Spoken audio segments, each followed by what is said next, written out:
can stop me now.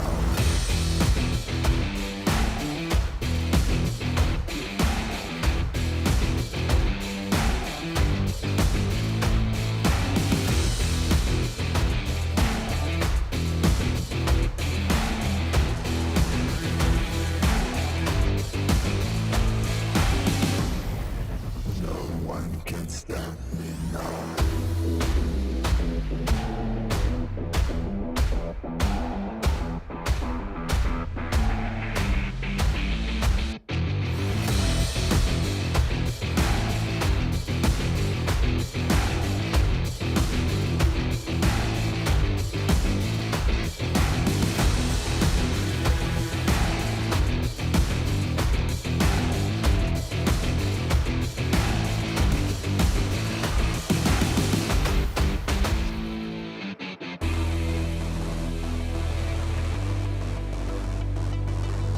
No one can stop me now.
No one can stop me now.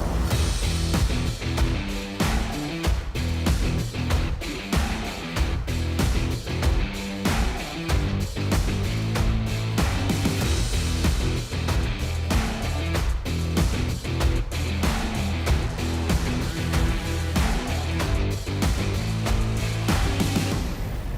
No one can stop me now. No one can stop me now.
Popularity Annual Gala event tutorial. Hey there, welcome to the 2023 Popularity Annual Gala. We've introduced a brand new competition and upgraded rewards. You will have to go through 10 rounds of 1v1 matches and compete to become the first ever PUBG Mobile Popularity Annual Gala champion. So let's get right to it. New competition, ladder competition. The Popularity Annual Gala event will be utilizing a new ladder promotion system. Players' initial ladder grade will be determined by their battle points at the end of the first round. Ladders are divided into 6 grades: Triple S, Double S, S, A, B, and C, with Triple S being the highest. Ladder promotion rules.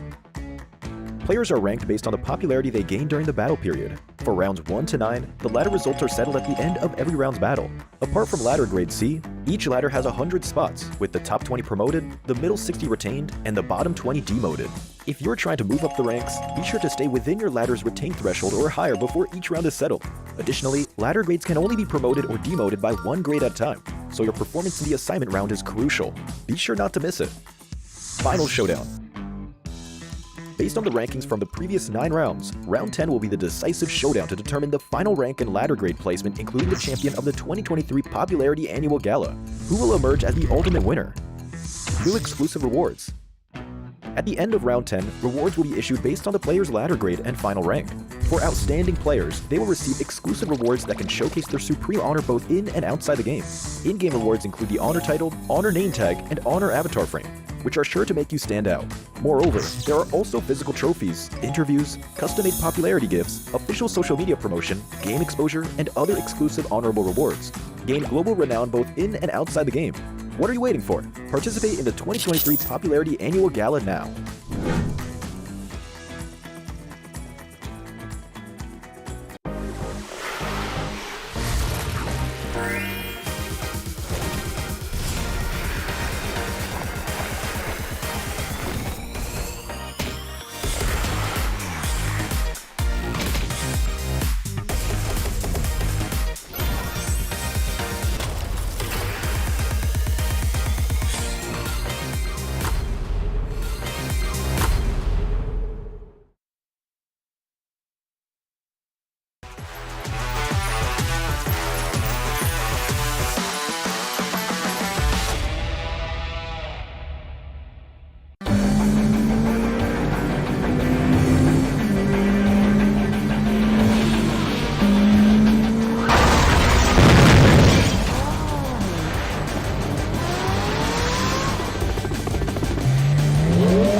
Greetings, PUBG Mobile players! The long-awaited Frost Festival is about to commence. In the new version 2.9, we'll be introducing battles filled with a frosty atmosphere. Snow Battle is coming to town. Furthermore, you'll also get to experience updates to World of Wonder and Classic Mode. So let's dive right into it.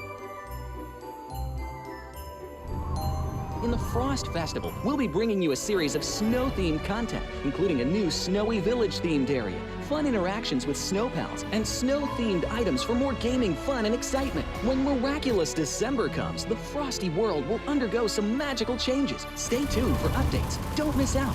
First, let's take a look at the new themed area, Snowy Village. The village covers a wide area of 280 by 150 and has loads of supplies. It's located near Stalber in Erringel, Iceborg in Livik, and Goroka in Vikendi. In addition to the buildings on the ground, the underground area of the Lucky Ice Tower is also worth exploring. Make use of the 2-story layout to experience a completely new battle experience. Sound the bell in the Lucky Ice Tower, and you can even summon rewards. Additionally, the village also has a snow rail, which can help you quickly move around and gather supplies. It allows you to navigate flexibly between different areas of the village and also swiftly relocate to advantageous positions during battles for your team to counterattack more effectively. Of course, you should always remain vigilant to avoid becoming the target of an ambush. What's more, the village also features a special 2-seat vehicle, the Reindeer. It's also a great choice for transportation as it allows you to swiftly move all over the map. For intense battles, we've also prepared festive and practical battle equipment for you, the Snowball Blaster and Snowboard.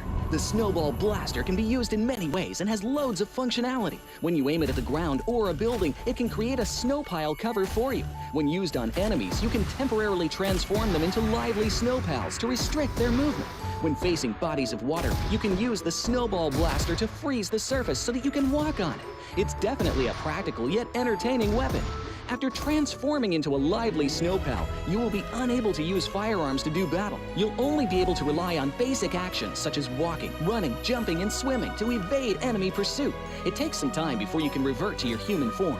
Let's build a snowman together. The snowboard will also bring you a whole new experience. Apart from helping you glide and move on various surfaces, it can also be used with the Snowball Blaster. Explore the many possibilities and use these 2 items to have all kinds of fun. We've also designed various interactive mechanics, such as searching for snow toddlers, lucky ice, and the Snow Blast Zone. When you encounter a lucky snowman on the map, don't be in a rush to leave. There are 4 lost little snowmen hidden near the lucky snowman. Search for the 4 hidden snow toddlers and bring them back to the large snowman. You'll then receive a token of gratitude. There are lots of lucky ice scattered across the map. Shatter the ice to get the supplies inside. Try using a melee weapon to break the ice more easily. Furthermore, you'll find that snow has engulfed some red zones on the map, and the falling snow will bring about many interesting effects. Players within a snow blast zone will be transformed into a lively snow pal if they're hit by the snow. If the snow lands on the ground, a snow pile cover will be created. In this World of Wonder update, we'll be introducing a brand new transformation skill gameplay and a catch me hide and seek gameplay for you to enjoy the transformation skills to the fullest. Of course, you can also use this skill to create more interesting creations. We've also added a Snowy Village map template to celebrate the Frost Festival with creators. Additionally, we've also made some updates and improvements to gameplay devices, game parameter settings, and the editor. For more details, please follow the official PUBG Mobile community. We'll continue introducing the latest WoW content to everyone. As for Classic Mode, we've also made some improvements to vehicles, firearms, creation mode, emotes, settings, and more. First, we've enhanced the designated marksman rifles. Some DMRs can be equipped with the full auto mod to fire in full auto. We've also improved the attributes and handling of some vehicles to enhance your driving experience. We've also added a new garage mechanic. From now on, you can choose your dream ride during matches. Meanwhile, we've also added a custom SFX adjustment feature. You can adjust the volume of some sound effects to whatever best suits you. As for creation mode, we'll be introducing some quick view features for watching the victory dance and fireworks displays and the new Frozen Kingdom themed performance in order to provide players with more possibilities for creative content. Furthermore, we've expanded the emote backpack. Now you can equip more emotes before entering the battleground. That's a wrap for the main content in this new version. In addition, new content will be added to the Popularity Battle event, Metro Royale, and Season Rewards. For more details, follow our official PUBG Mobile community. Snow Battle is coming to town. Winner, winner, chicken dinner.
Gold Investigator. Join the Investigator team and let's protect the game's fairness together.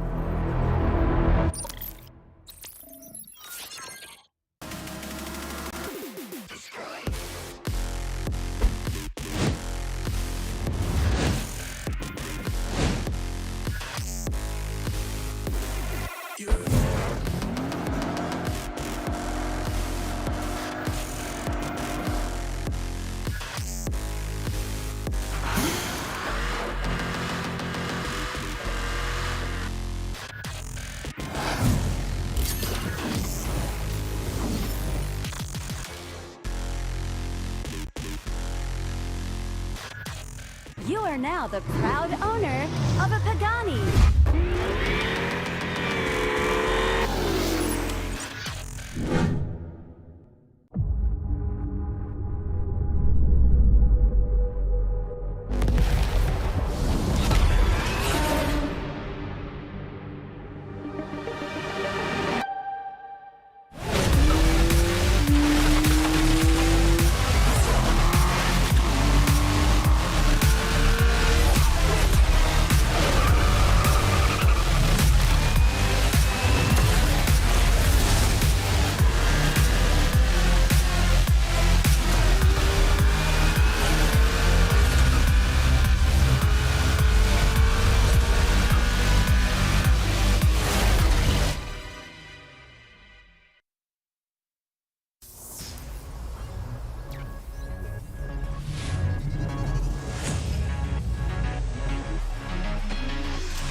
Survival of the fittest, be the hunter or the hunted. Better pay attention, they might come around the corner. Keep your eyes open, any second you can be a goner. It's a countdown. Hey, I got to remind you, if you wanna survive, better not let them find you. High beams on, all the lights they can blind you. Keep your head on a swivel, I'm airdropping behind you.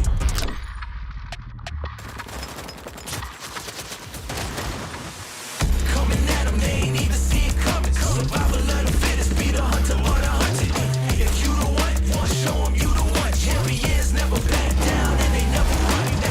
Coming at them, they ain't even see it coming. Survival of the fittest, be the hunter or the hunted. If you the one, show them you the one. Champions never back down and they never run. Hey, fall back, I make them fall back. If I ain't the greatest, then what you call that? Number one, the champ, yes I am all that. Legacy in the making, that's where my heart's at. My opponents, I make them vanish. You just collateral damage, don't really think you can manage. Put heat on them like they branded. Studied your every weakness and I'm about to take advantage. I'ma hit them right where they standing, let's go. Coming at them, they ain't even see it coming. Survival of the fittest, be the hunter or the hunted. If you the one, show them you the one. Champions never back down and they never won. Coming at them, they ain't even see it coming. Survival of the fittest, be the hunter or the hunted. If you the one, show them you the one. Champions never back down and they never won. Hey, I said the hunt is on. Time to make it happen, time to get in the zone. Yeah, I said the hunt is on. Time to make it happen, time to get in the zone. Time to get in the zone. The all-new PMGC Road to Glory event is available now. Come and support your favorite team and stand a chance to win the rare esports supporter title, Champion Lobby theme, exclusive commemorative team cards, and more. You can choose a team participating in the PMGC finals that you wish to support at the start of the event. Once chosen, you can carry the team flag towards the 2023 PMGC finals venue. Each advance requires a PMGC memento. Don't worry, we'll explain how to get them in a moment. While advancing, you have a chance to trigger a Q&A challenge when you advance to a special space. If you win, you can advance one more time for free. During the event, each player has up to 5 free chances. Don't miss out. Please note that the likes you receive from friends will increase your chances of advancing more than one space per day. In this event, there are 2 main ways of getting PMGC mementos. First, there's a chance to pick them up in the Frozen Kingdom themed mode. You can get 1 per match and up to 5 per day. We heard that it's easier to find them in Snowy Village. Second, you can get 1 free PMGC memento by using 50 UC on the PMGC Lucky Spin. Every time you reach the destination, you'll earn points. Tap the gift box on the left to enter the event shop. You can use points to redeem PMGC-themed space gifts, a time-limited lobby theme, and more. Most importantly, when the event ends, the top 100 players on the flag contribution ranking will be awarded with the Esports Supporter 60D title. Upon reaching the destination, the carried flag will be contributed to the supported team, and there's a chance to collect signed commemorative team cards. Come and cheer for your favorite team. Based on the total number of flags contributed by players across the server, a team prize of up to $80,000 can be unlocked. The prize will be distributed according to the team ranking, which is based on the number of contributed flags. The higher the ranking, the greater the share of the prize. That's it for the 2023 Road to Glory event tutorial. So what are you waiting for? Hurry and participate now. Greetings, PUBG Mobile players! The long-awaited Frost Festival is about to commence. In the new version 2.9, we'll be introducing battles filled with a frosty atmosphere. Snow Battle is coming to town. Furthermore, you'll also get to experience updates to World of Wonder and Classic Mode. So let's dive right into it. In the Frost Festival, we'll be bringing you a series of snow-themed content, including a new Snowy Village-themed area, fun interactions with snow pals, and snow-themed items for more gaming fun and excitement. When miraculous December comes, the frosty world will undergo some magical changes. Stay tuned for updates. Don't miss out. First, let's take a look at the new themed area, Snowy Village. The village covers a wide area of 280 by 150 and has loads of supplies. It's located near Stalber in Erringel, Iceborg in Livik, and Goroka in Vikendi. In addition to the buildings on the ground, the underground area of the Lucky Ice Tower is also worth exploring. Make use of the two-story layout to experience a completely new battle experience. Sound the bell in the Lucky Ice Tower, and you can even summon rewards. Additionally, the village also has a snow rail, which can help you quickly move around and gather supplies. It allows you to navigate flexibly between different areas of the village and also swiftly relocate to advantageous positions during battles for your team to counterattack more effectively. Of course, you should always remain vigilant to avoid becoming the target of an ambush. What's more, the village also features a special two-seat vehicle, the reindeer. It's also a great choice for transportation as it allows you to swiftly move all over the map. For intense battles, we've also prepared festive and practical battle equipment for you, the Snowball Blaster and Snowboard. The Snowball Blaster can be used in many ways and has loads of functionality. When you aim it at the ground or a building, it can create a snow pile cover for you. When used on enemies, you can temporarily transform them into lively snow pals to restrict their movement. When facing bodies of water, you can use the Snowball Blaster to freeze the surface so that you can walk on it. It's definitely a practical yet entertaining weapon. After transforming into a lively snow pal, you will be unable to use firearms to do battle. You'll only be able to rely on basic actions such as walking, running, jumping, and swimming to evade enemy pursuit. It takes some time before you can revert to your human form. Let's build a snowman together. The snowboard will also bring you a whole new experience. Apart from helping you glide and move on various surfaces, it can also be used with the Snowball Blaster. Explore the many possibilities and use these two items to have all kinds of fun. We've also designed various interactive mechanics, such as searching for snow toddlers, lucky ice, and the snow blast zone. When you encounter a lucky snowman on the map, don't be in a rush to leave. There are 4 lost little snowmen hidden near the lucky snowman. Search for the 4 hidden snow toddlers and bring them back to the large snowman. You'll then receive a token of gratitude. There are lots of lucky ice scattered across the map. Shatter the ice to get the supplies inside. Try using a melee weapon to break the ice more easily. Furthermore, you'll find that snow has engulfed some red zones on the map, and the falling snow will bring about many interesting effects. Players within a snow blast zone will be transformed into a lively snow pal if they're hit by the snow. If the snow lands on the ground, a snow pile cover will be created. In this World of Wonder update, we'll be introducing a brand new transformation skill gameplay and a catch me hide and seek gameplay for you to enjoy the transformation skills to the fullest. Of course, you can also use this skill to create more interesting creations. We've also added a Snowy Village map template to celebrate the Frost Festival with creators. Additionally, we've also made some updates and improvements to gameplay devices, game parameter settings, and the editor. For more details, please follow the official PUBG Mobile community. We'll continue introducing the latest WoW content to everyone. As for Classic Mode, we've also made some improvements to vehicles, firearms, creation mode, emotes, settings, and more. First, we've enhanced the designated marksman rifles. Some DMRs can be equipped with the full auto mod to fire in full auto. We've also improved the attributes and handling of some vehicles to enhance your driving experience. We've also added a new garage mechanic. From now on, you can choose your dream ride during matches. Meanwhile, we've also added a custom SFX adjustment feature. You can adjust the volume of some sound effects to whatever best suits you. As for creation mode, we'll be introducing some quick view features for watching the victory dance and fireworks displays and the new Frozen Kingdom themed performance in order to provide players with more possibilities for creative content. Furthermore, we've expanded the emote backpack. Now you can equip more emotes before entering the battleground. That's a wrap for the main content in this new version. In addition, new content will be added to the popularity battle event, Metro Royale, and season rewards. For more details, follow our official PUBG Mobile community. Snow Battle is coming to town. Winner, winner, chicken dinner.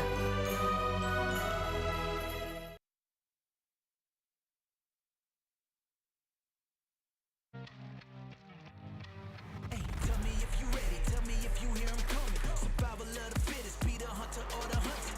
Better pay attention, they might come around the corner. Keep your eyes open, any second you could be a goner. It's a countdown. Hey, I got to remind you, if you wanna survive, better not let them find you. High beams on, all the lights they could blind you. Keep your head on a swivel, I'm airdropping behind you. Bow down to the boss, never taking a loss. If you ready, let's get involved.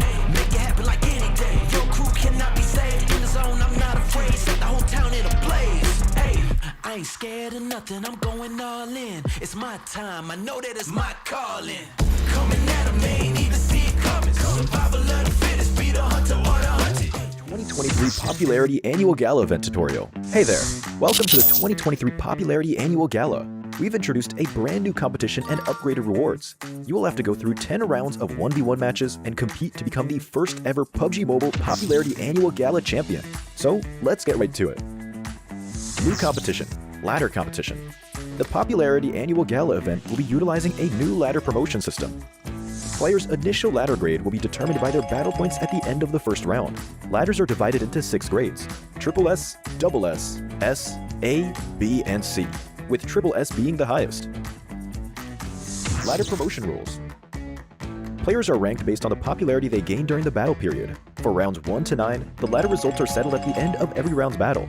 Apart from ladder grade C, each ladder has 100 spots, with the top 20 promoted, the middle 60 retained, and the bottom 20 demoted. If you're trying to move up the ranks, be sure to stay within your ladder's retained threshold or higher before each round is settled. Additionally, ladder grades can only be promoted or demoted by 1 grade at a time, so your performance in the assignment round is crucial. Be sure not to miss it. Final showdown. Based on the rankings from the previous 9 rounds, round 10 will be the decisive showdown to determine the final rank and ladder grade placement, including the champion of the 2023 Popularity Annual Gala, who will emerge as the ultimate winner. New exclusive rewards. At the end of round 10, rewards will be issued based on the player's ladder grade and final rank. For outstanding players, they will receive exclusive rewards that can showcase their supreme honor both in and outside the game. In-game rewards include the honor title, honor name tag, and honor avatar frame, which are sure to make you stand out. Moreover, there are also physical trophies, interviews, custom-made popularity gifts, official social media promotion, game exposure, and other exclusive honorable rewards. Gain global renown both in and outside the game. What are you waiting for? Participate in the 2023 Popularity Annual Gala now.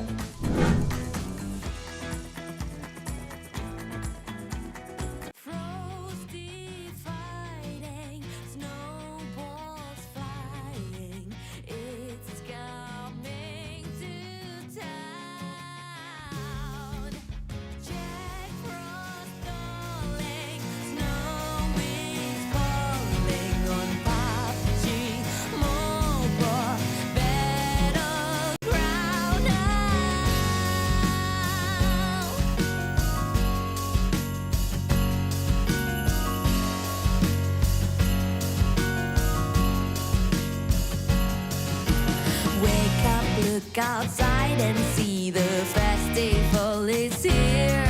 There's signs all over every tree, the best time of the year. Stock up on some extra snowballs, yeah, I'm sure you'll need them. Duck and weave and then you'll see PUBG Mobile Frosty season. Gather your crew and build your defense. Plan out your moves for the main event. It's a cold, snowy land, hope it never ends. So me and my friends,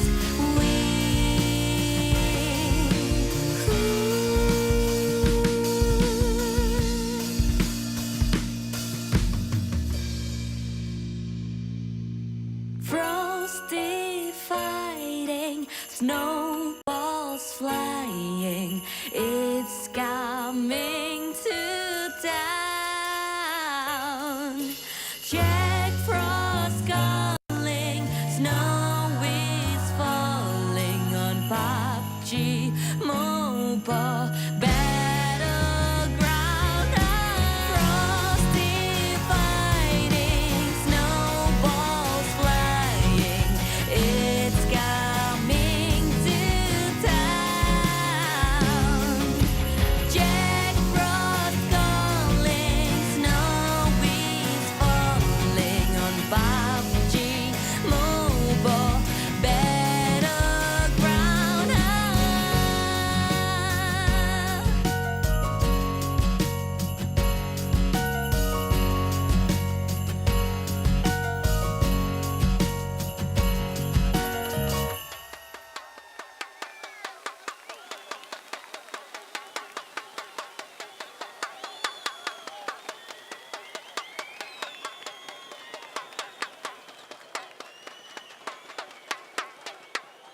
PUBG Mobile Global Championship Grand Finals teams.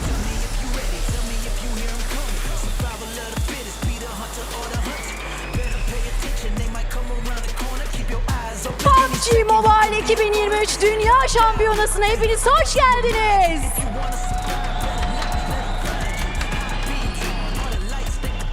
The Giants qualifying directly to the finals as the PEL points leaders, Titan Esports Club. Per şampiyonu Titan geliyor. I ain't scared of nothing, I'm going all in. It's my time, I know that it's my calling. Coming at 'em, they ain't even see it coming. Survival of the fittest, be the hunter or the hunted. If you the one, show 'em you the one. Champions never back down and they never run, never run. Coming at 'em, they ain't even see it coming. Survival of the fittest, be the hunter or the hunted. If you the one, show 'em you the one. Champions never back down and they never run. Where you squad at? Time to airdrop, going all out. Phase up for your third place qualifiers out of the last chance, FaZe Clan. Son şansın üçüncüsü Titan ekibi FaZe. You my chicken dinner, watch how quick you get devoured. This is my domain, this is way more than a game. Check the stats, I'm the best, better stay up in your lane. Yes, I got the passion, got no time for distraction. Let's get into it, cause I'm ready for that action. Might have had the title, homie, that was in the past tense. After I attack him, I got him running backwards. Hey, fall back, I make him fall back. Istanbul, put your hands together and make some noise for the Malaysian sensation looking to make a resurgence into the finals, You Alliance. Malezya'nın sansasyonel takımı Yodo Aliens da bizlerle. I'ma hit 'em right where they standing, let's go. Coming at 'em, they ain't even see it coming. Survival of the fittest, be the hunter or the hunted. If you the one, show 'em you the one. Champions never back down and they never won. Coming at 'em, they ain't even see it coming. Survival of the fittest, be the hunter or the hunted. If you the one, show 'em you the one. Champions never back down and they never won. Hey, coming at 'em, they ain't even see it coming. Survival of the fittest, be the Qualifying as your third place finishers out of Group Red, Morph GPX. Kırmızı grubu üçüncü bitirerek İstanbul'a gelen bir diğer Endonezya takımı daha Morph GPX.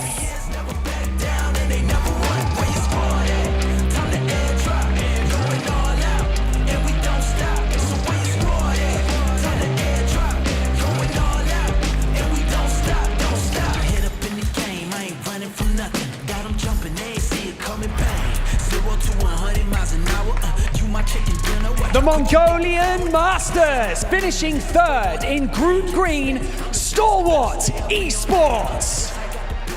Yeşil grubu üçüncü bitiren Moğolistan temsilcisi Stalwart Esports. After I attack 'em, I got 'em running backwards. Hey, fall back, I make 'em fall back.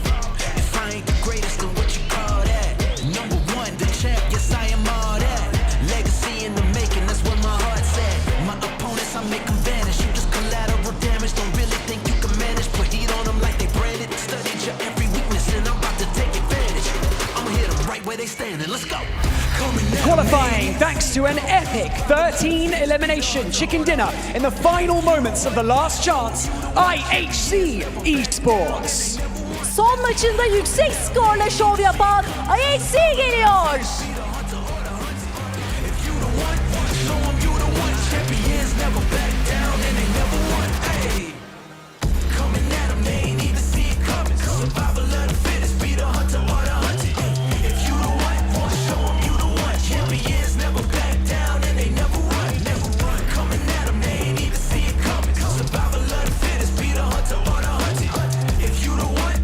Making their return to the PMGC Grand Finals, Istanbul, make some noise for 6-8. Çin'in harika takımı 6-8. Hit up in the game, I ain't running from nothing. Got 'em jumping, they ain't see it coming, bang. 0 to 100 miles an hour. You my chicken dinner, watch how quick you get devoured. This is my domain, this is way more than a game. Check the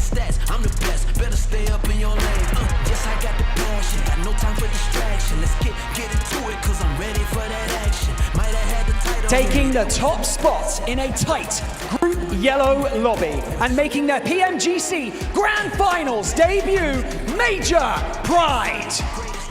Zorlu sarı grubu ilk sırada bitiren Major Pride geliyor.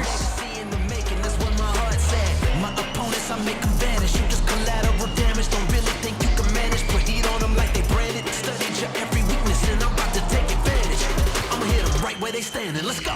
Coming at them, they ain't even see it coming. Survival of the fittest, be the hunter or the hunted. If you the one, show them you the one. Champions never back down and they never won. Next up, your third place finishers after claiming 3 chicken dinners in Group Yellow, WBG. Turnuvanın bir diğer başarılı Çin temsilcisi WBG Gaming.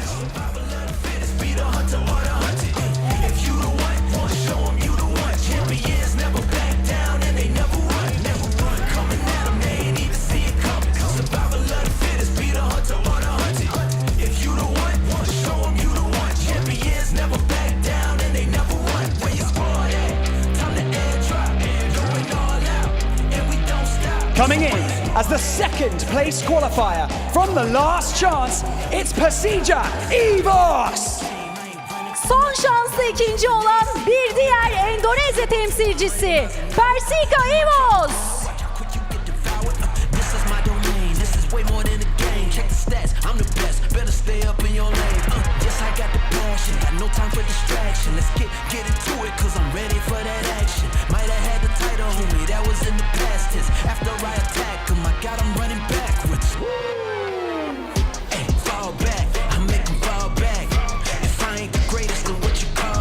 Qualifying with a dominant performance out of the last chance and making their return to the PMGC Grand Finals, Xavier.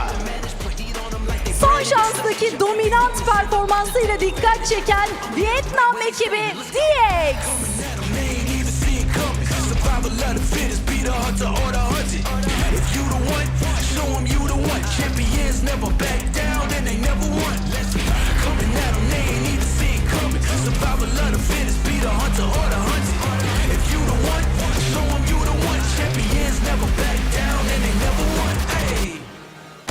Your Group Red winners qualifying directly to the Grand Finals with over 200 points.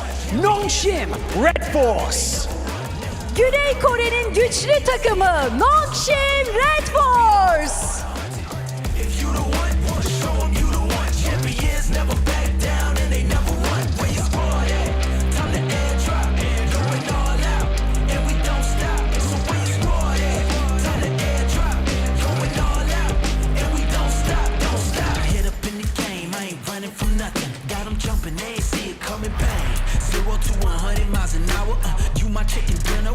The second place finishers out of Group Green, qualifying for their third straight PMGC Grand Finals, Alpha 7 Esports. Dünya şampiyonasına üst üste 3. kez katılıyorlar. Brezilya'nın en sevilen ekiplerinden Alpha 7.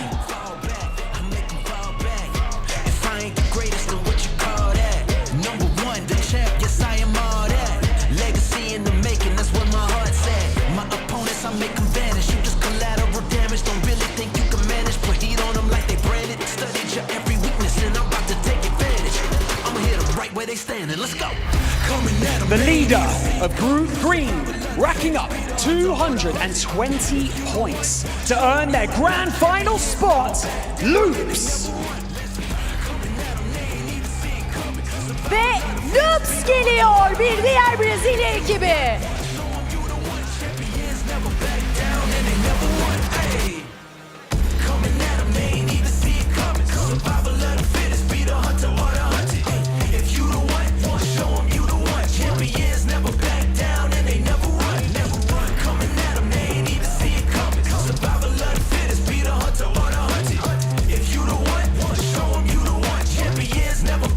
Qualifying in second out of Group Yellow and making their PMGC Grand Finals debut, 4MV. İlk kez Dünya Şampiyonası'na gelen bir diğer Moğolistan temsilcisi For Miracle Vibes.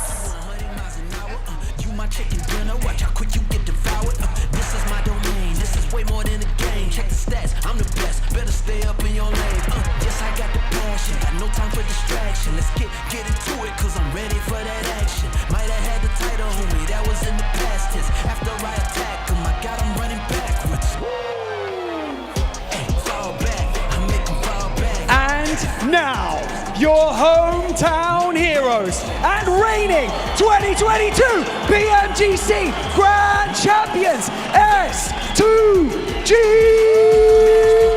Türk e-spor tarihine damga vuran, göğsümüzü uluslararası arenada kabartan, çıktı her maçta yüreğini ortaya koyan, son dünya şampiyonu geliyor.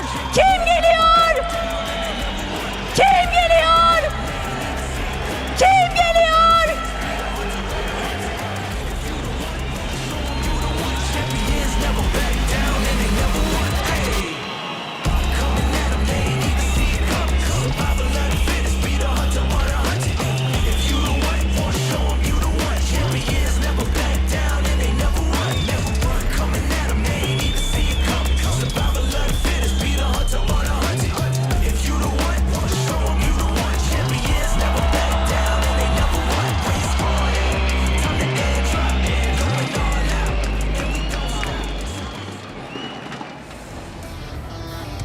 Fans, both at home and live right here in Istanbul. Welcome to the 2023 PUBG Mobile Global Championships. My name is Barney Banks and I am your host, and joining me here on the main stage is my incredible co-host, Dennis. Thank you so much, sevgili Barney, dear Barney. Did you learn Turkish words? Because I noticed you've been practicing. I have. Turkish. Merhaba, nasılsın Türkiye? Woo! Çok istedik, çok bekledik. Farkındaysanız biraz nazarla çıktı. Biz buna nazar diyoruz. Efendim, 2023 Dünya Şampiyonası'na hepiniz hoş geldiniz. PUBG Mobile Dünya Şampiyonası başlıyor. 48 teams began this journey, and we are now down to just 16. And with $3 million on the line and thousands of screaming fans cheering on their favorite teams, anything can happen. 48 takımla başladığımız bu süreç zorlu yollardan, zorlu süreçlerden geçerek bugünlere geldi. Bu 3 gün boyunca 16 takım $3 milyon ödül için kıyasıya bir mücadele verecek. Our competitors have battled their way through the group stage, the survival stage, and the last chance to be here today. But who will be the one? Sloganımız Be the One. Yani bu turnuvada birinci kim olacak? Zaferi kim kazanacak? Hepimiz bu 3 gün boyunca merakla bekleyeceğiz. And so, before we jump into our first map of the grand final, as is tradition, we have a very special announcement for all of you. From the director of PUBG Mobile Esports Istanbul, make some noise for James Yang. Büyük finallerimizin ilk haritasına geçmeden önce sahneye Tencent Games'in PUBG Mobile direktörü James Yang'ı davet ediyoruz.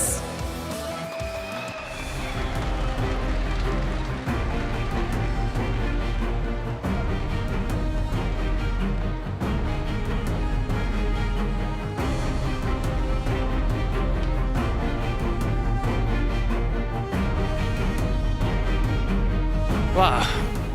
Hello, PUBG Mobile fans in the world and in Turkey.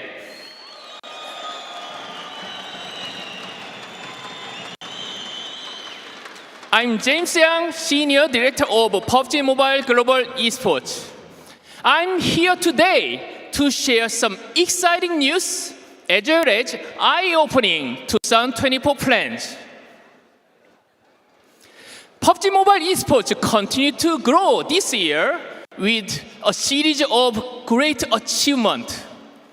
We launched the PUBG Mobile Super League, PMSL in Southeast Asia, alongside partnership program, which has proved a huge success.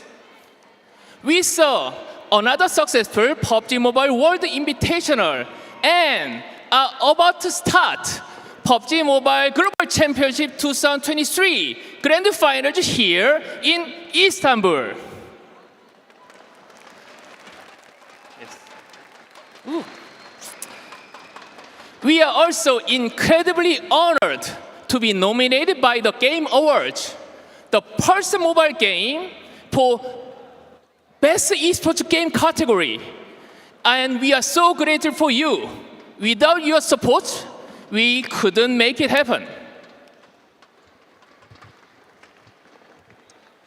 Before we go further, I want to recap on how successful PMSL South Asia format was.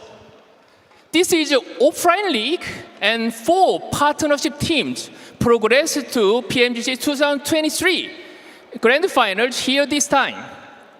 We also introduced the PMSL in-game outfits and voice packs for players. Through the PMSL Southeast Asia with 15 official partners teams, we could work closer than ever before to continue to keep the chance to improve our competitiveness for the regional level and beyond. Okay, in 2024, we made the changes in our esports ecosystem pyramid structure. On top tier, we have the major global tournament like PMGC, mid-season tournament, and a new exciting global event I will reveal soon. The level below, we have the PMSL, which will all feature the offline tournament. In tier 3, we have the PUBG Mobile National Championship and PMSL qualifiers, allowing amateur and semi-pro players access to the PMSL. While in tier 4, we have a smaller regional tournament such as PUBG Mobile Club Open. Along with the growth of top-tier tournaments, we are committed to supporting amateur and grassroots tournaments to keep the chance from no one to hero. So let's talk more about the PMSL. In 2024, we are expanding the PMSL to 4 regions: Southeast Asia, Europe, Middle East, Africa as EMEA, Central and South Asia, and the Americas. All PMPLs, all pro leagues will be merged into one of PMSL. Our partnership program will be expanded as well. Partnership team will have more opportunity to develop the players, grow the exposure to fans and community with the secured PMSL slots for years. After the success of PMSL South Asia 2023, next year, Southeast Asia League will have 3 seasons instead of 2. And all other PMPS will run for 2 seasons, spring and fall. With that, I'm pleased to unveil our new exciting global tournament at PUBG Mobile Global Open, PMGO. This Open New Style tournament will take place in Brazil. In March or April, with a prize pool of $500,000 US. This PMGO will have a local qualification by open registration. This means anyone in Brazil has a chance to compete against the very best international pro teams on fantastic offline stage. It will be followed by mid-season tournament in July in Riyadh, and the PMGC, as you all know, at the end of the year. PMWI will have a new name and a new format to fit mid-season tournament, featuring a $3 million US prize pool.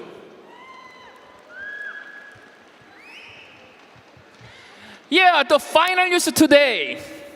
I'm so excited to announce that the location of PUBG Mobile Global Championship 2024. Next year, grand final is the United Kingdom.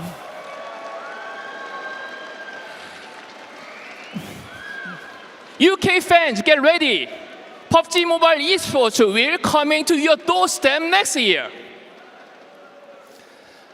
That's all I share today. Thanks to everyone here in Istanbul.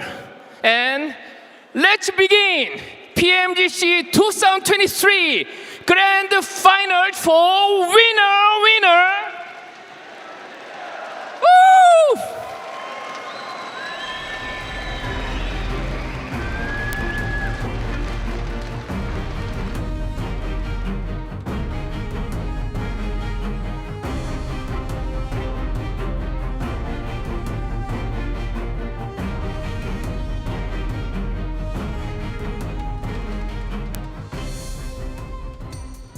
Well, you heard it here first. PMGC 2024 from the UK.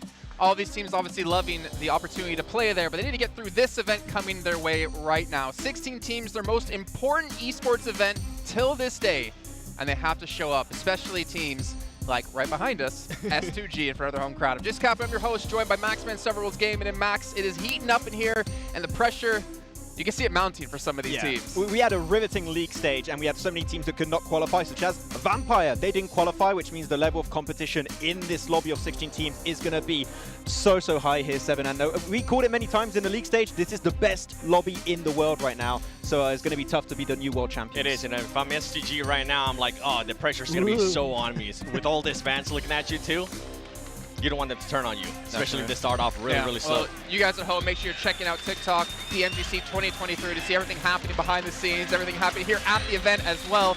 Honestly, I don't know if I'm going to be able to hear these two with the crowd like this. I'm already struggling as it is. Look, when they get 16th place, we're like, oh, that was a really good game. It's fine, guys. We're only bring up the positive, but you got so many teams that are going to be able to compete, right, for that position. We're talking about regions as a whole. I know you're going to be happy. No, Brazil, top 2 teams, so it's going to be looking pretty good, and they're looking like a region that clearly could bring the trophy home at the end of the year. I was hoping I would see more Brazilian teams because of how many were able to qualify through the league stage. But I'm happy with the ones that actually are here with Alpha 7 and Loops. I think they are very strong. And with Alpha 7, this is going to be their 4th grand final too. They have been improving over and over again. Maybe this is a time where they're going to be able to get that first place. I'm assuming you said great stuff there, Seven. I have no idea what you said. Good point. But I heard some Brazil stuff. Yes. And I think we're all going to agree Brazil have a very good chance of taking it home this year. Looking the strongest ever, almost having 3-4 teams qualified to the grand finals. Influence Rage falling short, unfortunately. But honestly, there's a lot of tough teams out there.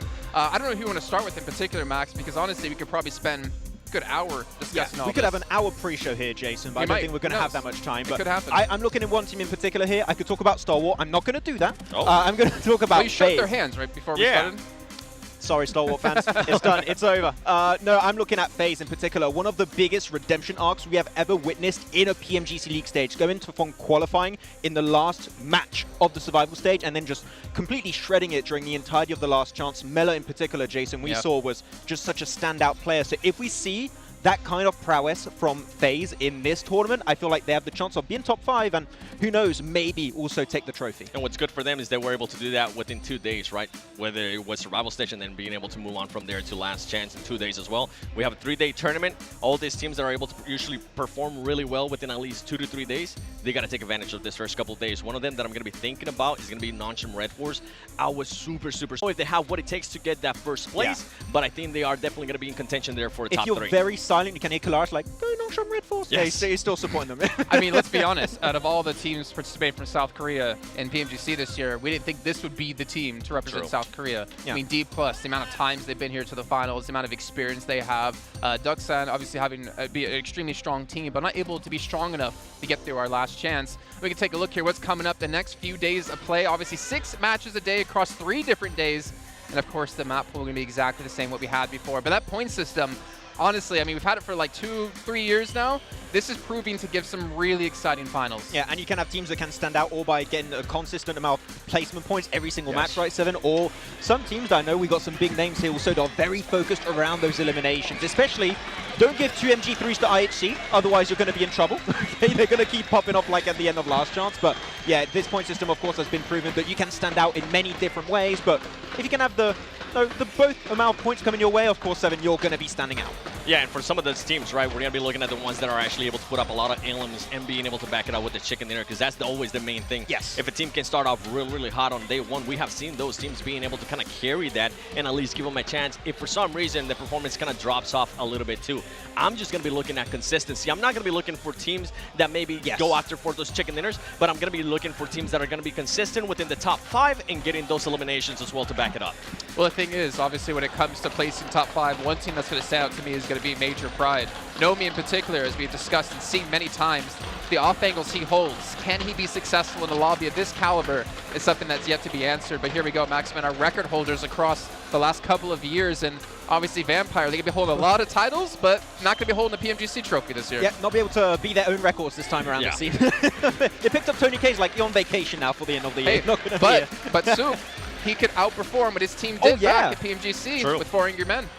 I would love that. And the thing is, he's got the red haircut now, so he's going to have the buff. Yeah, he's got the red hair buff right now. he was the MVP last time we saw him at the grand finals, and he Yes. seems in good spirits. It would be insane if they can actually, if he can actually get an MVP as well. And I think especially for the PL players, it is very important, Seven, to have that international experience, to have played in PMGC before, because we've seen it many times. The meta is drastically different between what you see over in PL and what you see over here in PMGC, especially, Seven. The DBS is not played that heavily over in China, which means that that transition over to here in PMGC with that kind of weapon that is so relevant in these fights might make it a bit tough. And that's what it's going to come down, how quick can they adjust, right? How quick can they adjust to how the global teams usually play? Yeah, and that's why our eyes are going to be on Titan Esports Club, because they have not had this international experience here to the level that WBG's been able to have. But we're going to find out if they can obviously rise up to the ranks here. But as you saw there, the order, big fan. Sandhawk, Triple Erangel, Double Miramar. I'm loving the back-to-back-to-back battlegrounds instead of switching every single time. It's been proven again to have some really crazy matches. I mean, we said this many times about the map rotation. If your first angle does not go well, you can instantly pivot, change your game plan if it's a drop, if it's your rotation, or your overall like kind of mentality going into those matches. So yeah, I think this is the best map rotation.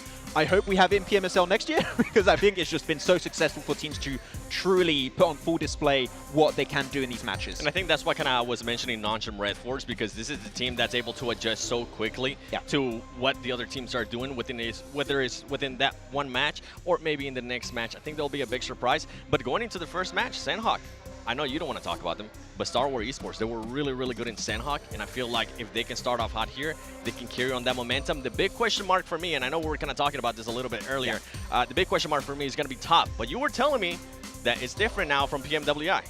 Nazed has been such a standout player. I think a lot of people at home had doubts about the pickup of IC and Nazed and how that's going to be kind of filling out the vacuum of Pika and Scry leaving the team, right? And I think that those kind of doubts have been answered very significantly in recent regional tournaments or PMWI, that Nazed is a standout player. He can frag out alongside the side of Top and Action both together. So I feel like Star Wars are going to be looking at like favorites. And with their drop, Reject are not in this tournament, which means Trifecta is open. So that is going to be a great opportunity to, from the get-go, if you can play Trifecta, you're going to have very easy Phase 1 into Phase 2 transitions. Well, we're obviously skipping probably one of the biggest teams that we need to discuss when it comes to PMGC Live from Istanbul. Right behind us, S2G. I mean, the amount of pressure that must be on them to perform here and go into that first match, for me, I think if they have a strong start, they're almost going to be unstoppable. Having the fans here as their like 5th player in the background and helping cheer them on is going to make them such a strong team. But you don't want to go out first match, 16 plays, 0 eliminations. Yeah, and what I remember especially from last year's PMGC, right, Seven, is that they understand the position in the leaderboards and they are willing to take down threats that are above them. They are not scared to take fights. So they took down LGD last year to qualify into PMGC. They fought against some of the top teams in the last matches to make sure they were going to secure the trophy in the last game. So right now I feel like that kind of adaptability for this tournament, and they might have here, Seven, have the land buff event with their fans right in front of them.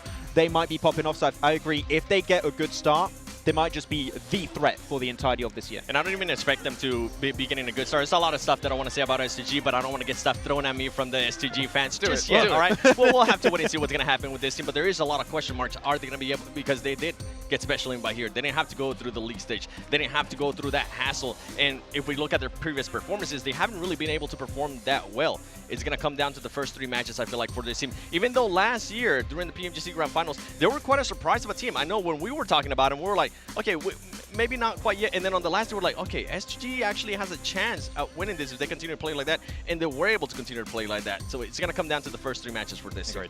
And if we obviously look at experience, right? Obviously, STG have the experience of winning a trophy. Probably one of the most experienced, well, some of the most experienced players coming in as the twins from Procedure, able to play here yet again. Obviously beating out their old team BTR, not making it through, which we actually was honestly quite a surprise.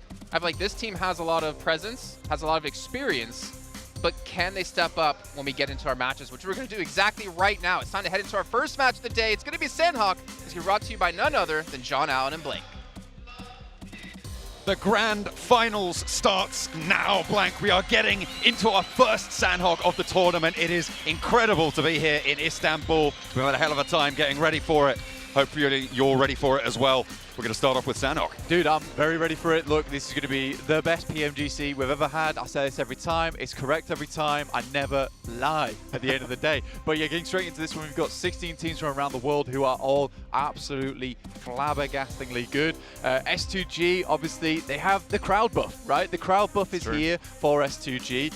Question is that going to be a debuff or a buff? Is it going to put too much pressure on them? Are they going to falter under that? Because this year hasn't been too amazing for them, let's be honest. Coming off of the high heights of PMGC last year to this, it's not ideal, but on the other hand of things, everyone cheering for you in your country, that can take you a very, very long way. But again, a lot of teams here, John, that we're all expecting to do very, very well. Yeah, we're looking kind of at a similar set of teams. I think a lot of us have predicted the top spot coming out sort of somewhat similarly. I think Stalwart's obviously on everyone's minds. I put Alpha 7 on the top because I feel like a Brazilian team. You know, it's just about time for this incredible development from the region to be shown right at the top lifting the trophy. And I think this is maybe the season to do it. Yeah, maybe. I think for Brazil, there's been some massive standouts. You know, even Influence Rage, who didn't actually make it all the way here to PMGC, they were fantastically good over in their survival stage.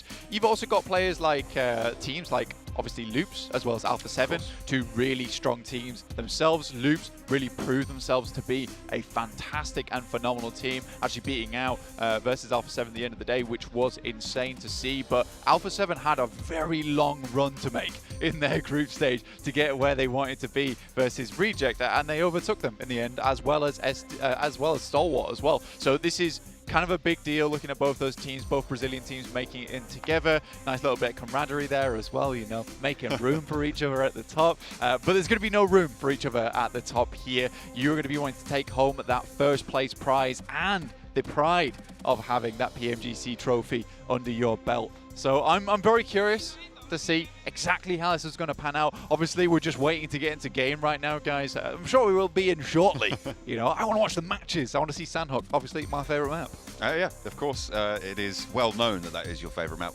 We've covered this many times, but it is, as you say, going to be a really, really hard-fought battle. No quarter to be given, and I'm looking at Major Pride to try and keep up the pace that they were able to achieve in the group stages as well, because they kind of had a little bit of a dip over in the European Championships, I think it's fair to say, and back in EU as well. They have shown some stumbles here and there, but they have made it. They're a top group qualifier. They are right in the mix of it. I think for Major Pride, there's like a lot on the line from here at PMGC. I think they're one of the few new European teams to get back into PMGC again, even after their little reshuffle of the roster, with Dino coming in as well, who has proven himself this year to be a phenomenal addition to the team. Nomi, though, on the other hand, incredible player. Overall is Nomi, so well performing in his group stages over in PMPL 2. The unfortunate thing for Major Pride, and this is what I can see things going 2 ways, is that they'll either crash and burn quite quickly, or they'll give themselves a chance. I don't know if it's going to be enough chance to get into that first place position, but there is certainly a world here where that can happen. For instance, there's teams like IHC who had a blaster of a run towards the end of their last chance qualifier, which was incredible to watch, John. You know, Alex has really stepped up his game on that team. And again, the Mongolian teams over at this tournament are very, very strong. You've got Stalwart, you've got 4V, you've also got your boys on IHC. It is really, really awesome to see Mongolian teams rise up this way. And a lot of them are quite streaky. I think as you highlighted, IHC certainly getting that push in from the last chance. You've also seen that back in their group stage as well, to make sure that they have that spot. It was the final day, and that sprint capability in a 3-day format, Blank, is really, really important. They've shown it. Can they bring it to the stage here in Türkiye? Yeah, it's even worse when you get to the last chance. You've got 2 days to make it happen, right? IHC make it happen there. Very, very difficult. Stalwart, on the other hand, another team that everyone's talking about. Max wanted to talk about them. He decided he won. He's already ranted about this team more than enough. However, for Stalwart, this is another team that has issues in terms of the way I see it is that they're a team that either plays the best PUBG Mobile you will ever see in-game, or they just do nothing. And the problem with that is that in between is not good enough. Now, there is players supporting them now in that squad. You know, obviously, Icy has become this amazing off-angler for the squad who's able to hold down the fort, so it gives, obviously, Action and Top a little bit more room to breathe. They don't have to carry every single match, and they can actually play that duo a little bit more nicely. But yeah, I do have worries for Stalwart because, again, we say every year this team is going to do well. It comes to PMGC, and it doesn't happen. I would love to be proven wrong in that aspect, though, because I think all we've done is root for this team for the past 3 years because they keep showing us that they've got the stuff. If they go on much longer, they'll go the way of Gladiators, Blank. You know, we love to talk about them. We have to bring them up at least once. It's contractual at this stage, but we are. But yeah, absolutely. Stalwart, always the bridesmaid, never the bride. Not quite able to go the full distance. Hopefully, they'll have their Hercules story here in Istanbul as we get locked and loaded for Sandhawk. Yeah, just waiting to get into that playing path now. The final thing to be done to get into that playing path, get into our first match of the day here for PMGC here in Istanbul. Live brought to you. Happy to see it. Love to be here. Ready to rear in to watch some of these players bring the thunder in the matches. S2G brought the trophy. Will they take it back with them? Only 58 seconds will tell. Silas able to carry that trophy in. I've lifted that thing before last year. It is heavy. The guy's got the trophy to carry. Hopefully he can carry through the rest of his team as well as the hometown heroes, as Barney rightly said in his intro for this roster. We've got some Brazilians on the screen as well, and they'll be looking to bring it to battle, I'm sure, in the first match. Sandhawk, typically very, very fast, a little bit more confrontational of a style of map. Some difficult crossings, and really the main feature is that trifecta in terms of dictating a lot of the pace of the early game and where those early circles fall. Yeah, I think a lot of times you either get the worst circles on Sandhawk ever, or you're given some decent ones that you can actually play around with. We have seen quite a few of those trifecta circles. In fact, in the PMGC group stage as well, going into the survival stage and last chance, we didn't see a lot of it. We saw more like on the south side and the northern side, and even a lot of northwest island finishes, which was honestly very cool to see. Though, maybe that luck's run out for these players now as we head into Sandhawk. Maybe we're getting that trifecta split every single time, but here we are in the plane. That plane looks good in the Turkish colours. Look at that. We are going on over the island from the northwest side down towards Kampong Blank.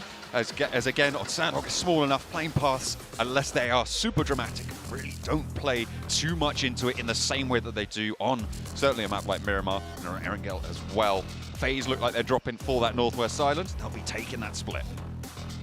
Already getting straight into it. Like you said, FaZe on the northwest side. There's not really anyone around this location that's really bothering them on this one. You've got Prestige Evos heading down for trifecta split itself. Seems like this position of the side of the map is fairly comfortable for a lot of these squads right now, John. Alpha 7 down towards that southeast side, taking a double split. Nice little bit of greed happening early on, but we do have S2G in themselves. A hot drop. We're going to be treated today. It looks like S2G starting to get a little bit more of an edge on the damage, but they've taken a knock. One has fallen down, unfortunately, right at the start, but Razy holding forwards with that S12K, the DBS in hand. They're going to back off their opponents now. DX Xavier having to fall away now. So a lot of damage has been done. S2G looking to get this res. They want to try and enact it. Molotov to try and keep them in this one over in Paradise Resort. With the circle heading up towards the north as well, Blank. Could be a little bit more trouble, but over here we've got Loops as 4MV take them on, and immediately Baron rings out for one. They've taken a knock in response, but the flush isn't there, and the trade over onto Baron from Mythic. Excellent, and the flush to come through. So a 1-for-1 so far, and Loops have already got a knock on the backlines.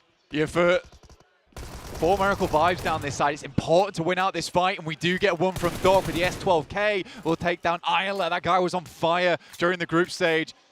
And losing him out is not ideal, but it's two players here, Apex as well as Doc. East is currently down for 4MV. Get him back up on his feet, but you can't imagine that Mythic and Cardozin's going to do too much in this situation. QBZ and a Thompson, not ideal for close range, but for at least cleaning up East here, there's a possibility. But what a shot from the top side. It's Doc to take down Mythic. With Cardozan as well. On the opposite side of the river, there's very little chance that he gets across here against this roster, but look who's in the wings now. Pasija Evos, they've moved up from that trifecta position. They've heard this engagement in Painan, and it's time for a third party from the hills. It's a nice split here coming through from Pasija Evos, instantly hearing that gunfire. I mean, they're not horribly surrounded in this location. Stalwart is pretty easy breezy over in boot camp for quite some time. So for Pasija Evos, just stick their heads in. Notice that there's a fight that's ongoing, not quite fully cleaned out yet. You can see here they currently have the 4-man split right now, so they've got a lot of eyes on this one. And potentially 4MV's got a little bit careful in this situation, not opening up those sightlines to Pasija too early. Mythic very soon to go down fully here, but East actually steps back. I mean, to be fair, you could just wait out that timer. If Pasija Evos don't have angles, it might be a little bit tricky. Both sides of the river now covered off by Pasija Evos. In the meantime, over from Cow, it looks like Nongshim Red Force have moved down south to guard out the north edge of Paradise Resort. You can see S2G still holding strong, and they did manage to get all 4 of their players back and alive. So they'll be okay for now, but DXavier looking to try and make their way out are going to struggle with Nongshim moving all the way down. DXavier right now, I think things are okay. S2G are also able to get all players back up, but this was that initial engagement that we saw early on between the Turkish squad here and the Vietnamese massive on this side, looking to hopefully hold out S2G. Nobody get a singular knock, that's about it. Chua, I don't know how many nades he had there, but this guy was absolutely killer with them during the group stage. But Kelsey pulls the pin on one, opts back out of it. He's only got the one in the pocket. Doesn't want to waste it without some sort of guaranteed return, whether it's information, whether he spots a play. Sees 2 breaking wide. DXavier still holding on this northwest building on Paradise Resort. You saw before as well, Nongshim Red Force in the background. Unlikely that there's much movement happening in that area for now because it's slap bang in the middle of the circle. So we'll have to come back to that one. Pasija Evos, they have been snaking around, and Major Pride might just be bitten. Hopefully they got that anti-venom ready effect. Close to danger, perhaps closer than he knows, but Zuxi has the crossfire with Misery across the way. Yeah, Misery honestly has been fairly effective on this squad so far. More effective than I maybe thought he would be. That's Revo taking down one of Titan's players, and Shadow will get flushed out. For Alpha 7, it's all about that first day for this team. If they're able to start things off strong, that's where they start biking it on down towards that trophy. They just gain momentum and cadence. These matches head out. Major Pride sends away Misery. Maybe looking to take shots as they leave on the back player in the vehicle. That would be effect, but successfully make it down here over towards Trifecta. And Pasija Evos has essentially allowed this team to leapfrog. I'm not sure if they scouted the move out from Pasija Evos or if they knew that was going to happen, but getting up to that left side, that west bank of the Trifecta, that east bank now, as Lamborghini steps up for a shot, sprayed out to east. 4MV as well, continuing their engagement with Loops across the way. A trade, and it is going to be 4MV moving on in and taking down the majority of Loops. Mythic is there, but there's the spray.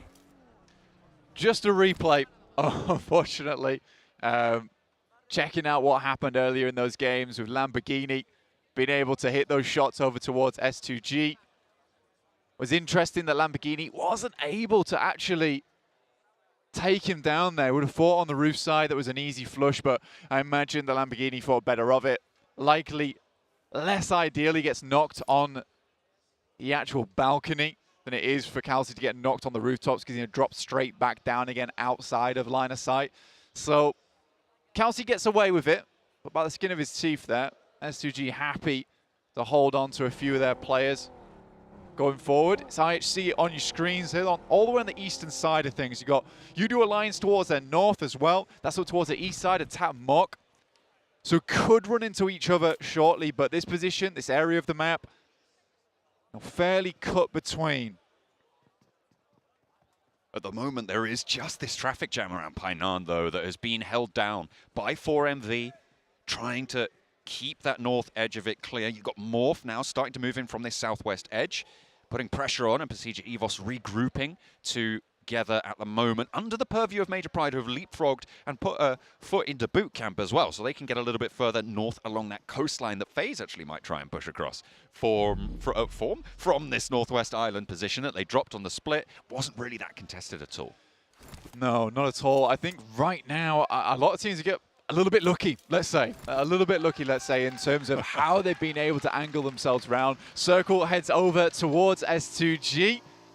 Don't really have to do too much. We've got to remember DX Xavier's still here. Not by any means a weak team.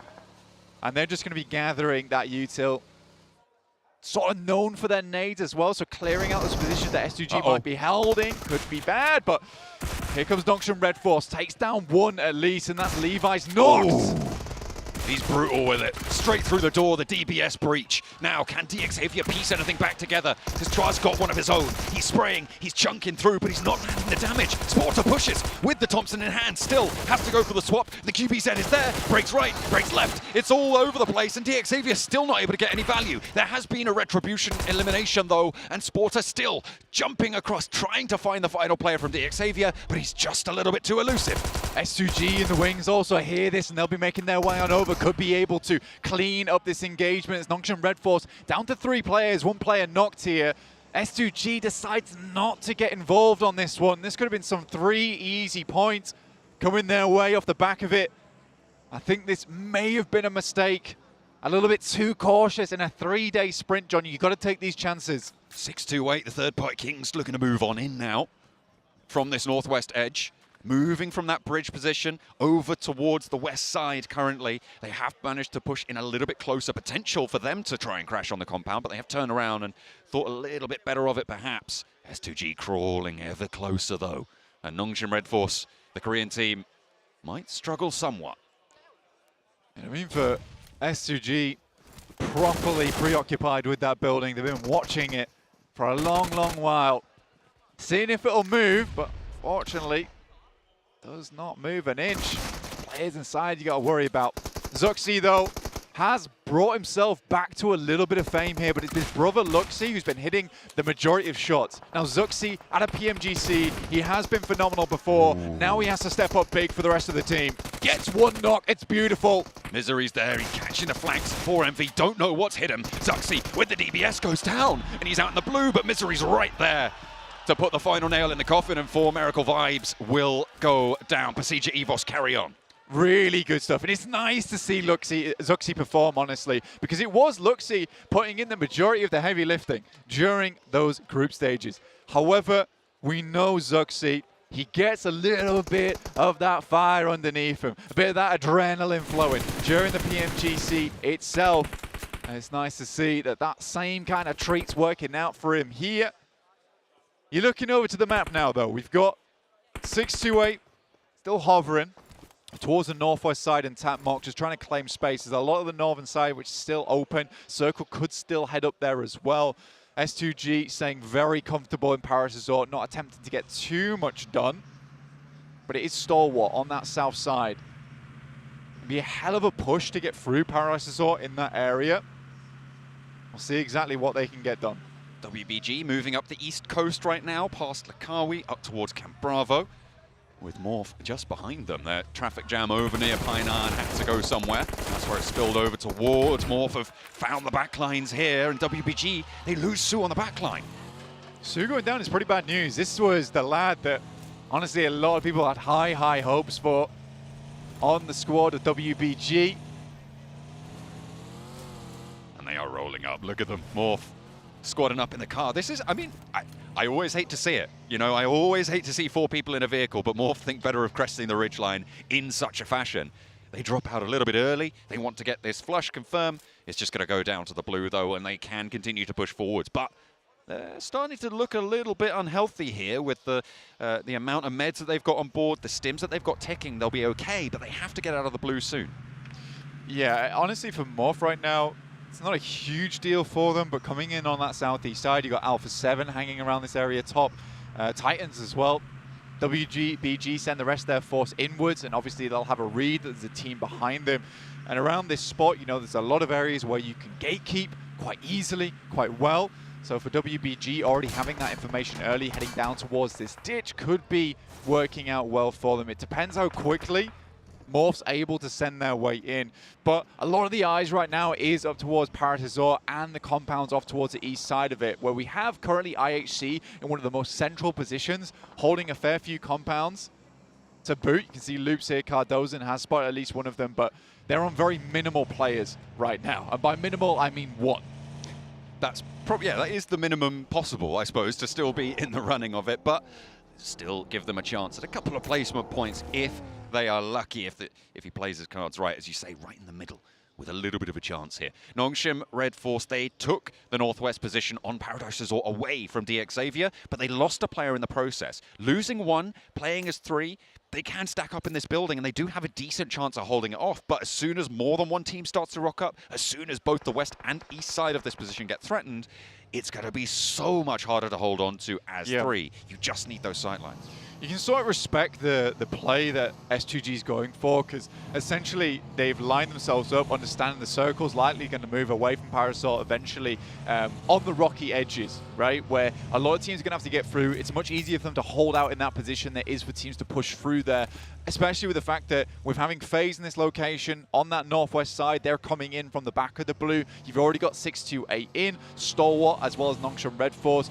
These teams are all going to have to take shots at each other as they move through, and S2G perhaps hoping to clean up the rest of the pieces at the end of this one. Right now, it is 628 looking to deal with FaZe, who have had that glorious run, as the Death said, from their final dying moments to bringing themselves back to life here, and they've only looked better and more rosy since then. Resurrection in the making. Hopefully the first nade goes through, and 628 lose a player. Now FaZe can start to move on forwards. There's a player up on high that they do need to be worried about. Need to take care. A hard shift down to the southwest, so it gives them a little bit more circle time. Oh, nearly going down. 33Z runs away, turns tail, but it's not in time. He will go down. Can there be a trade? But Ventores is ready and waiting. Sees that they're putting these players on the deck time and time again, and ST and Stalwart are going to rock up to the southwest point of the Paradise Resort. 628 get crunched in the middle. Nongshim Red Force, though, send out Sporter to the side. And right now, I think FaZe is being a little bit careless with this one. Not really too worried, a bit lackadaisical. This is an amazing little rotation coming through from Sporter. Quick jump out to the edge, gives you full sight lines, great bit of cover to play around with as well, and FaZe could get ripped to pieces by this. It might be a 3v4, but this opening that Sporter's given them could be the death of FaZe here. They're currently moving over the top side right now, which keeps them a little bit safer. Unleashes a nade, a bit of a risky approach, but hits it just on target. Ventores gets blasted. 2 players go down from FaZe in the blink of an eye, and now Nongshim Red Force have even the numbers and done more as well. They've been able to take that numbers advantage now, 3 versus 2. And S2G are here to play. Silas moves up, but he's immediately rebuffed. Holding their ground now. Nongshim continue with 3. Mela breaks wide out in the blue. The nade not going long enough, and Sporter stays alive behind the crags. Tizzy on the off angle, looking to try and keep up the pace, but XZY up on the high ground has gone down for them, so they're playing on us too. Can they keep it up against FaZe? For FaZe right now, Onzen's looking to get picked up, but more nades are flying through over towards their position. You can see Major Pride here taking the engagement down with Procedure Evos on the south side. Sporter will take down the last player of FaZe and shut down by an incredible reposition from Sporter at the start of that one. Certainly playing some sport of his own with a shot put on that grenade directly on target. Though curiously, is Silas to get silenced over towards the south side of this engagement. Does get picked up though and healed up nicely. Can they pick up these 2 points against Nongshim Red Force? He is ready. He is waiting. Sporter with the DBS in close range against the UMP. Steps up and Silas is ready. He takes the knock, takes the elimination, fades back with the rest of his team. Nongshim down to 1. A lot of time spent on this one though, John. And S2G do need to start moving out. Stalwart with this circle look to be having a very good position on the side of the map. Nice shot from Kelsey though, will take down another, not before he gets refragged himself. Will drop off the side of the wall. Udo Alliance putting pressure on from the eastern edge. S2G will have to leave this position. The blue zone will push them out from it. They want this res, but the nade goes a little bit long. It's up on the roof, and the res can come through now for S2G to keep them up as 4. Has just been enacted, but the blue zone takes him straight back down. Kelsey falls once more, and S2G are going to struggle to get this one back on through. In the meantime, WBG have gone down on the east side. IHC, Morph, Alpha 7 engaged in that conflict. But Udo Alliance still guard out S2G. A little bit of a struggle in their future. A lot of engagements happening around the map at the moment. IHC, who had a strong position for a long time, need to move over towards that western side. Alpha 7 is just calmly breaching over towards the east. Only really Loops in a strong position right now, but they've only got one player. Cardozen sets himself up for success, but he got no teammates to make it happen.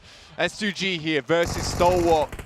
A big old fight here between these two teams. Currently, Stalwart sort of has the better positioning on this one, but S2G, 4 players, can they make it happen? That's the question here.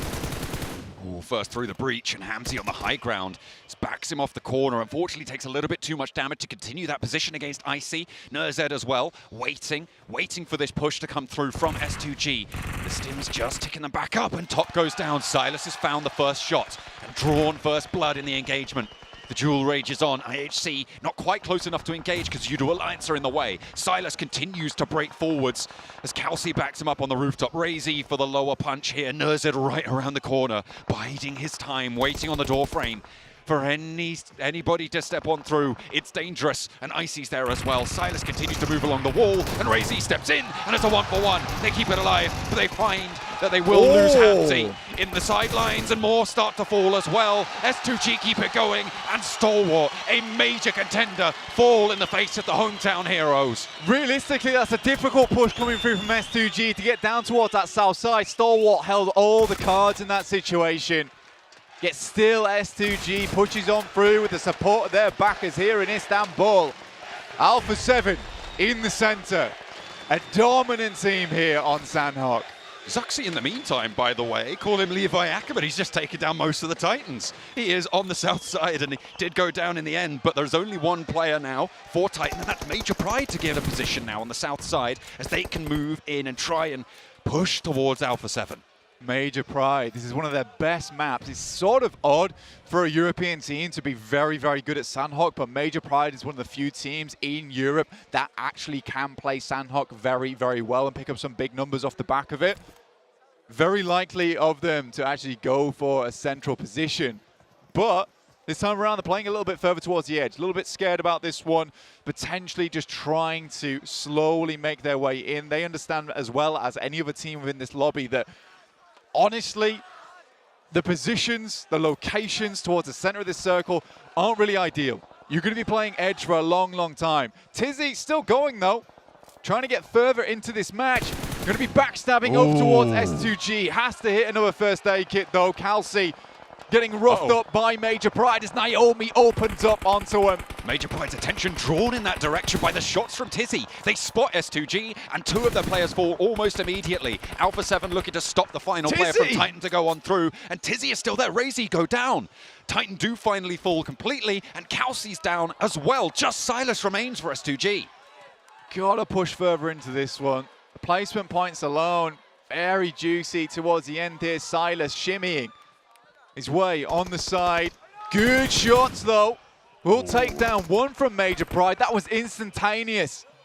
Naomi, first of all, Alpha 7 have spotted Major Pride on the hilltop as well, and Effect goes down. Silas is still going for S2G, and he is a force to be reckoned with, carrying that trophy forwards, and it is Effect to get flushed away. Mafioso trying to hold out IHC. In the meantime, 2 players remaining for IHC as they push in from the east, but they're not in the next zone. Cut across with the crossfire from Udo Alliance in the meantime, and Ziol tries to keep going for IHC. Effect to Nomi down, and Silas is still there. He just doesn't die. Silas currently on the 1v3 angle right now, looking for the fourth at the moment. Revo desperately trying to remove the thorn in their side in IHC, but it's all eyes on Silas at the moment. Major Pride's run devastated by him on the south side as well, looking up the hill. Effect goes down to the play zone, and Silas still here. Revo is here as well, and Dino will go down. Alpha 7 sweep on through. They took a knock towards Major Pride's position, and Silas was there to pick up the pieces. But now Alpha 7, a dominant force. The Brazilian team, well, one of the two Brazilian teams, but this is the time that they will stand up for the performance, and Revo gives another challenge to Silas, who just about squeaks on through, gets up there into third place with a cheeky little run for S2G, but it's Alpha 7 now all the way. Udo Alliance, last player to stand. And it will not be long for it. Alpha 7, clean house on Sanhok. Really, really good cleanup there from Alpha 7 at the end of it, taking themselves a chicken dinner. And I'm scared. I hear the boots are rumbling from this team. You start strong for Alpha 7, you start strong for Brazil, and the train don't stop. We'll have to see exactly what the future holds for them, but Revo, incredibly deadly with that DBS, still looks as incredibly strong with the DBS here now in the PMGC. It's a worrisome moment for a lot of teams in the lobby when they take the first game as cleanly as that, but again, I think a lot of the thoughts are going to be about Silas there. Almost 1v4ing versus Major Pride, that's a big deal, and also something that can sort of bring down your confidence if you are Major Pride. I mean, he carried that trophy onto the stage. He carried that game for them as well, out of that Paradise Resort engagement. But to be fair, they took a straight-up head-to-head fight with Stalwart in the midst of it all. I mean, it's incredible because Stalwart are such a strong team in everybody's estimation, I think. So the fact that they're able to do that, brilliant. Revo, 5 eliminations for Alpha 7. As soon as they moved in from that southeast side, they just had so much pressure over that hill on the northwest. Yeah, honestly, for Alpha 7, it wasn't the easiest of pushes for them because they were coming in through the middle. It's probably the best position to be on that side of the map, but you've also got Udo Alliance on your north, you've got Morph as well, as I think it was IHC next to them. So they had to battle through for quite a lot of teams, which is why you see them at 12 eliminations at the end of things, but that's what they're very good at. They're not afraid to take fights to some other squads, to take great positions within the circle, and that's the important thing. That's what you sort of need on your team. You can just see from the damage numbers alone, it's all extremely high. Every single one of these players is extremely talented, but if you have a team in the lobby that is happy and willing to take fights with some of the best teams in the world back to back to back to claim strong position in the circle, it's very hard to battle them back. And Alpha 7 starting things off strong is sort of bad news for a lot of these other squads. You want to sort of keep Alpha 7 down in those early games, so they need to reset on the tomorrow. But going forward, it's just going to be 5 more matches of Alpha 7 feeling it. Goodness me, the t-shirt cannon's going off right in my ear behind me. Needs to be careful on that one. That startled me something awful. But that was absolutely an incredible game coming through from Sanhok. Alpha 7 obviously taking that chicken dinner. Udo Alliance surviving up into second place, coming on through. I mean, fantastic performance coming through. Yep. Nongshim Red Force as well, taking a cheeky little scrap in Paradise Resort, seemingly another well-performing team. I was a little bit disappointed in Major Pride, though. That southwest position that they had, felt like they could have done a little bit more with it. Yeah, I think that they got absolutely trounced by Silas, to be quite honest with you. I don't think you can really be too disappointed. They got absolutely destroyed. For Udo Alliance, though, this is kind of an interesting one because I think that their MO during most of their games, even in the past, right, is just consistency at the end of the day. Getting a second place here bodes well for the Malaysian squad, and hopefully they can continue doing that. Well, you certainly hope so. Let's take a look at some highlights. Head back over to the desk to see what they thought of that one. Well, there's a lot, honestly, to say about that one. We'll start things off. Alpha 7, we always talk about every single event. They start so slow, and we said the same thing. They're slow starters, and they'll pick it up later on in the event. But 7, I have to go straight to you with this one. Yep. The amount of times we said, if Carrillo can play, and play well, then Alpha 7 can't be unstoppable. They can be this formidable force that really no team can take down, and we saw that happen finally in its very first match. Yeah, before I even go into Carrillo, and before we talk about what happened there at the end of the match, I feel like I have to give it some props too towards the beginning of the match because of how quick they were able to rotate into the circle. Yes, they were close to that circle, but it's how quickly they were able to do it. Usually this is a team that likes to play edge and likes to be very, very slow in their rotations. To see that quickness out of them, I'm really surprised. And now going back to what you were saying in regards to Carrillo, for him to be able to put up 4 eliminations with 521 damage, that's good to see too. And the other one too is Rebel. Rebel was able to put up 5 elims. So it might be a little bit too early, but I feel like I have to say it. Do Brazil! Getting their first win.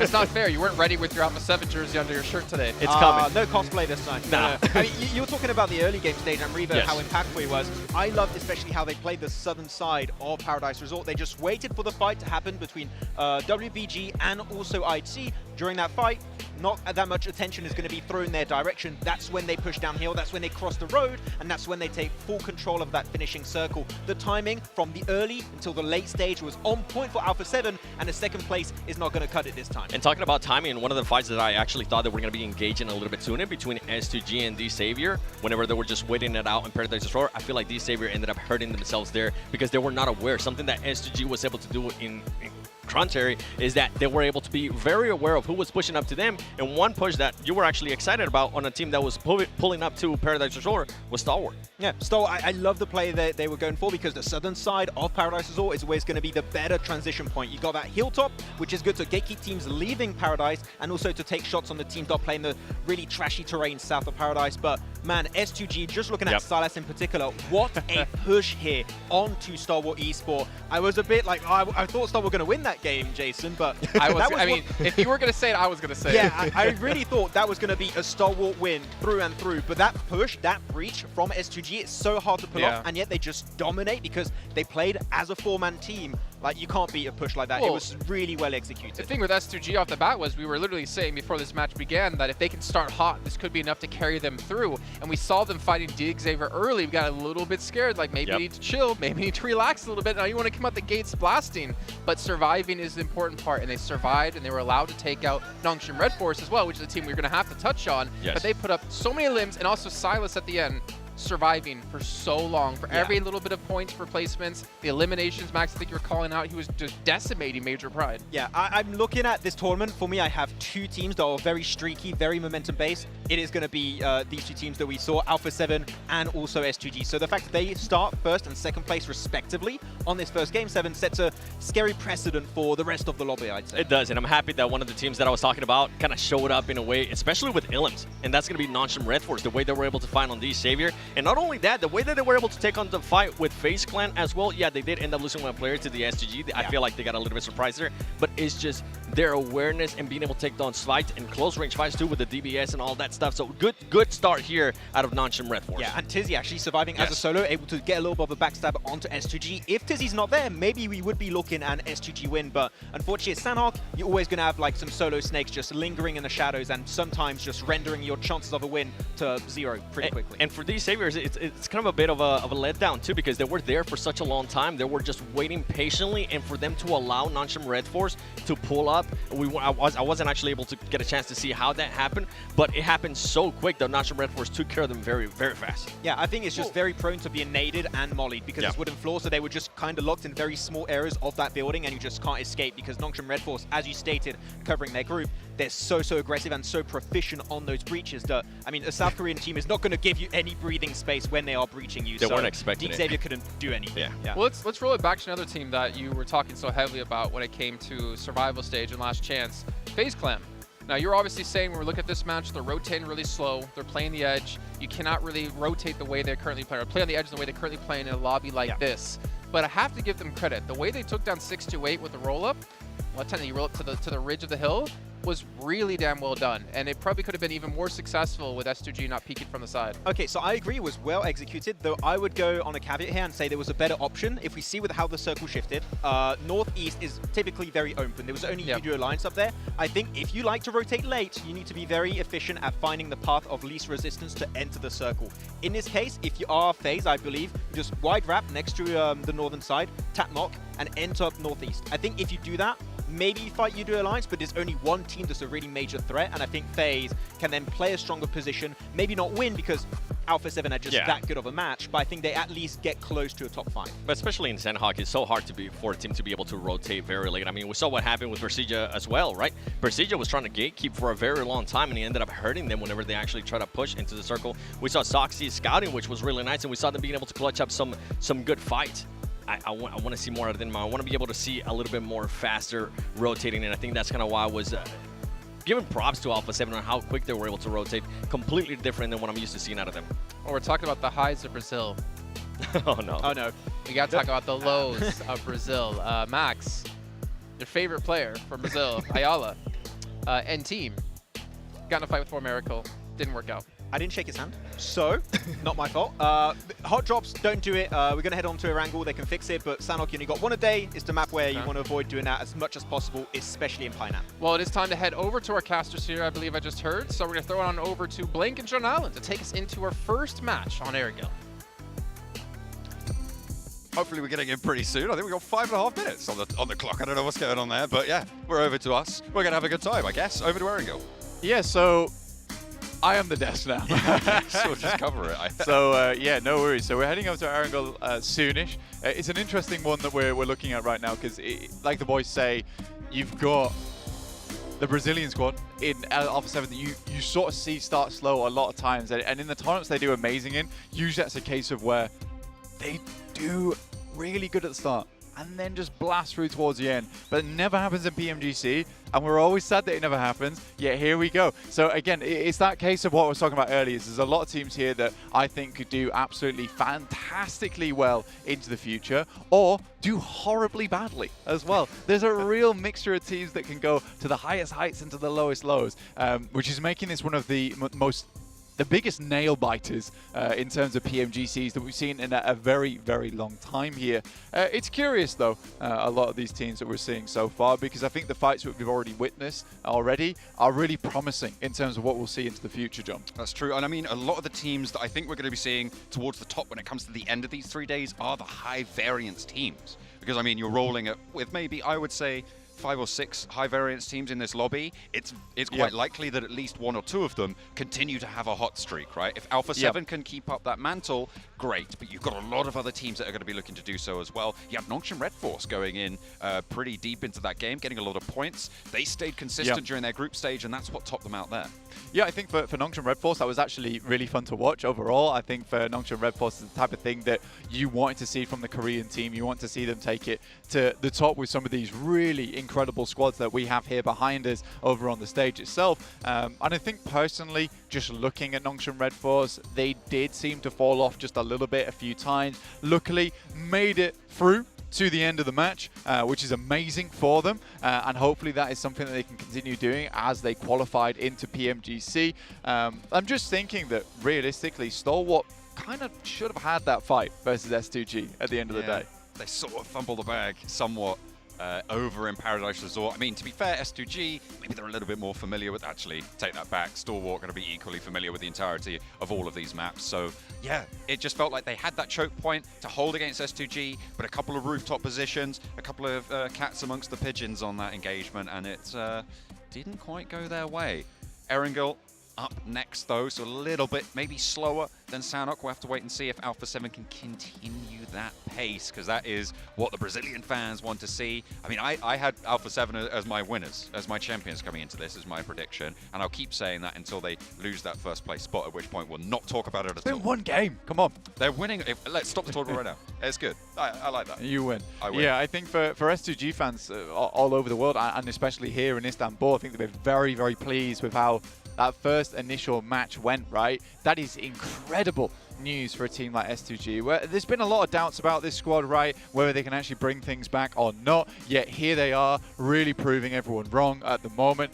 That's the thing that has to continue, though. It can't be a one-and-done game. I mean, they can't show up for this first Sandhawk and be like, that's it, boys. We proved everyone that we can play the game. We're going to go back to our old antics now. But no, this does feel more like a team that has won the PMGC in the past. Not won S2G. You just claim the team at the end of this they did just won S2G, didn't they? They did. It's 1-0. They did. So 1-0. They came third, I think. S2G? Yeah. Third, Udo Alliance managed to get a player into second place with 2 eliminations. I am pleased with Udo Alliance. I think that's the one thing that worries me though is the elimination points overall. I think for Udo Alliance, great consistency on that squad. A little bit afraid to take fights though. I think in terms of rotations, they are very good at it. And it was kind of like a little bit of a red herring for us in the group stage when we actually looked at them, because some of their rotations were very much from their side of the map, very much from their side of the circle. So it was fairly easy for them to come downwards into that spot. However, going into the future, going into the games that actually qualify them into PMGC, and even here on Sandhawk we can identify it a little bit, their rotations are just very smart and very strong. Yes, they avoid fights, but they can avoid fights because they're masterfully working their way through a lot of these dead zones where not a lot of teams are playing, which is not easy to do. That requires you to have really good game knowledge, really good knowledge of what's going on around the map as well. Certainly need to keep your wits about you. Looks like they are getting locked and loaded. With only a minute left till the plane takes over the grassy pastures of Erangel. Of course, we'll be heading there once more for a triple bill of our favourite map. Well, my favourite map, I think it's safe to say. You're a Sandhawk man, but I'm going to stick with the grassy pastures. We've got Miramar, though, as a treat later on. A little bit of dessert for us. Yeah, double Miramar. Bit of a Miramar dusting, let's say. A desert dessert. Yeah, a desert dessert. That's why they paid me. Dessert. But yeah, heading into the game very shortly now, 30 seconds away from our second match of the day, where we will see if Alpha 7 can continue that trend or are some other teams going to step up and let them know what's good, because there is every single squad here in the PMGC that I think could get a 10+ elimination game right off the back here. And not just Alpha 7, there's plenty of other talent within this tournament. I mean, we're on cam with FaZe there as well. They did some pretty decent moves over on that northwest side, of Paradise Resort. 6-2-8, another very strong team coming from China. The 3 Chinese teams didn't have the greatest match there in that first Sandhawk, so maybe the region will be able to stand up tall here in our first Erangel of the PMGC Grand Finals. Match number 2 of 18. We're going from Severny down to Novo on the plane. Got ourselves a plane path, and we got ourselves some players in the plane as we head in from shooting range, like you said, down towards Novorepnoye on the south side of the map. Pretty disgusting plane path, to say the least. Makes things a little bit hard for the teams that want to drop over towards the western side of the island itself. But again, you do have to work with the downslopes as much as you work with those inclines. And right now, for some of these squads on the western side, a bit of a mountainous climb to get over towards that area of the map, specifically Primos, maybe Quarry. We'll wait for the circle to pop here, John. See where that first time around takes us. With the Alpha 7 squad out early. That's where they'll be playing for. S2G, I spotted them blank. They're right in the middle.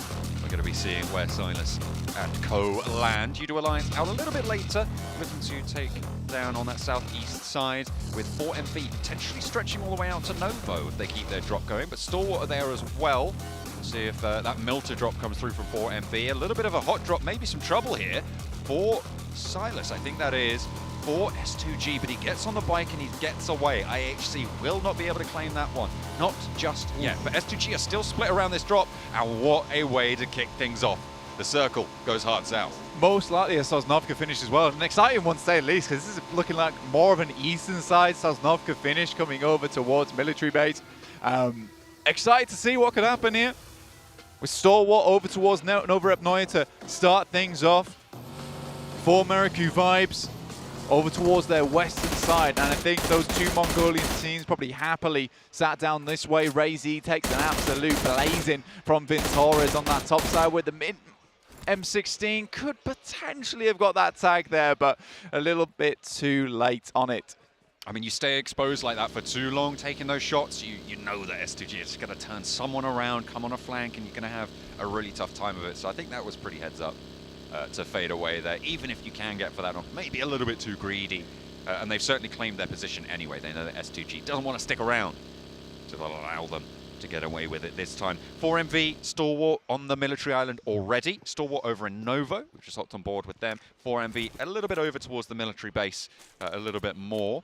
You've got U2 Alliance making an early break over the east bridge, and it looks like it will be relatively uncontested. Stalwart not grouped up enough right now to really go for a contest on that bridge.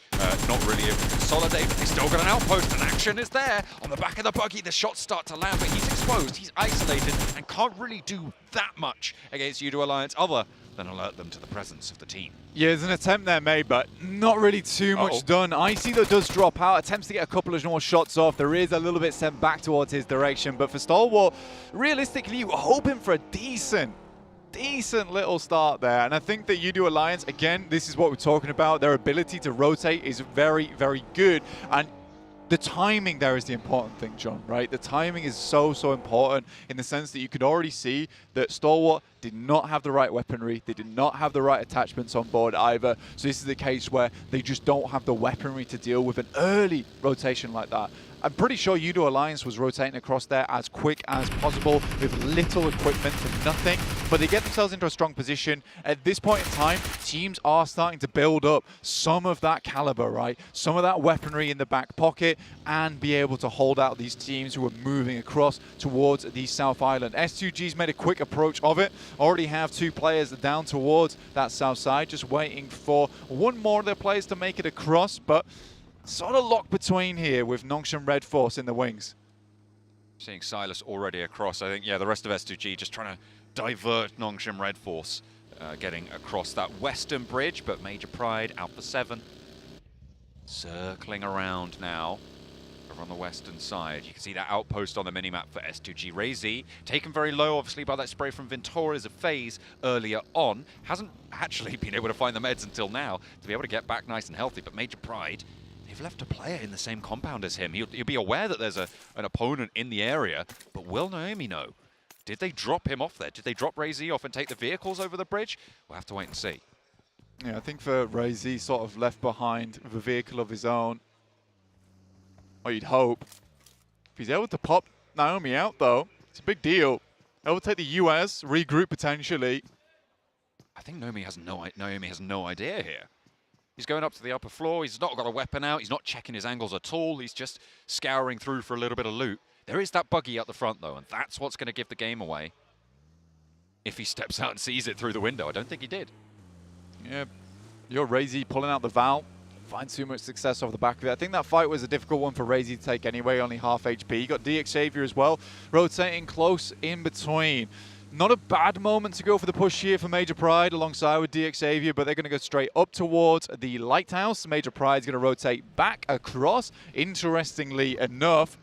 And I mean, this is not the ideal position to be staking a hold over towards this western side. The circle's likely going to head over towards the east. It could even head over towards Shelterway if players are unlucky here. So it's a curious arrangement that we've got set up here between DXavier as well as Major Pride. It's a case where you're potentially just looking for some results in terms of eliminations, but we will see. Taking that top spot. I mean, you are at the back of the traffic jam, so maybe try and get a pick on the team sat across the bridge with the angle that Lamborghini has. You can see he has full broadside on the walkways across that bridge as well. So just controlling the ground for now. They are in the next zone, but as you say, difficult maneuvers ahead, I am sure. In the meantime, U2 Alliance have made their way all the way to the south of the military island Blank. They are right on that coastline. No one really that close by to them. I'm looking at 628 making a crossing from Mill to Power in the boat as well. They've already put Sunan on dry land towards Novo, so they have got an outpost already making that crossing. Razy getting his swim on as well. The trunk's a little bit wet, but S2G going to be happy to get across nonetheless. You've got a curious position over towards that northwest side in Zaki, right? Interesting enough that they would be sat up there on that edge of the map. Still not moving in the blue zone currently. Just that north side, waiting, biding their time. Now the rest of 628 have moved on in, but Sunan's been scouting in the meantime to give them a little bit of an opening on to the south point of Novo. Gotten through to the hills there as well. Razy swimming underneath gets spotted. S2G potentially down a player here, as I think Razy will really struggle to swim all the way across with that health bar ticking down. Having to get through as well on a broadside. This is what DXavier were looking for. This is what they wanted to find a player on the team sat across the bridge from them, and they've been able to do that. To take Crazy out of the mix is going to allow them a much easier crossing when they want to go for it. Yeah, I think for Ray Z getting taken down here, a bit of a difficult scenario overall for him. But again, that's what happens when you get left behind like that, right? And S2G has been so split up for so long, but it's WBG currently saddling up against IHC. Demo should definitely go down there. The spray was forgiving towards the end, but the start, brutal. WBG decides that not too worth it. Godless should be able to pick up its teammate there in Demo behind a rock as well. The rest of WBG just send away. Decide to get out. They're turning around. He's out. Ming dropped off in the process. Su as well. Going to roll on in, see if they go for a reposition. That is another hard south shift, and we are going certainly to the east side of Military Island. But IHC and WBG on that northern side of this angle. Godless moving up, looking for this res. We're stage 2, so these reses can happen in the blue zone. Despite it enveloping the fight, it'll start to put some pressure on. Gap already down and flushed. Means WBG lost a player completely. IHC, if they can pull their player back up, they're up at 4 again. Yeah, I mean, for IHC, definitely a possibility to get back into this game quite easily. That is one hell of a hard shift on the circle, John. Ton of water involved as well. Stalwart, realistically, should have a good game off this one. They currently own Observatory, right? The question is whether Icy and Action is going to get up there shortly, because we do have the Piranhas swirling around that position on the mountain. Procedure Evos, Titans, as well as Udo Alliance on that south side, not to mention 628. And I think for Icy and Action, it looks like they are getting back into vehicles now. Lamborghini spots a couple of players. Out come the smokes, out come the stun grenades, but not quite enough here. At least one player has swung wide, and Lamborghini's not watching. It doesn't matter. Levi's has the angle. Ray Z now low HP by that pillar, has been knocked twice, but is still going. Hamzy up on the high ground, spotted by Lamborghini, not able to tag the spray. Silas under the bridge, lone really in his pursuits, but steps up for the fight, and Lamborghini takes half HP. Now trying to get back into it. Molotov forwards, pushes Lamborghini up to the high ground, doesn't find the knock, but that's an excellent reposition. The flush goes over to Ray Z, and now Lamborghini forced to go for this med kit. Chua on the back lines with that nade, tries to go long with it, but might tag onto Lamborghini if he's not careful. Good comms there to stop his teammate pushing. Hamzy in for the pickup now as S2G play on with 2. The Xavier currently have been fairly successful. It's Silas as well as Hamzy G, like you said. Silas, incredible last game, but that nade might just be on point there. Drops directly next to him, half HP. One more should do the trick, and Parajin's always been very successful with these nades. The smokes pop just a little bit too late as Parajin does get the lineup. Desperately trying to get some meds on board. Has a first aid kit, opts to go for the bandages here. I think he understands he needs to get a little bit more HP, especially in stage 3 at this point. Before he hits it. Over the bridge, they're rolling on through. Could be disaster for DXavier as S2G might have been thrown a lifeline. Hamzy G gets away with it. DXavier trying to hold through. First player goes down for Major Pride, second as well, and they crumble on the crossing. Major Pride gonna have a real tough time, and DXavier, they bided their time in that lighthouse position. They gave S2G some rope, they snatched it back, took 3 players there, and now Major Pride are finding a similar result. Yeah, honestly, this Vietnamese squad has been extremely impressive, and I think the reshuffle they've made on the players has brought them a lot of momentum overall. I mean, Parajin, Lamborghini, really, really strong players. I mean, Lamborghini's been with the squad for a very long time, but now is supported by the correct players, I would say. They do need to get gone at some point, though, right? Because they can't stay here forever. WBG currently fighting off versus IHC in the meantime. There's plenty of players looking for this bridge. The Xavier playing the far side. IHC and Major Pride standing in the middle. WBG try and get across, but they all jump in the same vehicle, and Godless lights it up, something awful. Zeol does go down in response, but that is the end of this match for WBG. Another bad performance for a Chinese team, unfortunately. It's going to be 6-8, looking to try and keep up the pace now. 4 players alive for them. They've also got Titan, but it's going to be tough for everyone involved. Effect. Attempting to salvage this game, but unlikely. No meds on board anymore. FaZe looking across. That is I think this is the 5th, 6th team trying to get across this west bridge blank, and it is not going well for anybody except for DXavier. They're long gone in the meantime. IHC trying to reverse it up, back it up, and the spray onto a vehicle. Demo for 1, 2, and 3. Phase 4. The hell is going on with IHC at the moment? These triple vehicle pop-outs. This is unreal. Ayala from Loops right now taking down Morph. You got Titans, Bamboo, trying to bite at the steel beams here, but unable to get past them. It's Cleon. Looks to take down a little bit more here. You're a little bit out of range for that pan there, unfortunately, Yoru, but take out the rifle. You might have a better time of it. Yala might eat a nade here, but the cook is just a little bit too long. Spots the player up on the rafters. They need to be careful. Yoru has to drop down. He's low HP. Does he get knocked? Just about. The blue zone finishes him off. IHC 10 eliminations over on the Western Bridge. I mean, we saw plenty of action there, so I don't quite doubt it. Morph, though, having a tough time over on the East Bridge. It looks like Titans are going to come out smelling the roses here. DXavier, in the meantime, all 4 of their players close to 4MV. 1 falls, and it's Nongshim Red Force on the Western Edge to take a little bit of the wind out of the sails for DXavier. Lamborghini gets knocked down here, and realistically for DXavier, it's all about trying to reserve these players, trying to get them back up on their feet as quickly as possible, but they are surrounded by squads at the moment. You got XZY over behind them from Nongshim Red Force. Levi's decides that it's just not worth it to stay in this position for too long. They sacrifice 1 player to try and get both reses off, but this is a good approach from the guys on DXavier. XZY, though, lighting up the players on 4 America Vibes.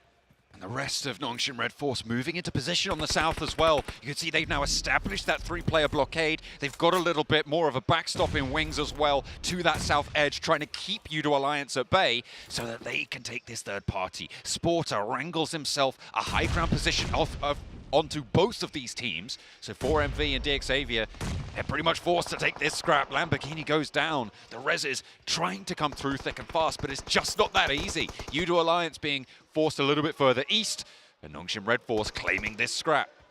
Yeah, I think for Nongshim Red Force, it's a great rotate they made, a great decision to push up the hill when they did. Excellent at these little micro repositions that are going along around the map at the moment. So very pleasing to see from the Korean squad. Levi's, last player alive, certainly can take a hell of a beating, but he's had to be the front liner for the rest of the squad to try and get them up. Now just Paragym with the DBS, rocks over the top side. It's a good initial hit, but that's all it will be. Gets a lot of damage done, and now it's time for Nongshim Red Force just to clean this one through. DXavier, they're taken down. They got out of that Western Bridge, which is more that could be said for most, but they won't get that much further, unfortunately. Now, Nongshim with the remnants of 4MV. 2 players left to stand for them. And Tizzy's there to find Apex now, just the one to go. Udo Alliance, they have been denied access from the south side of this fight for so long, and they get a little bit too antsy. They move up, and Sporter goes down. I like this from Udo Alliance right now. The double split at the moment, trying to control both the road and at least a little bit of the rocky crags down towards the south side. They're not trying to get too aggressive on this one, at least taking shots where they can. But at the end of the day, when you look at this, Udo Alliance has at least afforded themselves 2 very strong positions no matter where the circle goes in the next shift. You look at this circle, though, I've never seen it before. I don't think you've ever seen this circle before, to be quite honest with you, John. This is in one of the wildest spots inside of Sosnovka to see a circle end. There's a lot of strange terrain around this spot. The major talking point, though, is definitely going to be Stalwart, right? It's how are they going to control this north side edge? Because Procedure Evos as well as Loops are coming in, 2 really good teams. IHC go down, but those 10 eliminations will be more than worth their while. And it was a great approach on that western side, essentially living as the lone survivors other than them and DXavier. This south shift is great news for current leaders Alpha 7 as well, for them to try and keep up the pace, but we'll go back over to that one I'm sure in a moment, because Doc has a scrap on his hands. Won't be able to last it out though, won't quite be able to weather the Nongshim Red Force aggression, but 2 players go down and that's going to slow things out for them. Loops might have a shot over to them. The forward duo for Udo Alliance might also have a say into this fight. It's a nice little rotate that Loops made between them, Ayala and Cardozin. Obviously, only 2 players in the squad, but they're attempting to search for positions around the map where they think that it might be weakest, where they can find a 2v3, maybe a 2v2. Titans got Suki off in the distance. Lynx is taking some long-range shots, but not plinking. 3 players alive for Procedure Evos. They weren't in a bad spot either over towards this northeastern edge. Interesting that Lynx would spend so much time outside the blue to attempt to make that happen. You know, if he doesn't get in soon, that's likely going to be a knock on his side of things. Yeah, these blue zones will start to do quite a lot of damage now as the ticks go up into stage 5. Stalwart are, though, in their way. And I feel like, I mean, you highlighted before, Stalwart happy with these circles. They are in a very strong spot, and it's just got stronger. It is Stalwart on the north, 628 on that south side. These 2 strong positions forming a major blockade of this circle, that road that runs through the middle, isolating both sides of it. Yeah, it's going to be a curious one, honestly, because I think for 628, I wouldn't personally think they have any idea where Alpha 7's currently playing. They were out in the water for a very long time, but there's potential for a bit of a surprise play here from them. In the meantime, it's Lux versus Nongshan Red Force coming over the top. 2 players versus 4. See if they can make it happen. 1 and 2 for Cardozo forwards, and XZY has to hit the deck. He's half HP. The first shot for the DBS, the second, and there's the third. Ayala was there for the backup, and 2 players. It's more than enough. Brazil's here to play. That is an unreal result. I was saying they were looking for potentially a weakened team, but they want the strongest. They only want to play with the big dogs here in the lobby. That's what made Loop so good in their group stage and what made them look so impressive. Cardozo, Ayala, DBS Kings, the 2 of them. Stalwart, though, on their 2-2 split still. Alpha 7, potential on a surprise play. 33Z currently holding in his own. Nice shot there coming through from Action. Instantly takes down Titans. Final player. Alpha 7 on the south side. I think that is going to be the major scrap of the next few moments. You've got Xing and 33Z on that south side, currently on a split 6-8, looking to try and regroup on this south side. Alpha 7, see how long they can remain unknown. The blue zone was taking them down as we get a cheeky little replay. This is IHC's Bloodbath over on the West Bridge. Godless spraying them down with the backup of Demo and Ziol. And I mean, what can you do here? Loops on this hillside, though, similarly impressive on that performance with only 2 players. Yeah, I mean, we're already farming clips. Let's put it that way. We are really farming clips at this point in time. Alpha 7 just about make their move upwards over towards 628. Could potentially be starting to take their engagement between them. There is 4 players versus the 3. We just saw Brazil absolutely trounce when they were down on players. So potentially it can be done again. But 628, one of the more aggressive Chinese teams, has some strong firepower on this squad as well. Mafioso, though, has the nade in hand. It's a good arc on it. Ooh, looks pretty sweet, but it's going up to the top of that cliff, unfortunately. Sunan avoids that damage. Stalwart have spotted Loop, so they're going to be a little bit too much to ask there, I think. Cardozo, most likely left as a solo, gets into a shack. He's kind of in the middle. And Stalwart's probably the only team that's going to be looking to push there, but the question is, when do they want to take this spot?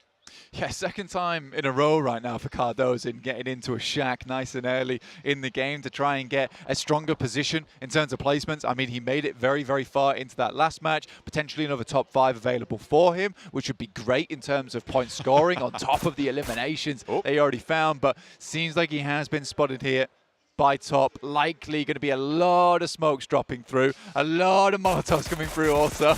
You ain't going anywhere, Cardozo. You're staying right where we put you. And go into our points total if we can help it. There it goes. The burn is on, and Action picks up the point. Clear. Stalwart able to take control of the shack, and now Action can move up to it. That's what Stalwart wanted to do, take position, and that is exactly what's going to pay off with this circle shift.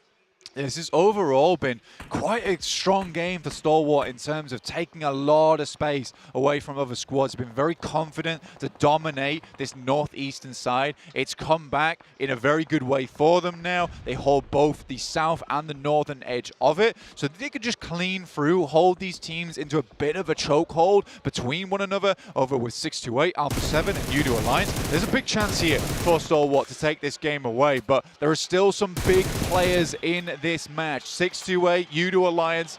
Alpha 7, though, I'd say they're kind of in their dying throes at the moment. A little bit. It would seem that way. Senab, the last player to stand for them, and I think they know he's down the hill. They've really struggled to move in on the south side. They tried to push up, but 628 were ready for them. They were playing as 3 from this position as well, which makes it even harder. 33 said, oh, he knows. The nade is in hand. It's underarm. Drops it down. Is that going to be the final nail in the Alpha 7 coffin? No. Senab sidesteps. He's still got some moves left in the back pocket. He's still bringing them out. Okay, Shing taking damage though. This is Yudo Alliance.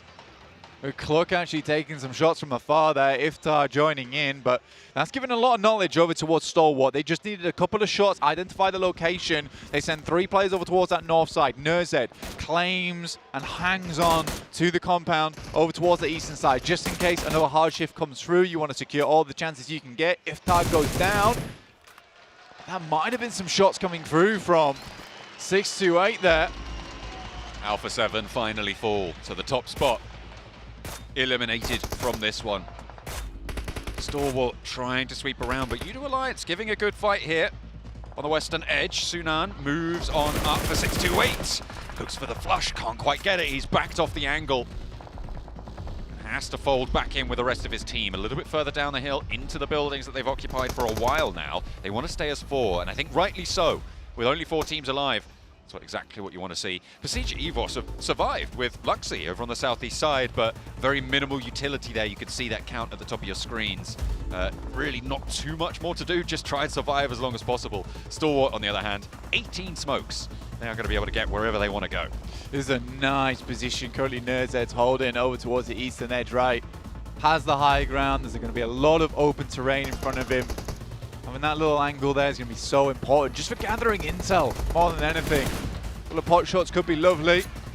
See what happens about it. A Yudo Alliance now off in the distance. For them, this is a big game. It's an important game for them as well. They need to prove to these squads they're not just a second place team within this lobby. They need to take a little bit more action, be a bit more proactive. 33Z takes down one of them already, will back it off down the hill in the blue, not likely to survive from this one, but open things up. Clock gets the pick now over to Shing to take up the mantle of this angle. I don't think Olio's getting back on his feet here. Yudo Alliance not able to push down that ridgeline, does get flushed out here eventually, but in the meantime, Stalwart just march forwards. They're keeping that pressure up from the northeast side. Difficult push now for Yudo Alliance. However, they get given a bit of the zone. Stalwart, top action, Icy, all are able to move over towards this northern side. This hilltop that they've been controlling for so long is going to give them that eagle eye. Nurzed likely can follow suit, move over towards them. Shing though, dirty shots coming through. Flax feels the brunt of them as well. Bandage is back up again, but I think for 628, they have really been scrapping. The underdog fighters here in this match. Oh, they love to get in and amongst it. 33 said on the back of the buggy with Sunan in tow as well. It is going to be top though to find the angle and actually take down Flax. Stalwart want a piece of the pie. 3 teams remain as Luxy survives on the southeast, but it's 6-2-8 versus Stalwart into the scrap for the final circles. Information provided now, given across. You got 628 underneath.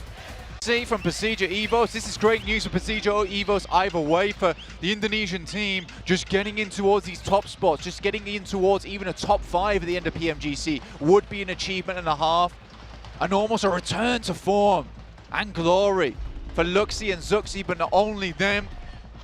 You've also got Redface and Misery who've really made a big step onto the scene here. Makes it to the crate, has to break out wide, and you saw Stalwart were paying attention to this angle. Maybe not enough, but there he is on the swivel. Nurzed handles business. 2 teams now remain. A lot of damage done to Stalwart though, and can 628 capitalize? A high ground position for Stalwart still being enacted by Icy. Can the off angle come in and come through clutch for the roster? A first pick for 33Z.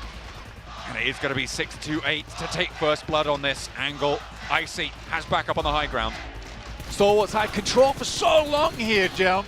Doesn't make sense that they would let things slip a little bit. Finally, gets a nice tag over to 33Z. Nurzed, though, on the off angle, able to pick something up. Sunan spots him out. Icy immediately to the rescue, to the aid of things. But the shots are so clean right now from 628. 2 players down on either side. Icy repositions, trying to move through with the buggy. Sunan has to reload, and there's no answering volley. There will be a flush coming through, however, and now it's only Sunan for 628. Stalwart, in the meantime, have taken out his entire team. 2 players are there, 2 players are ready for Stalwart to play in the center of the circle. Icy and Action to try and keep it together.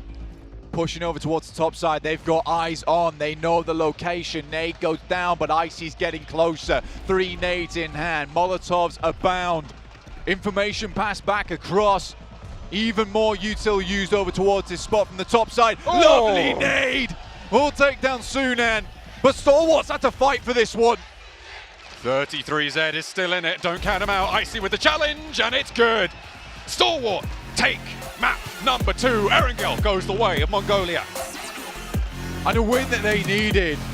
They need to bring things back, bring things up to speed, because honestly for Stalwart, PMGC has not been kind to them. Let's be honest. But finally, they're getting that confidence. They're getting where they need to be in these matches. They look much better. And I think with the position they held in that map, it was one that I talked about earlier, is that Stalwart should have a good game on this one. But the actual key factor in that sentence is should, right? And a lot of times I say this about Stalwart, they have a great position, this should be their game.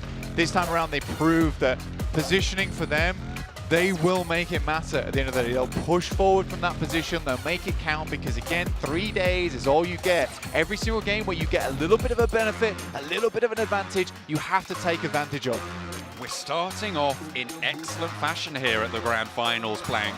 Alpha 7, they open the bidding over on Sandhawk, another tournament favorite. Over at that top side, and Stalwart answer raucously with a strong positional game there. A really well played answer to the aggression from Alpha 7, who go down, fair enough, on a difficult coastline ascent.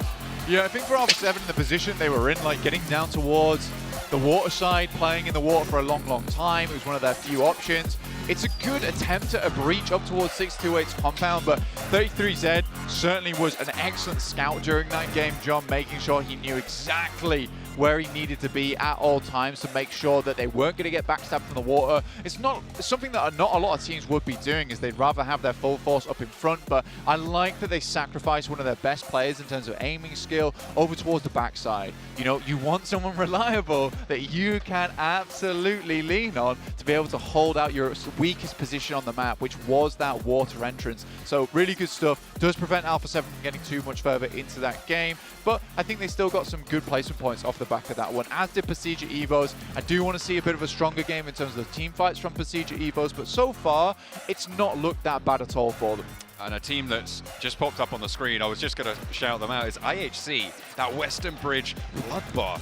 Really helpful for their points totals. They managed to get, I think it was 10 eliminations at the end of that match in about phase 4. So really well done for them to be able to pick that one up. But that West Bridge engagement highlights the importance on military circles of getting across early. Yeah, I think for even Udo Alliance, they got so far in that game, right? Very far, just didn't have things to back it up. They made it down there. They got themselves a strong position jump. But in the meantime, we're going to send this one back over to the desk. Well, I know there's one really happy person here on the desk. He called it maybe one game too early. Maxman. I'll take it. It's the Stalwart win. Oh my! I mean, they get a close to over finish here, Jason. So of course they're going to be favored in terms of getting that chicken dinner. But the way they were playing the split 7, we have seen the early game stage. 2 players in observatory, 1 playing the middle, and the Z playing the ridge line. And they just wait for the circle. It pops, regroup all together, and just play for that win so efficiently that they almost did throw it away by giving the high ground over to 628. I do have to agree with that, but they were able to recuperate it and just obliterate 33Z and Sunan at the end. I'm with you. The way they were able to control that north in Circle 5, they were able to push Persija pretty much into the water as well. Then the other thing that I kind of want to mention that you mentioned as well is how they pretty much almost threw that there at the end, and I think it was because of the Euro Alliance players that were over at the top. They kind of got a little bit worried about that. They decided to back off. And what was crazy too is for 628, it kind of worked out for them because we saw Top being able to finish the last player from Euro Alliance, which allowed 628 to take easier access to that north control and pretty much be able to overlook everything. Very close there. I thought it was going to be a little bit more convincing there from STE, but hey, a win's a win. See the fist bump, high five, boat. I don't know what to do. They got the win. That's one of my favorite teams. It's not going to be, it's their favorite team right there. It's not going to be the worst handshake ever in esports history, thinking back to certain bird. But moving on here, we can see Stalwart taking themselves the 10 eliminations, 20 points in total.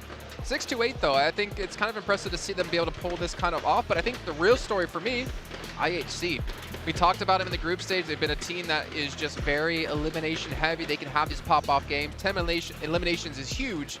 but that's not going to get you a Grand Finals trophy. Yeah, that's the thing about IHC, right? They're all about eliminations. Placement points, unless it's the last game of last chance, maybe they'll start popping off and going for the win. But at the end of the day, strong on eliminations here for IHC. Really good bridge play, but when you have the bridge, here's 7 that keeps moving away. Southern eastern side for the circle, you're going to get gate kept. It's not going to work out, though. Another team that was gatekeeping the southern side here, it was the entirety of 6-8 that against Alpha 7. I know it hurts, okay?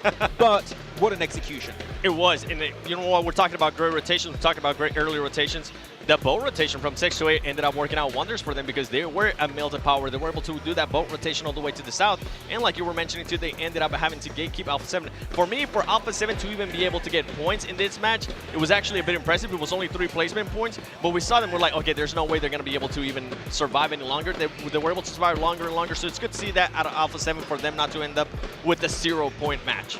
Well, another Brazilian team, Cardozo and the DBS versus Nongstrom Red Force. That's just that makes me want to take DBS out of the game sometimes, man. Some of these long shots he's pulling off here, but he pretty much gets the 1v3, obviously with the help of Ayala, but he was the last player remaining for the team yet again. DBS, the new M4. Pretty much. DBS, the new AWM. Oh, pretty much. Just snipe with it, mid-range with it. It's going to work out at the end of the day, but he's able to survive and keep it up. I want to see a game here, 7, where loops have more than 1 player alive at the end. I want to see that too. Is that possible? We'll have to wait and see. I mean, we're not going to have to worry about Sandhawk at least until tomorrow. By the way, top 3 here, Nongstrom Red Force, a team, the way they've been able to time their third party into the way they've been able to tie in the rotations, because this team was playing outer circle, especially towards the south of military. They were able to time it perfectly. I think it was when who was it actually? D Savior and 4MB. They were actually fighting against each other. They were able to time that perfectly and push into that fight, being able to get those eliminations as well. Ultimately, Cardozo with the DBC was a little bit too much for him. Yeah, okay. Any team can win these fights, except if you're going up against a DBS, and that you're maybe going to encounter a bit of a tough transition later on. But yeah, Nongstrom Red Force being consistent without a win, being podium finish right now. South Korea, we expected D+ Kia to qualify, be the big team from South Korea. Nongstrom Red Force giving a run for their money for these other squads. Not surprised. Yeah. Not surprised. No. I think highly of Nongstrom Red Force. I think they're going to be continuing. I expected them to be in a top 3 situation, but if they actually continue to play like this, I might end up changing my mind and think more of a first place finish for them. Oh, wow. So you'll see them walking into the UK with a PMGC trophy to put it up. I wouldn't mind that. You wouldn't mind that? Okay, yeah. I mean, to be fair, it is amazing to see South Korea we've been talking about for years, thinking back to what, Archer days in like 2019, 2020. And see how they've been able to improve here. Also going on currently within the game at the moment between the 4th and the 10th. You got the Road to Glory where you can win exclusive rewards such as that esports supporter title, which I already have, just saying. I got that from PMWI. Always flexing that. It's like the only thing you flex. What's your rank, James? Let's not talk about that. Let's talk about the PUBG where you can upgrade to the VIP ticket online as well. Obviously the 8th through the 10th, so that is the 3 days where we have the grand finals happening. Max, let's talk about John Allen's ring. Oh, okay. Good thing you can't hear me over there. We did abandon him. Yeah, well, that's true. We didn't have to. Maybe Blink did here. I don't know. I got some looks from the other side, so I'm not sure. You're good, John. Don't worry about it. It's fine. Don't worry. You're the best player, John. Don't worry. He's in Face Clan right now. Something we need to mention, though. Obviously, teams have more than 4 players. Presija, as you pointed out, 7, while we were watching, they brought Luxie in instead of Zuxi. Small change, obviously 1 twin for the other, but interesting to see that they're doing that after 1 match alone, that they're willing to swap around rosters. It was, but it ended up working out for them because Luxie was the last one alive and he was able to get some extra points for them. Now, I kind of was hinting there at Face Clan. I don't know what's going on with this team. You were talking about you want to see them a little bit more aggressive, and we're continuing to see them rotate super late into the circles and getting just caught off guard. They need to be able to change that playing style. I was mentioning earlier, too, I'm going to give a lot of these teams 3 games, and we're going to be able to start seeing a pattern. Now we're starting to see a clear pattern here. Maybe they're going to be able to adjust here going into the second Erangel. Exactly. Like the fact that you're going to have another angle, hopefully you're going to see fixes on that. I wouldn't use the word aggressive. I just want to see them be faster on the pivot. Because right now, if you have tough circles like this, unfortunately, in PUBG Mobile, in any Battle Royale, you have a section of RNG that's in play, right? And you want to take the worst case scenario in account, and you want to try and move as quickly as possible in a spot where you could technically still reach the circle, which right now, the Western Bridge, not the best option. Maybe go for rotation in a circle like that because it was a really bad first few circles. I think that would be a better option moving forward. The thing is, if we're thinking about Face Clan even challenging for that first place, right? Especially when we go to Sunday, they need to be able to adjust it. And I think one of those teams that I was talking about earlier is Alpha 7. they had to do that same rotation, but they were able to do it a little bit faster. They were able to actually survive a lot longer, to the point where we're like, okay, how did Alpha Save even get there? How did they end up even with 3 placement points? So these teams need to be able to adjust very quickly on the go, and right now FaZe Clan is not new to that. I mean, FaZe Clan hasn't been able to adjust. Think back to groups. The only matches they really did well in was when they were center zone, because the zone shifted on top of them. Yep. And then, like you mentioned, the turnaround on survival. Let's see if they can turn things around here. I believe we're into a short little break where we get things ready to go for our next match. So we'll see you all in just a few.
I'm Gold Investigator.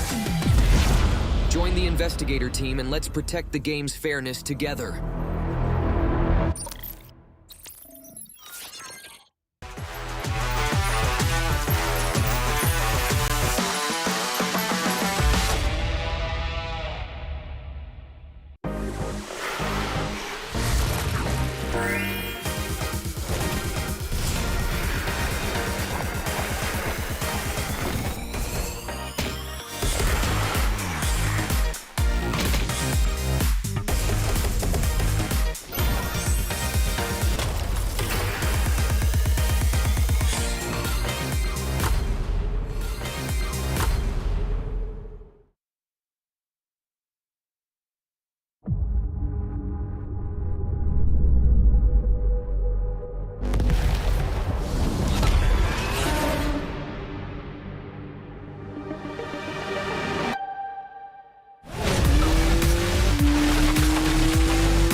We've already had an interesting first couple of matches here. Alpha 7 starting off the gate strong, S2G starting off strong and then not being so strong. Unfortunately, I don't know, I'm kind of getting some weird little enjoyment out of seeing them perform badly in front of their home crowd, which obviously is very odd, to be honest. I think it's a testament to my character.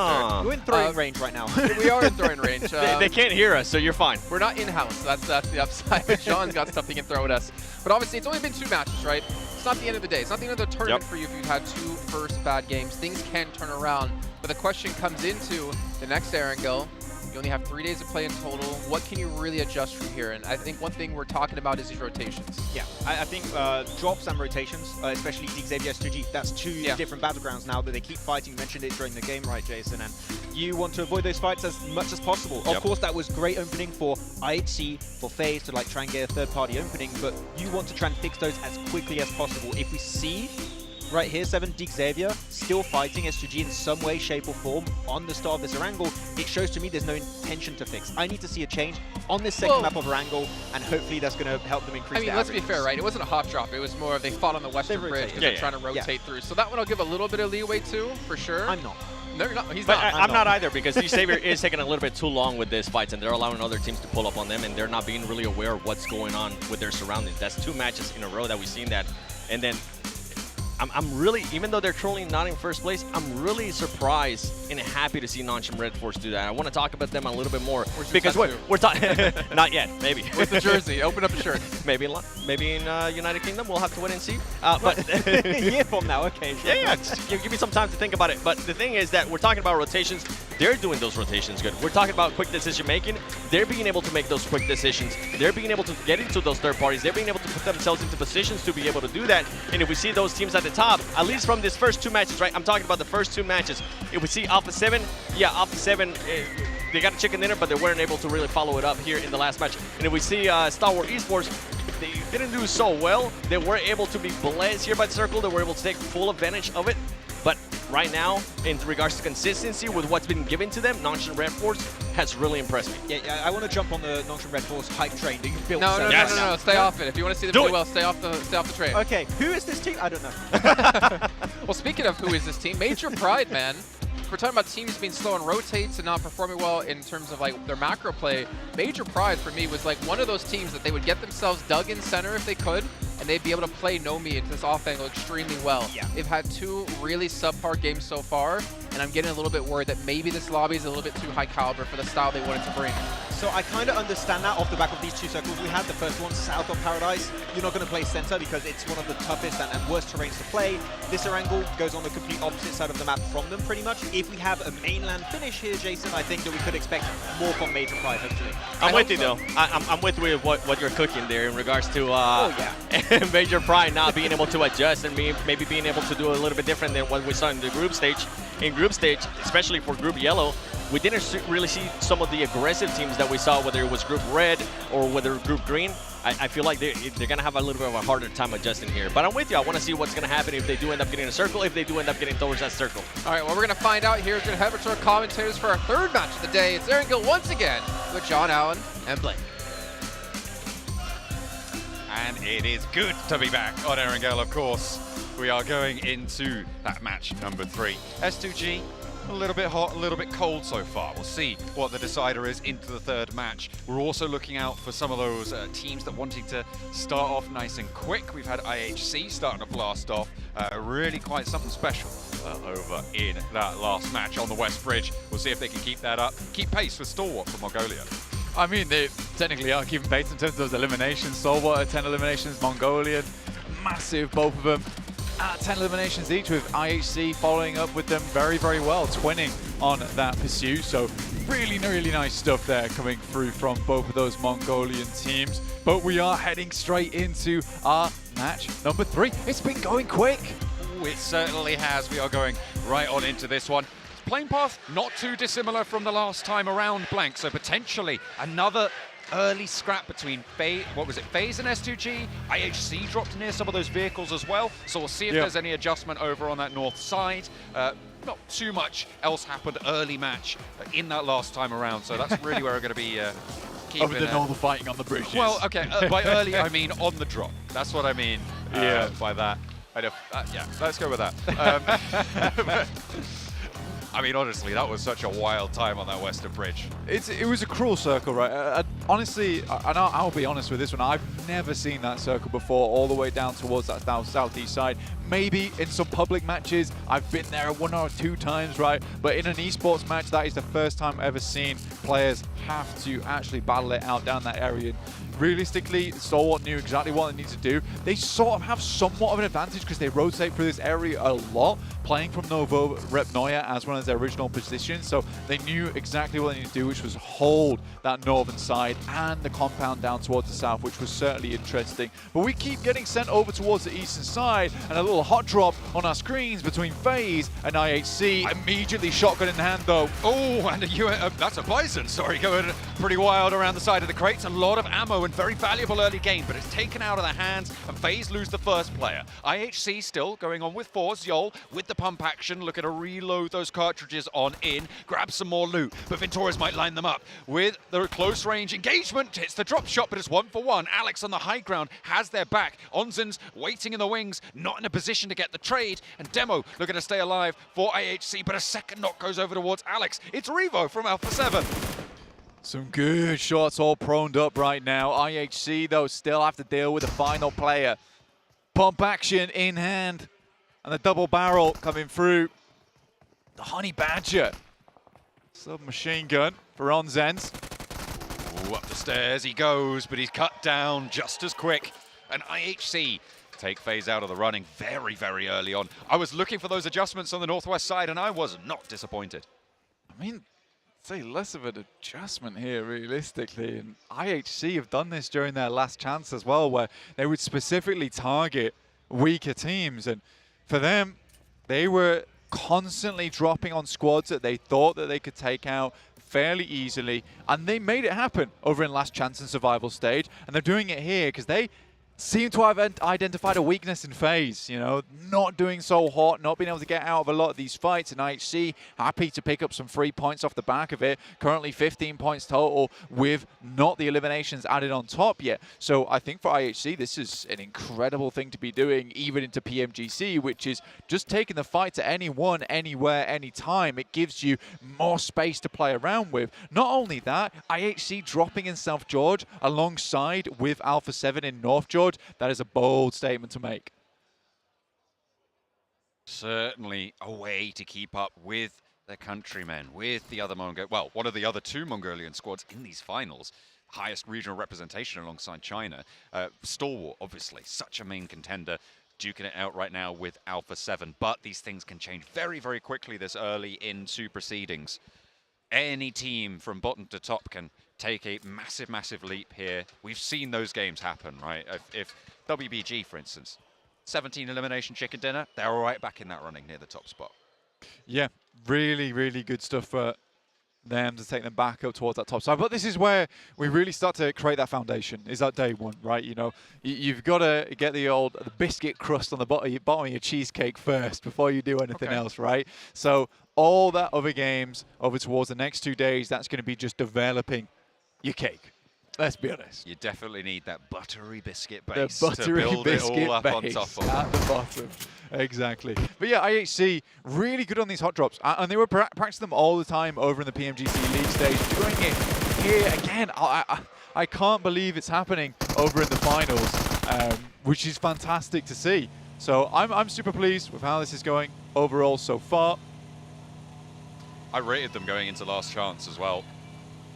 I'd had the pleasure of covering them in their group stage during the leagues.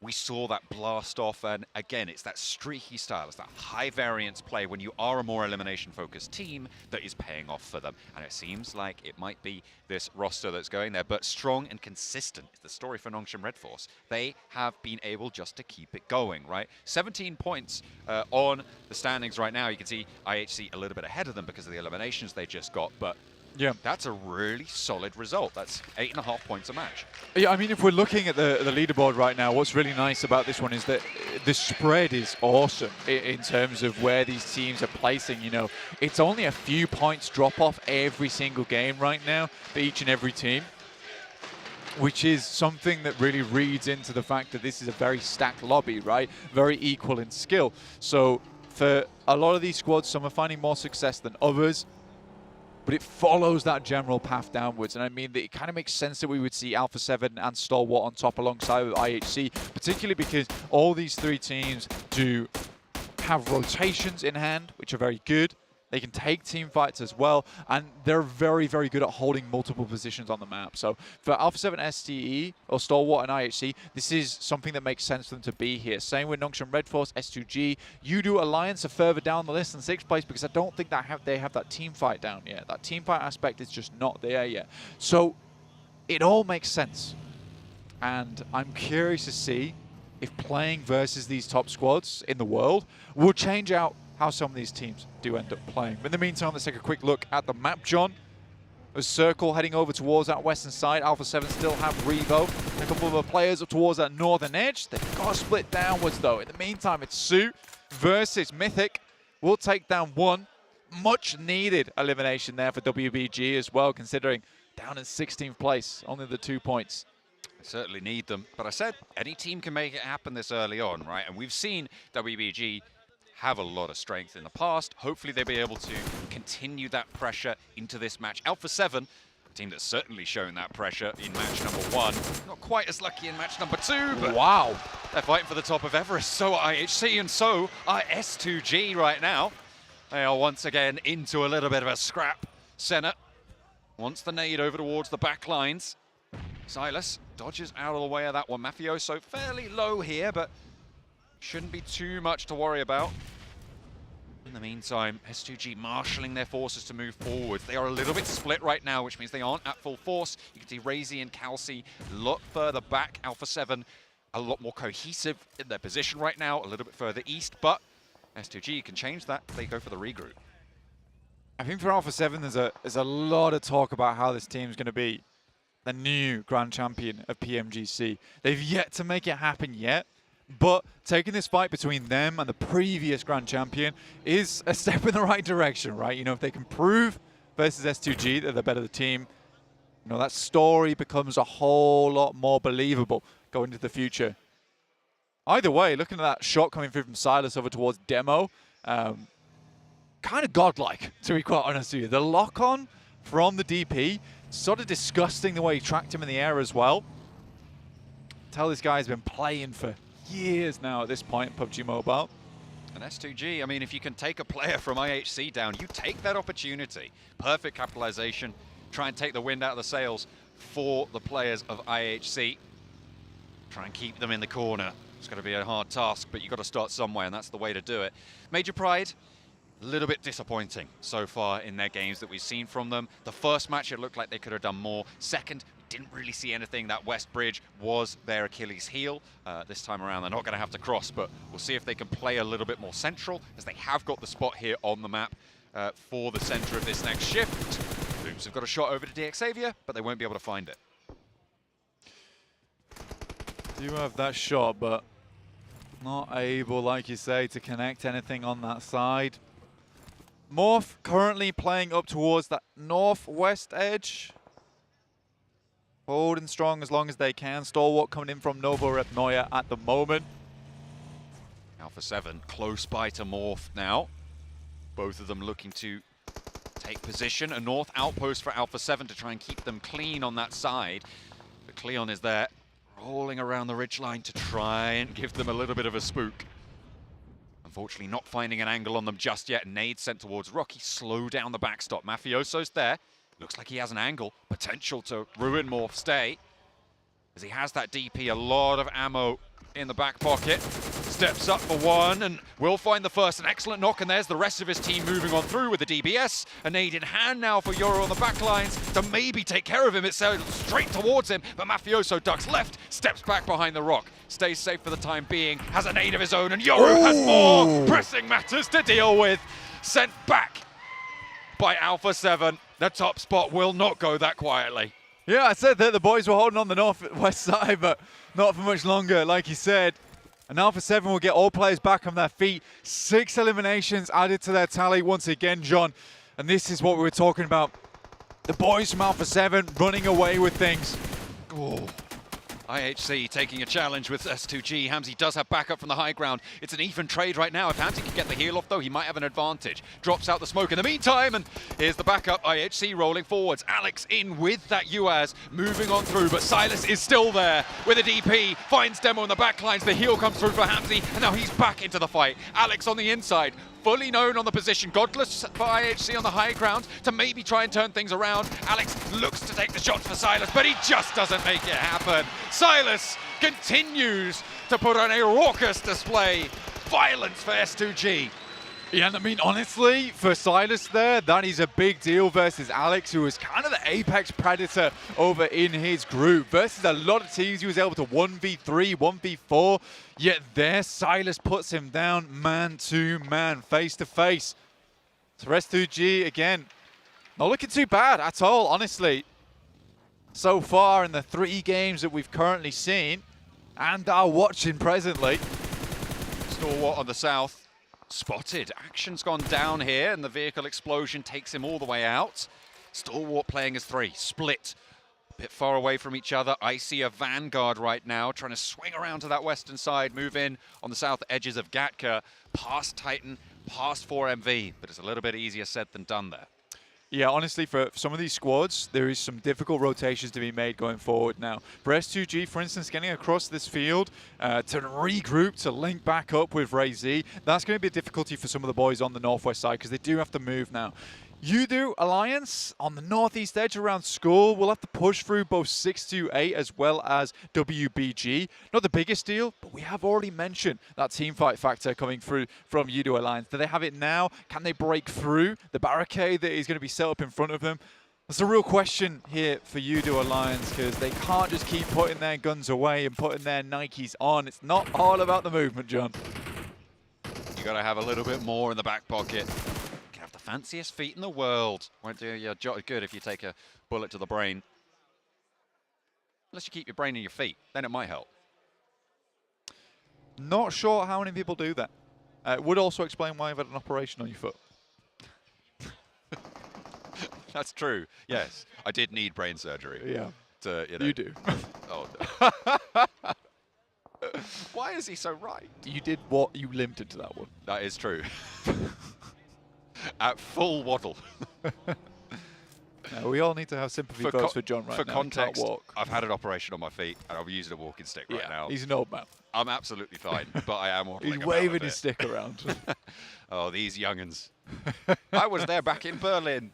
You were? Yeah, PMCO. 100 years ago. What time? Crazy. Major Pride over in the centre of the circle. Right now. Honestly, this is a chance for Major Pride to actually get some points on board.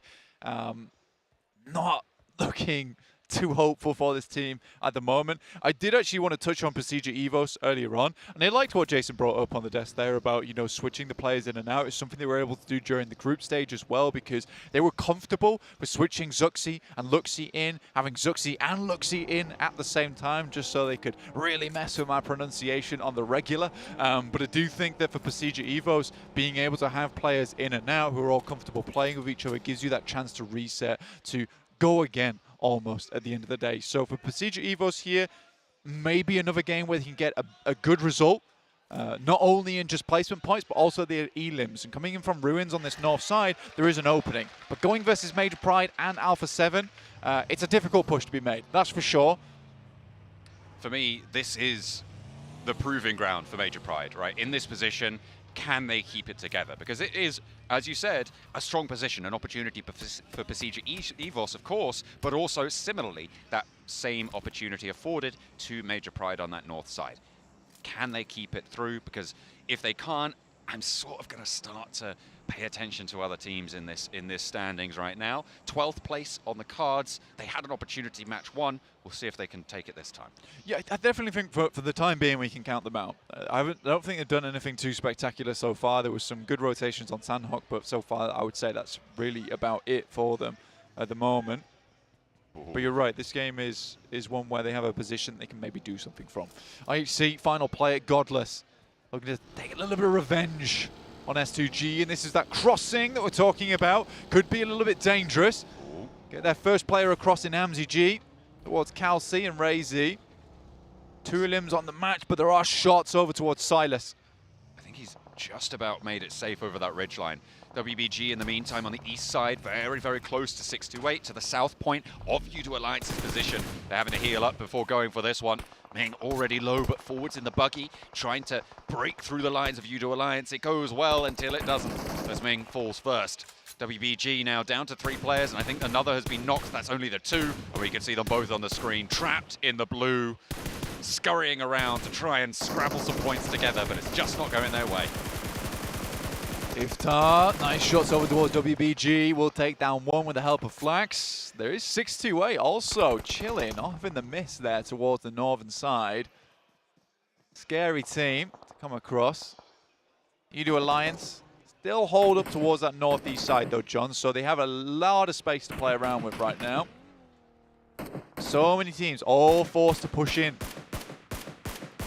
You've still got these fields to the north of Gatka that jut into this next circle, Blank, and providing a big barrier to a lot of those teams on that southwest side to sweep through that north. That's Alpha 7's buffer right now. Their buffer zone on the south side of their position, and Alpha 7 are going to look to move further south to take more of the zone under their control.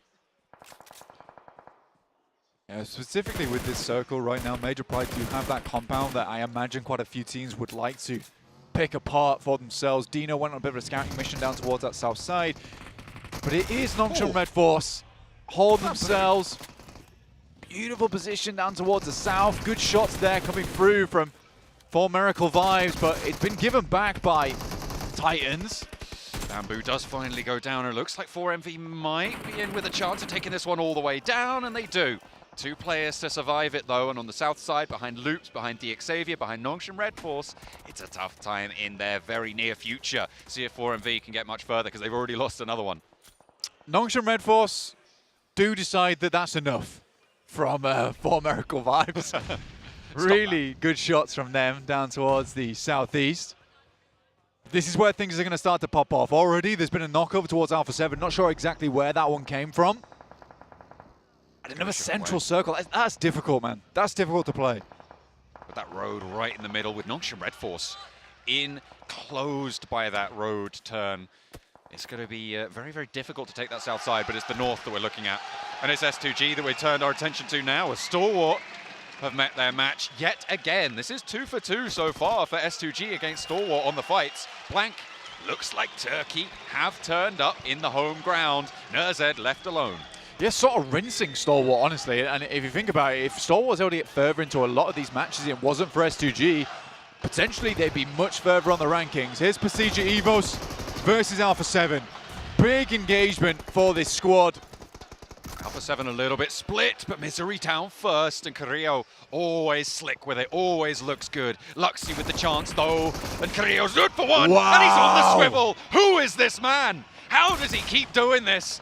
Carrillo is here. A statement made against Pasija Evos on the northern flank. Can Major Pride get ahead of this though? Can they swim in on this south? Mate, the boy just came out with 1 pump for each player. That was all he needed. That's sort of mad. I ain't gonna lie.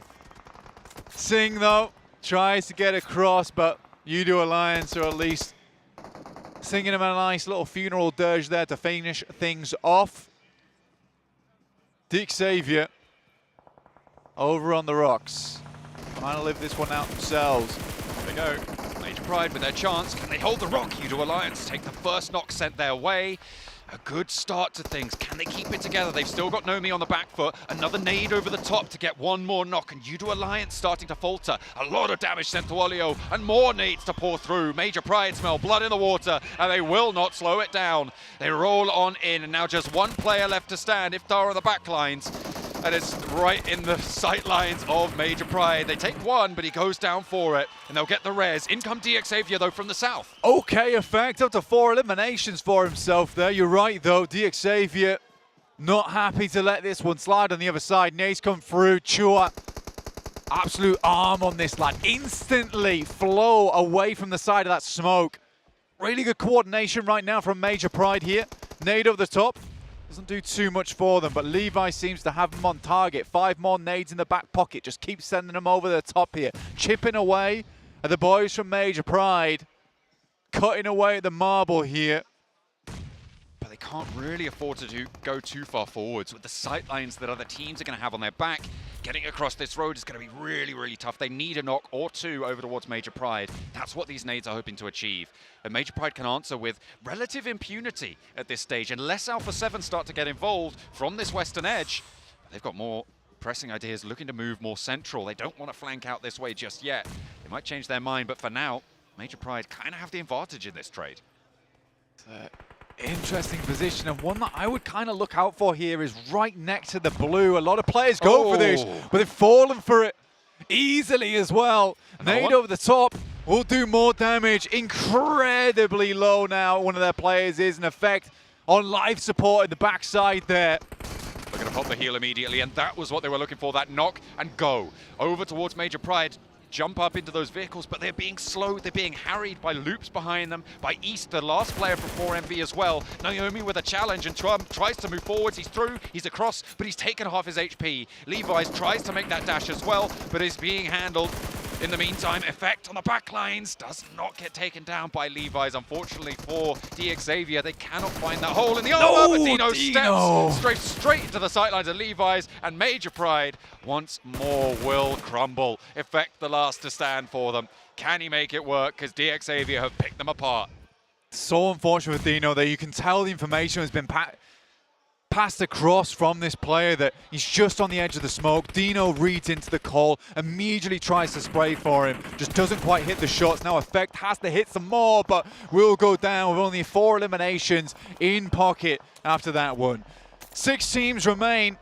Alpha 7, DXavier, Loops, 4 Miracle Vibes, Nongshim Red Force, and S2G still in it to win it on that western edge. They took some pot shots over towards Alpha 7. It's really only Nongshim Red Force that's managed to find some big damage. That is until the Vietnamese squad set foot onto the scene. Starting to extend their influence now. High ground found for DXavier. 8 eliminations. The smoke blooms around Alpha 7 to try and keep them safe. Alpha 7, the main arbiters of S2G's position. They go down, S2G have a much better time of getting across this open field that sits in front of them. Certainly right now, DXavier's got one of the strongest positions in the lobby. You know, playing over towards that roadside where currently Loops is would be nice to play, but again, this is where you can completely rinse the guys on Alpha 7, and Levi's opens things up. Doesn't wait, doesn't hesitate, he's in. He's rolling on forwards, keeping those sightlines under control. Alpha 7 should be able to find this res, but they take 2 sightlines out of the mix, Lamborghini and Levi's. A duo move forwards for DXavier. They want to keep these points rolling on into their bank. 9 eliminations they're up to now. Levi's sat back. I think that might have come from S2G, you know, back across the way. And there's the shot. There's the nade. Lamborghini finds Senab. Alpha 7 cut through the middle there. A swift thrust. And Lamborghini looks to put the hurt down, but there's an answer, and there's a reason these guys are at the top of the tables. Revo keeps it on going, but S2G are blinking away into the back lines. 1 player falls, Kelsey's there, and that's the high ground on the top of the building for Nongshim Red Force, because there's 2-2 split going on right now, and Nongshim have power as well. Yeah, honestly, we've not talked too much about Nongshim Red Force, but they probably have held one of the strongest spots in the lobby this whole game. Max is indicating that they were definitely talking about it the whole time. 7 called it. He's a wise man. You can't hear him. We're busy with the scraps going on between S2G and Alpha 7, but he's eating the whole meal on the south side with Nongshim Red Force. Alpha 7 under pressure continually by DXavier, and that is not going to change anytime soon. Just Revo left. Lamborghini down again. This guy's solid. This guy's a pretty good player. We should pay attention. This guy is a really good player, honestly. Revo is sort of sick with it. And again, this match doesn't matter too much for Alpha 7, even if they go down now. With the 11 eliminations they found, this is a fantastic game overall. But I think Revo on a bit of a timer at this point in time, right? Good shots from Levi's, takes him down. Beautiful little headshot over his way, moves out, but Levi's gets taken down by the S2G players in the process. Both players have to duck down. Levi's technically gone now, really. Lamborghini desperately trying to heal back up again, but DXavier down to 3. Their star player in Levi's falling on the way. Oh, high ground. Tizzy finds Ray Z. Nongshim really the main force in this lobby. S2G have done well to survive on this western edge, but that open field was always going to be tough. Hello? Etched Hello? spotted by Loops. Chua's here, right over the top with the DBS for 1 and 2, and Loops are cut to size. Chua is answered towards though, and there's the shots coming through from Nongshim Red Force. They will not go down. Another shot, another knock over towards S2G, and Lamborghini's lighting them up. Lamborghini coming through with maybe the 1v4. One more on the cards here for him. Keeps spraying. 13 bullets left in the mag. Looks to go for the shots on the side. Hardly any HP left. Silas getting pushed by the blue. Just about keeps them in. Gets to the tree, gets to the cover behind Nongshim Red Force as well. They know exactly where he is though, and I don't think Silas is going to be able to get much further. XZY opens the mag and will take it down. It's Tizzy to take the honor though.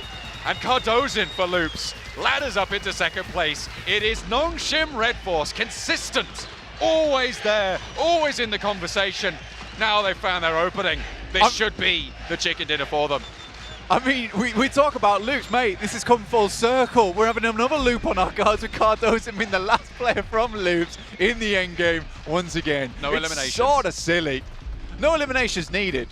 We'll take the second place. Oh, you might get a knock or two. No, unfortunately, the hop into the back there is good.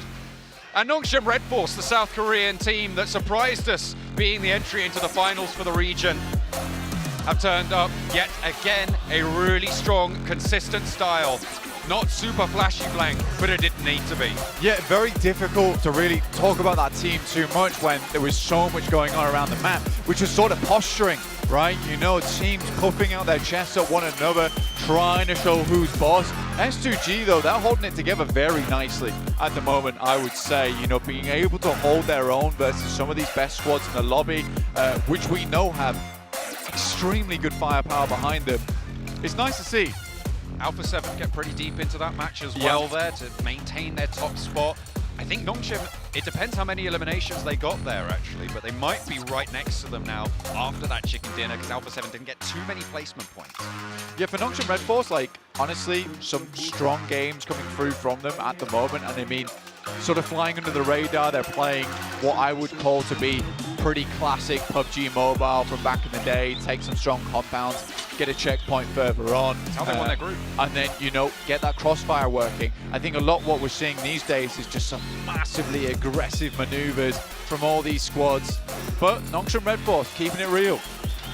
MVP was only 2 eliminations going on through Tizzy on Nongshim Red Force, so it was a very controlling game for them, as we've kind of highlighted there. You can see across the board total.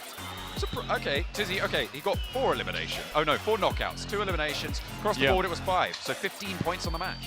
I think what you got to realize about Tizzy's position is that he had so many angles on so many players on that hillside. Realistically, all he had to do was cause casualties, and success comes from there, right? Everyone on that north side of the road really started to struggle when that circle came down south. S2G trying to cross that open ground. In the meantime, just denied, but and what a light up from Lamborghini as well. I mean, he was roaring on all of those cylinders, making so much noise for DXavier. Yeah, the engine in that lad is certainly purring. I mean, for Chua as well, over towards Loops. What was that play from him? I don't think Loops even expected Chua to just run down the hill like that, DBS in hand. Sort of silly when we saw it come through. Exactly, who does that? That's what Loops probably were asking themselves in that situation. But DXavier pull out some crazy moves time and time again. And that's what sort of makes them so strong, is that the unexpectedness of some of their plays are silly. However, they also can play a strong, normal game. Nothing illustrates the pressure that Nongshim Red Force had than the utility they used there. Basically nothing. Let's head over to the desk.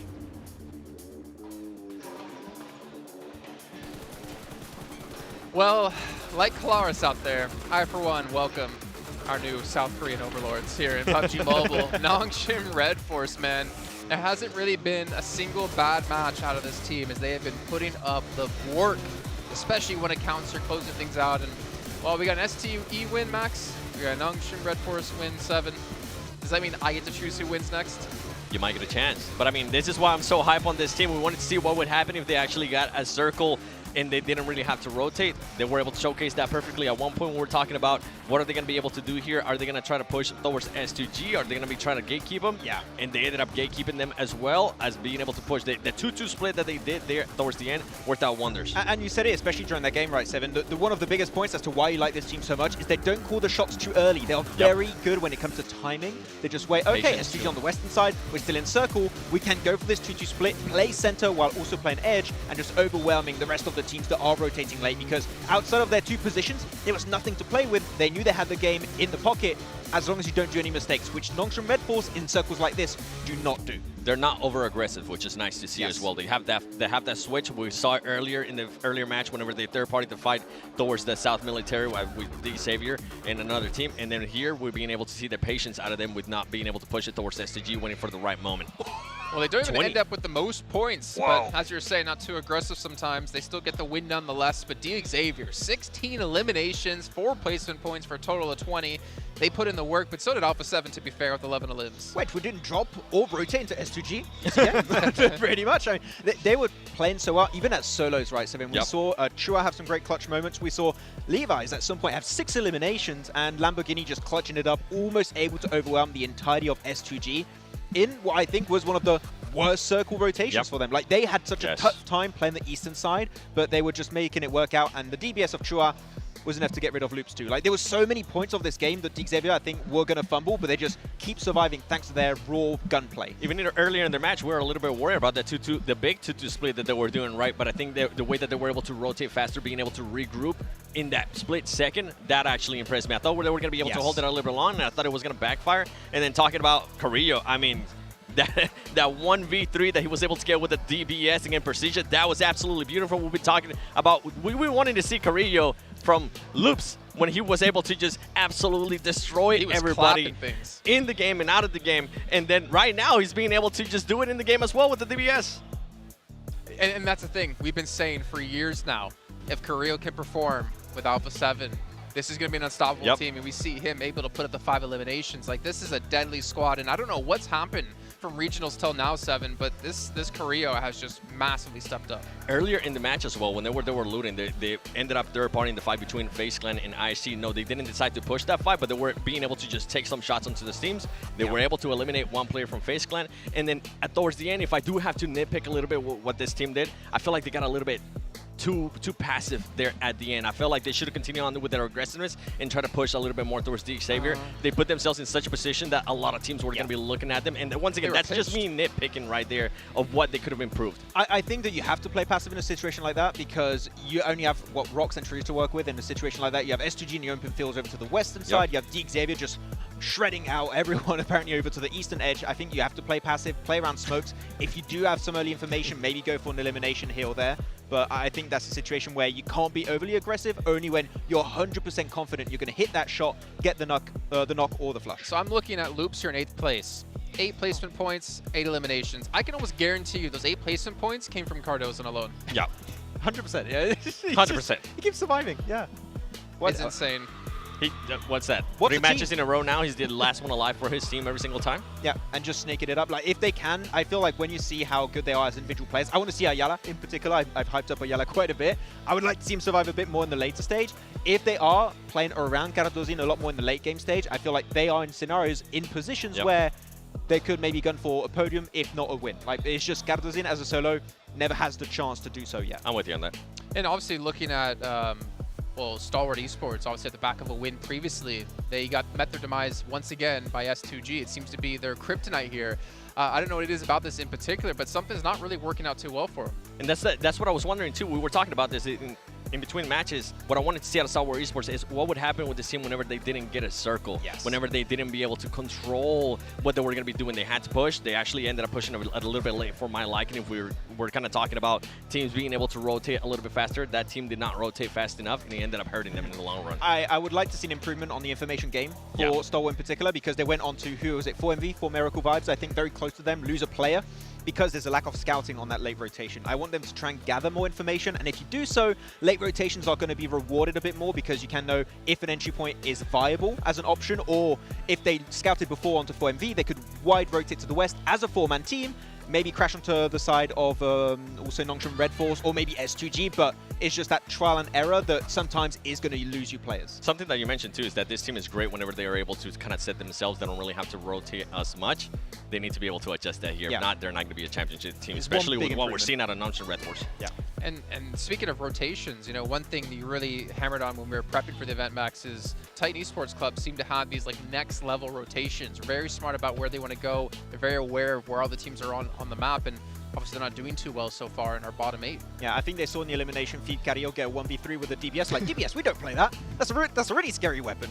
We're trying to avoid that as much as possible because we talked about it, the DBS not being played as much in PL, that is a big, like, slap to reality when you're coming onto this international stage. If it's PMWI or PMGC, you are going to struggle, so it makes it a bit tougher. We talked to the Chinese casters, right, and they were saying the S12 is what they mostly use. Yeah. So they do use shotguns, but not, I mean...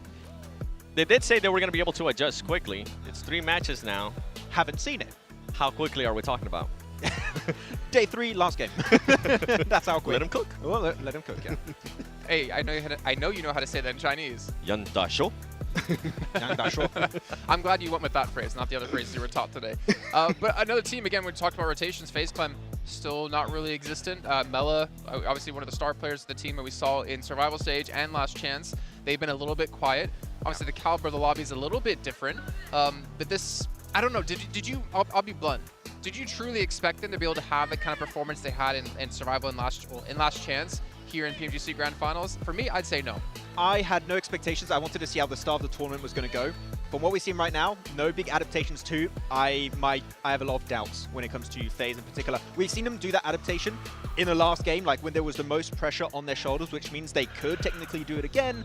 But as you said, the caliber of like skill in this lobby is so high that I don't think it's going to be even like enough at this point to be able to catch up to a top 5, top 3 when you have teams that are so consistent like Noncham Red Force and are just going to be overshadowing all of your performances. Yeah, I didn't think FaZe Clan was going to be performing pretty well here. I saw them being able to, I covered that group stage. They took too long to be able to adjust here. And right now with what we're seeing out of them, with the way that some of these teams are playing, they're not going to be able to adjust in time for them to even make a push there towards that first place. And that leads and me it's crazy saying that we just only had 3 matches, right? Yeah. Yeah, but I think it's safe to judge, right? We've had, oh, I'm not going to even try to do the math on this one. We've had half of our matches today. And we only have 2 days left after that. So I'm not even going to look at John. I mean, you're technically right. Yes. 3/18, which is 1/6. Math. 2023, his math is on point. 2024, he's going to be doing calculus live on air. He's going to be teaching John how to do statistics. That look of like, shut up, Jason, this ain't happening. It's like, no. But Procedure, I don't really know what to expect for them coming into this. Obviously, we've talked a lot about the old Bigatron. We talked a lot about the twins. Misery has always been like a focal point of this team and the performance they've been able to put up. But also Redface has been kind of non-existent. For me, he was also one of the big players when it came to the group stages. Yeah, I want to see from the entirety of Procedure Evos, they've been sticking a bit closer, which is nice. It's just they allowed Alpha 7 in particular to get way too close on that position. When they breach, especially that 2 building compound, it's very nadeable around the walls. You need to set up that utility super early on, but they just allow the Fox in the hen house, and then you have pretty much just Cario with a DBS, and he's just going to obliterate the entirety of Procedure Evos. So right now, getting good positions, they can do that really efficiently. I just want to hold them defended down like a 4, and if they can do so, I'd say we could expect more from Procedure Evos, but it's been a bit of a slow start for sure. Yeah, slow start indeed. And I mean, we kind of see them, when we're talking about some of the other teams, the little things that they can fix, whether it's defending or whether it's being a little bit too aggressive. Right now, we have seen them being a little bit aggressive, and it has backfired. We have seen them being defensive here, and it kind of backfired against Alpha 7 as well. I mean, that makes me think about IHC, actually, because we're talking about, like, potential dark horses. I think, for me, they can be one of the dark horses, because I think they can easily be one of the strongest fragging teams out there in this lobby. But late stage is just something they can never seem to get to. They can never hold on long enough with all 4 players alive to get to that place. Demo in particular, we're talking about being one of the star players in this roster. But yeah, they can frag out. And technically, I love a team that can frag out versus a team who can't get placement points. But right now, something's got to change for them because what they're currently doing, again, it's not going to get them a trophy, and they need to obviously avoid these shot drops even with teams like FaZe. And we saw it happen during the entirety of the league stage, except towards the end when they understood, okay, placement points, kind of important. Kind of important. Maybe we need a few of those. But it's just, they sure get eliminations, they got squad wipes, which is great, love to see it. You lose players. You lose one player in a fight. You lose another player in a fight. Then you're down to a duo. You're not going to be able to breach anymore. You're going to go for trash locations in circle. Your chances of a podium are really low, and going for chicken dinner is just almost impossible at that point. So fights are good. Delay them as much as possible, though. Just like Noncham Red Force, you mentioned, take your fights when they make sense. Yep. Okay, well, gentlemen, it's time to head into our final Erangel here of our first day of play at the PUBG Mobile Global Championship. So let's send it back to our commentators of John, Allen, and Blank once again. Thank you very much, Jason. And the other guys as well. They're there. They're doing a lot of work. They're doing pretty good work Those as well, are mind bits, you. yeah. They are My definitely hair doing isn't. bits. Look at this. Have you had a nightmare? Look, it just won't stay still today. I don't know what's going on. But yeah, Still hair in the they are live on doing camera. some good bits over there, over on the desk. You know, hitting some strong points. You know, where they can, of course. For you sure. know. Oh yeah. You know. They're not us. They're very capable. I've been told. By who? You. Hoopst. Meast. Yumst. What about East from R&B? Oh my goodness like me. that? Yeah. No, I didn't. Actually, Haha. I didn't. Let's take a look at the chicken dinner winners here right now. Alpha 7, Stalwart, Nongshim Red Force. I feel like this is an excellent story. to Major start Pride telling. fan. Hey, look at There's that. no There's way. One. I've spotted him. There's no way He's there's a Major here. Pride fan here. He's That's here. crazy. He's on my side. I had them in my top Are you three. going to cheer for them now? Yeah. With all the turkey fans I'd given up front? on them a little bit, but that banner has given me some major pride.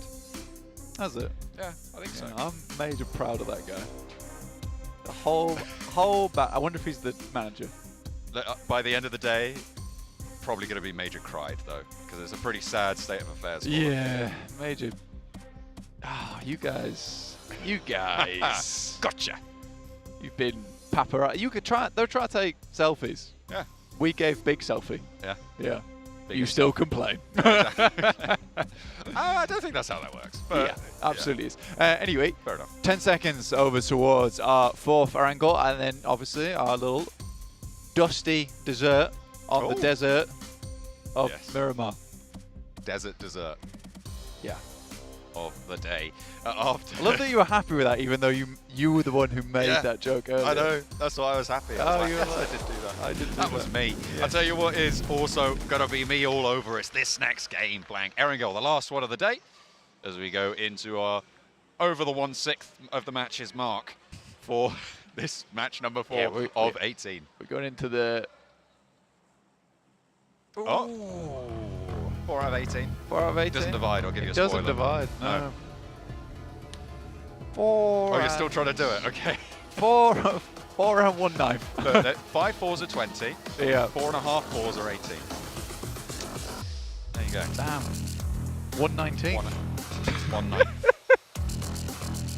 Is it? No, it can't be a 9. No, I think I've lied to you. You have lied to me. Anyway, what I won't lie to you about is this plane path heading over from that western side over towards Lipovka.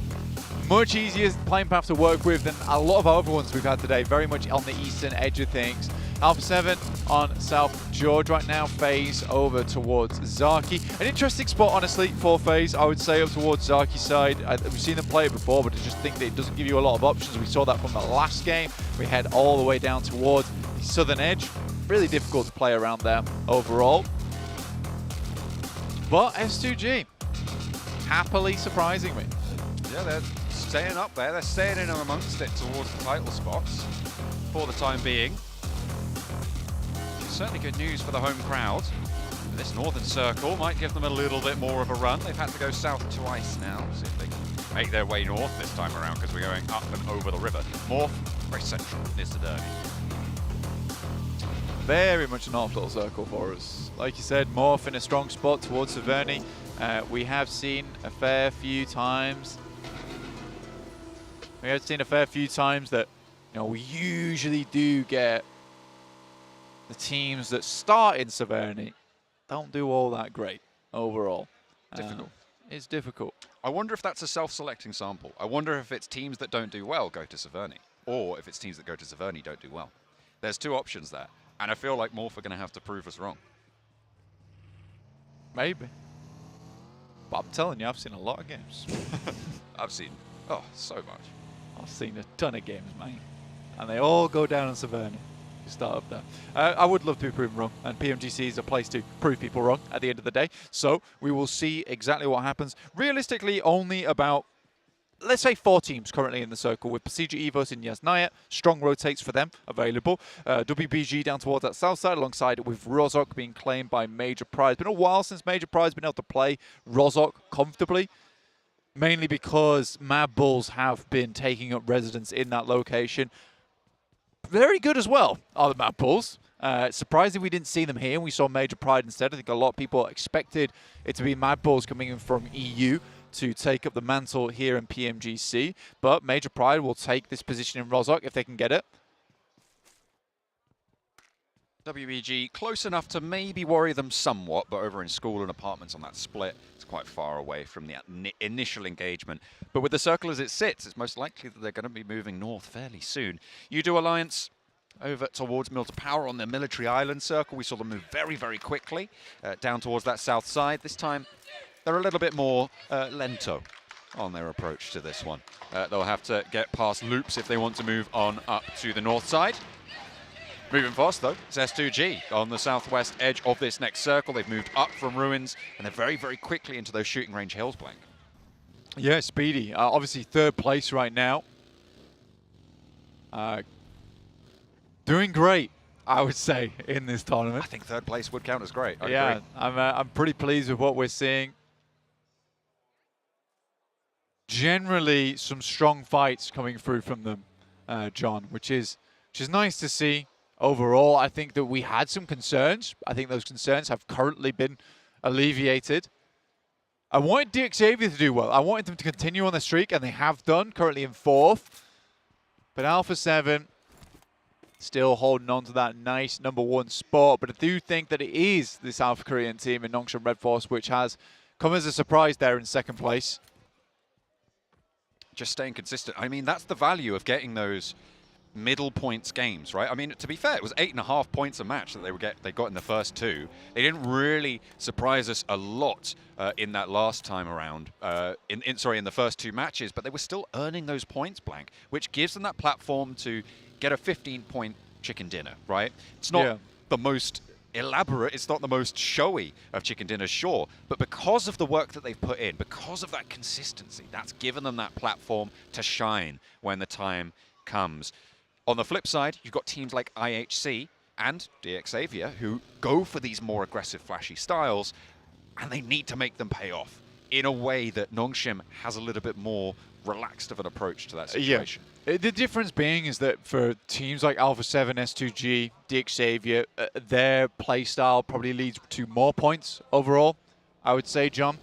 Nongshim Red Force is very much a consistent playstyle. So the question is whether one of these teams has an absolute blinder of a tournament, because they can certainly keep up with the consistent teams by having some pop-offs here and there. But to be #1 versus a consistent team, you have to really pump those numbers every single match and take fights with everybody. What I'm trying to say is you have to be consistently aggressive, which is the difficulty in between it.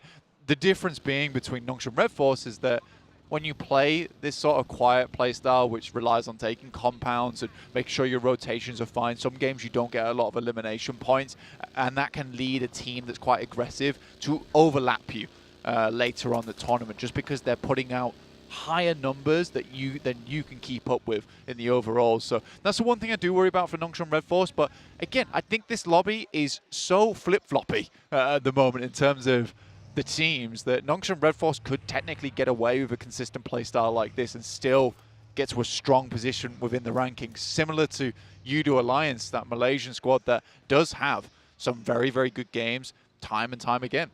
You're right. I mean, they are absolutely ready to take the extended family to the beach with the amount of flip-flops they've got on this table. They are kitted out for it. At the moment, the teams that I'm looking at being those pop-off teams, I think I've got 4 in mind, Blank. I think DXavier, hot streak right now. IHC, similar sort of description, I think. Loops and 628. These are my 4 teams that I think I'm looking at to go for these pop-offs. That we haven't quite seen as much from 628 and Loops as we have from IHC and DXavier, but I'm still ready and waiting for it. I think they've got the fire in them. I'll be keeping an eye out to see if they can catch up and maybe overtake that Nongshim Red Force situation. Yeah, potentially. There's definitely potential there for them. Again, I do really want to see Precision Evos do well in this tourney. Just because I think the legacy there is quite good, right? It's something that you want to keep up to date with. It's something that you want to happen again with Zuxi and Luxi. And more than that, I do wish success to Misery and Redface, who have had to jump into roles alongside some very famous players and still manage to stand out in that situation. It's very difficult, yet they still have. And here they are at PMGC alongside them. So for Procedure Evos and all the Indonesian fans at home, this is definitely a really big moment for them. And I don't really want to see Procedure Evos go down in sub-11th place, honestly. I'd like to see higher for them. And I know they can do it, but right now it's fending off some of these absolute behemoths of teams. I think they fielded Luxie of the Twins this time around, and they get the circle shift up to the northeast side blank, into the Stalba foothills, to the east side of Severny, and into the shooting range hills. S2G went very early. They will be paid out for their troubles, and blank, you'll never guess who's just lost a player to them again. It's Stalwart. S2G seem to be their kryptonite. Yeah, there's definitely some targeting going on. Let's put it that way.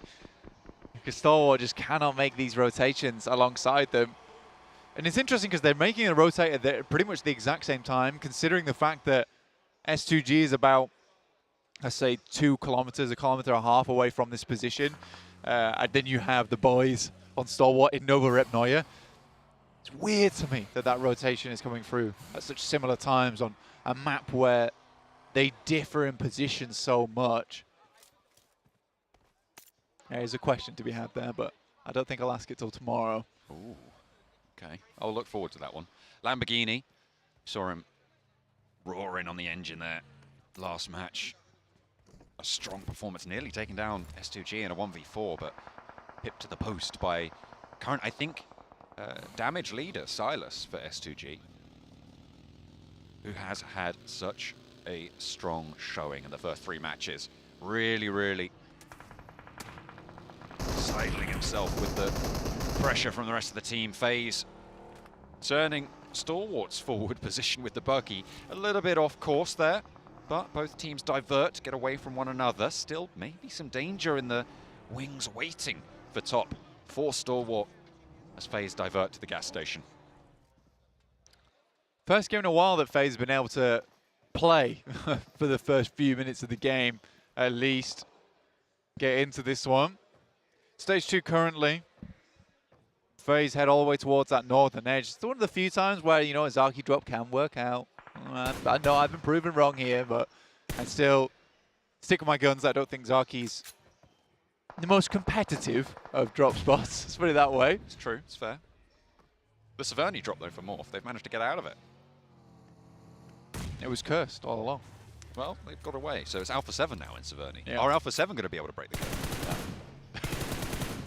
We'll have to wait and see. Titan taking a little bit of a scrap back and forth with DX Xavier. Can the hot streak continue, or can Titan bring it to a close? Char with a nade. Seems to be that it's just not going to happen. Lamborghini to the back lines, and Titan are just not having a good day today.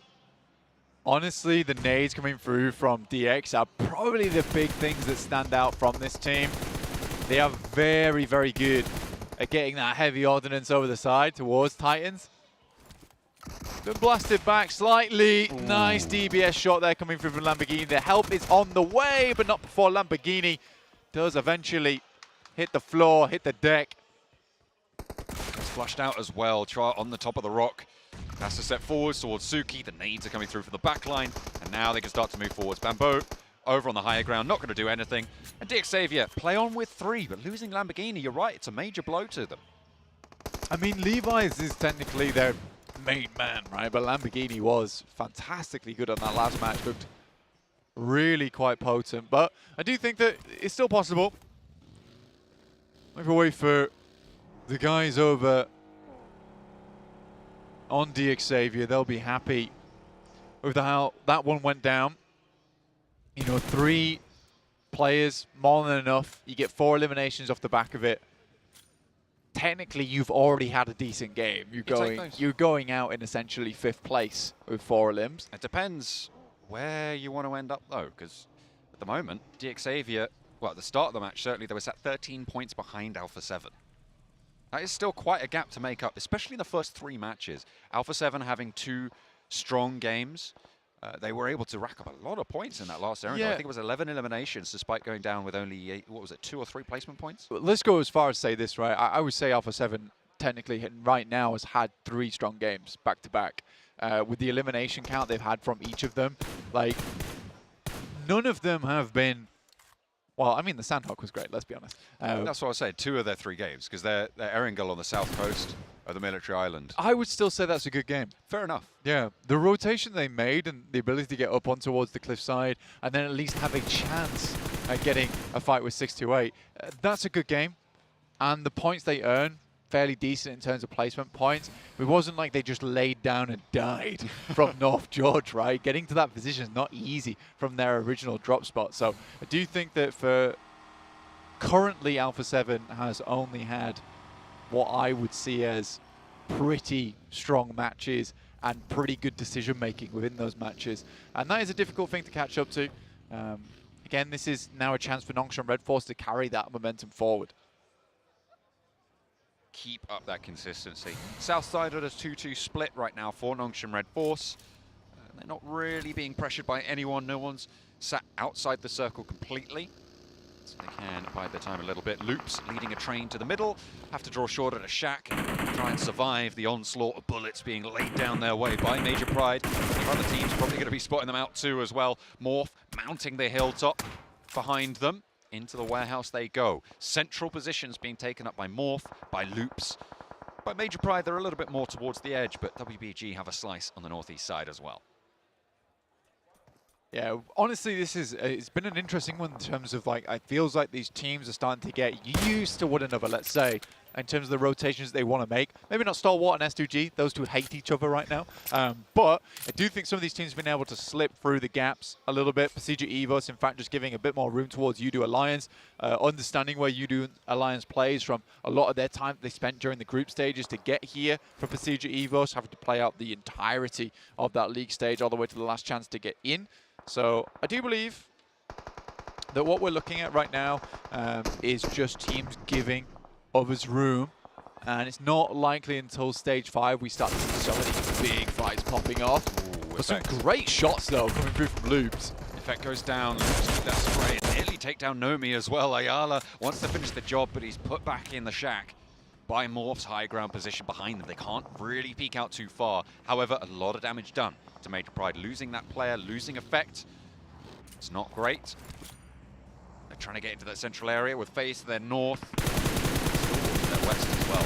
Tough. CG Eagles have a crack at it as well, but Nomi still somehow weathering the storm. Another reload comes through from Luxy and not going to be able to get the knock over to Nomi. Playing with fire, that boy. It's Nomi. Felt like he should have gone down a few times there in the process. Procedure Evos, though, do spot. Not able to hit the shots in the distance. FaZe up towards the northern edge. You can hear these lads shouting behind me, in fact. Must have spotted something. Revo, first nade and a second to follow it up. Look at this. Alpha 7 holding the north side of Severny against the remaining duo from 628. Only Sunan left remaining now as Revo close by. First to go for the fight, pushes forwards. Nades being put back by Sunan, but they just want to confirm this flush first. Staying as 4 here for Alpha 7. All important at this stage. They're going to have to leave Severny, and when they do, they're going to want to have all the cards in their hand that they have available. Yeah, the lucky thing about this for at least Alpha 7 is playing as a 4 here makes a lot of sense, considering that you don't get a huge amount of sightlines looking onto where Alpha 7 is playing if you're on the eastern side until they breach over towards the eastern wall of Severny. So, rotating together, stay together, gives you some good chances to move this one through. However, we do have S2G down towards that south side playing with some nasty high ground. Could spell a bit of doom there for Alpha 7. They get too close. Nongshim out. First game so far, Blank. A chance for S2G, for DXavier, for Stalwart to try and ladder on up. See what they can do here, because Loops are going to take DXavier to task. I said this was a team I was looking for a pop-off game. Maybe this is their chance, Blank. Maybe they can do something from the middle. They led that train, but they're right on the south side at this stage. WBG takes down Nomi from Major Pride. Naomi's out next. FaZe pushing through those numbers. Major Pride out in 14th place. Yeah, FaZe trying to earn points on this game, that's for sure. They get some nice shots over towards Udo Alliance. Actually, we're able to take down one of their players on that northeast side as you push in. Interesting bit of terrain, though, going forward. A lot of ridge sides, a bit of high ground towards Southern edge here to play around with. Okay. Stalwart right in the middle. This is their time to try and keep it together. They only have 3 players remaining, remember. IHC, in the meantime, going to have a scrap with Morph as they roll in from the western side. Only the Vanguard demo is into the scrap right now, but seemingly more than enough to batter down the doors of the back of the Morph warehouse. Dropping the smokes, dropping the nades, and here's the backup now. Demo has done enough to open the way for the rest of the roster to roll on through. Spots an elbow, but steps back in. WBG across in the buildings that they have sat down there are something to be worried about, but IHC not going to let that slow them down. Straight on through, Demo clearing corners, the rest of the team on the crossfire. Loops are going to roll up to try and third party, but Morph have almost entirely been taken down here into the vehicle. They spot him. That is going to be a nade from Alex to keep Morph going, but Loops have taken up the mantle of the fight around the side. Mythic wants the challenge, but it might just be a little bit more than he could chew because WBG have sightlines here. IHC, did they just get swept aside? I'm not entirely sure on the south side.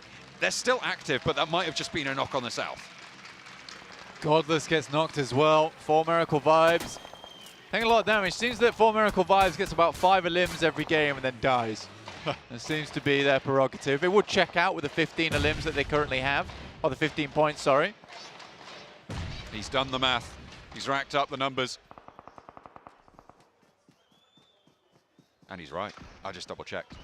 Did you? Took me a while. Yeah, it took me a while. IHC nades on through the doors, continuing their scrap with Loops. They didn't go down fully. Godless did get flushed, however, and Demo is out of it. Another nade goes low, and it sweeps Mythic's feet. Now around the side, they're trying to reposition. Chief with a chance here, but hits the deck, wants the heal instead. 2 players on the inside to handle. Alex close by, and there's an off shot coming on through. Cardozin still there. Close by, Zjol gets the trade. 1v1 now on this angle. Cardozin's not going to be in a position to get this res, but IHC could potentially get back all the way to 3 players. Mate, the fact that he didn't spot out, and then the second player in the building, a little bit silly. Cardozin makes a crawl across, and that's the smart move from Zjol. Get back into the wall, wait for Alex to regain some HP. 1 essential nade there from Cardozin, sends it in, blocks them off, but they happily walk back towards the entrance, hopefully, or at least hoping to get that 1 elimination. Cardozin again in the end game. What is this? It's just what it is, you know. 5 eliminations so far for Loops as well, so they've had a decent run so far. Trying to keep it together, try and keep up those averages. Besieger Evos, though, 3 players trying to encroach. And WBG this whole time have been such a thorn in the side of this position. It's now been 4 teams on this spot trying to take the fight. WBG's seen all of it unfold. FaZe are taking a scrap with Udo Alliance in the meantime on the north side. It looks like they're coming out on top, but IHC now fending off as Lynx goes down, steps into the sightlines. Misery has to fall back behind the corner, but steps out wide, and yet again it's IHC. 12 eliminations on this match blank. An incredible pop-off yet again, as it is going to be Luke Cardoza to try and step up. This time around it's 4MV to take the shot. Mate, IHC's having a blinder in that warehouse. I do really enjoy Cardoza's gameplay, which is sort of a lot of things were heating up, so I got out of there. In the meantime, Alpha 7, they want to get back into the mix, where things are getting very fiery, but it's FaZe, who've had a very bad tournament so far, going head-to-head with our current #1 team. Nasty nade will take down 2. Carrillo hopes to defend. Good nade around the side, could catch Ventores into the vehicle and evades the damage. Ventores staying alive for the time being. Another nade to the backlines. Mellor's launching it in response. Hello? And Ventores delivered on a silver platter. Bounced out from the vehicle there. And there's shots coming through across the way. Can Sedov get back for Alpha 7 to stay alive on the top? Carrillo dropping a Molotov at the door, preventing anyone from getting through. At least he can hold out on the backside. Mellor, the mastermind behind the team, or at least with a DBS. Nade in hand, looking to finish this one off between them and Alpha 7. Angling this nade can be very difficult. Gets it through the window. A lot of damage on Carrillo, but not a knock. Which is unfortunate. A resupply on the box. Senab, I think, might have the undershot on the wall. Cooking another. Only has the 1 from the box, though. And doesn't quite get the value he was looking for. Finds another from somewhere. As he sends that one in, and this time it's good. Carrillo down and on the outside as well. Mellor strikes. Impeccably timed there, and now Senab has a 1 versus 1 for Alpha 7 to try and take down FaZe to keep them in check. 8 eliminations for FaZe so far, and they want to put that number 9 up on the board. Mela reloading the DBS, has the window under control, keeping those shells, those cartridges loaded up and into the chamber, but there's a roll up from WBG. Mela wins out the trade. Alpha 7 go down. And now WBG close down proceedings. 4 eliminations for them, and they're looking to start climbing on the east side. Blank, this is a good chance for WBG to come back.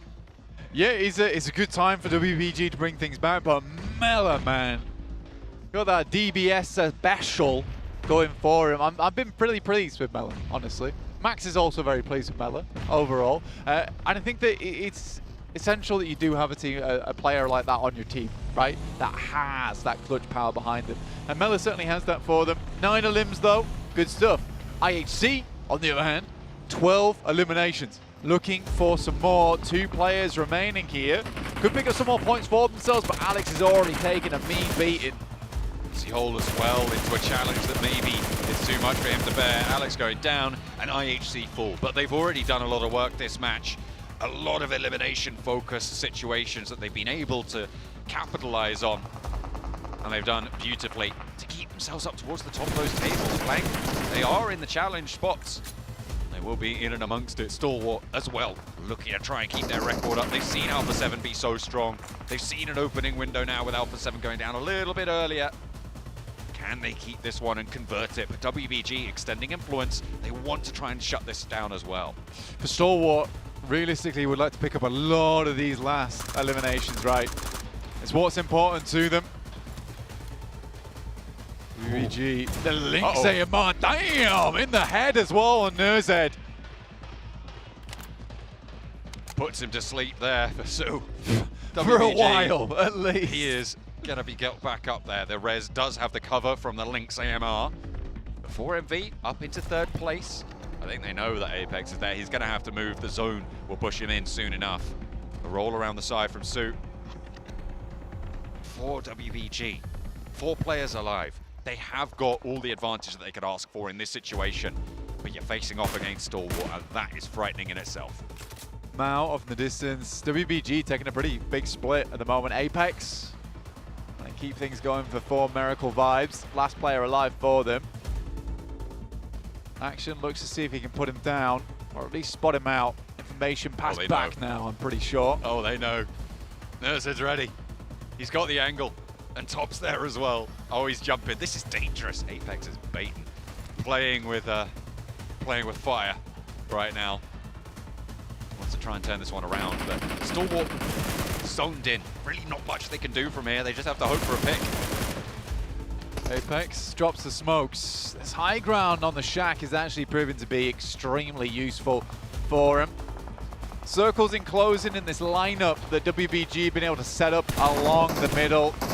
There it is. Massively reminds me of gameplay over towards PEL. A lot of control exerted. It's Sue now. He's still got it. He's still got the Lynx. 1 tap is all it takes. Nerzed crests the ridge line. Oh, he sees the rifle. Oh, catches the hand. It doesn't get the knock. Jesus. And Action goes down in his place. Nerzed has to go for the heal, but this is the time for them to roll forwards. They get the flush onto Action. Top is taken a little bit lower. Nerzed operates the heal there, but Mao can move forwards. Mao with the M4 in hand, playing that point position. Nerzed has to get back up on top. But as soon as you do, you know that it's going to encroach. A nade sent over to the backlines. They've got an answer, sure. But Su, Ming, Waimao, all of them ready, waiting to take on top. Nerzed, a casualty. The first of 2 potentially, but Ming steps out wide. 2v2 now. Top goes low. It's the deck. Can he get the heal? Could be crucial, but Nerzed's down, and there's the nade. And that's all you were looking for. An excellent close down. WBG from the bottom of the tables. So finally here to play. Goodness me. Some good plays there from WBG. Obviously Stalwart feeling a little bit less strong towards the end there. But although it's Sue to open up a hole in Nerzed's head, he opens up his inner eye towards the end of that game, locates and spots out where exactly these final players are, takes them down with the nades. It's good stuff overall, and you can see that Stalwart's disappointed with this one. Could have been an easy win. Could have picked up some more points. Top was looking a little bit nasty towards the end. had some good shots, had those opportunities, but it was just pressure. It was that Nongshim Red Force style that WBG displayed there. I mean, I'm sure it's the WBG style as well, but they are looking good in that match. A lot of control. They swept through from that northeast side, and they moved in when they needed to. Looking for those third-party, not engagements, but gains of ground. Yeah, and I think that is sort of the important thing to be looking at the end of the day for them. A lot of cheering going on, which is nice to see in the crowd for these players and teams. S2G, again, still not doing too badly so far, which is nice. I think that although this wasn't a game where they took it all the way to the end, still decent point scoring, decent numbers from him. 4 eliminations for the MVP Wymout for WBG.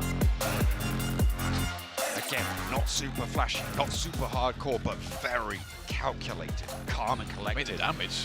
And look at that damage. Kinda good. Very even. 4 eliminations for Gaff as well. Yeah, I mean, Wymout, 871 damage, 704 for Suk. But again, 704, probably that's half between the 2 shots from the links, right? That's Surely. 500 damage just from the hair color alone. Yeah, that's fire, man. That is fire. But again, it's really nice to see. WBG, they needed a game now. They like literally right now.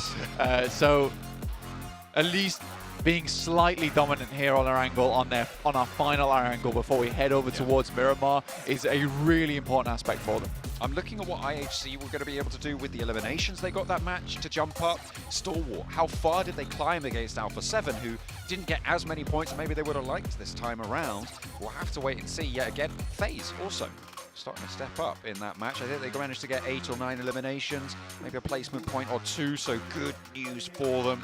They really wanted to try and start to keep that pace together, and as you said, for WBG, it does need to be now. It is such a short form for what these teams are used to, only those 18-match sets.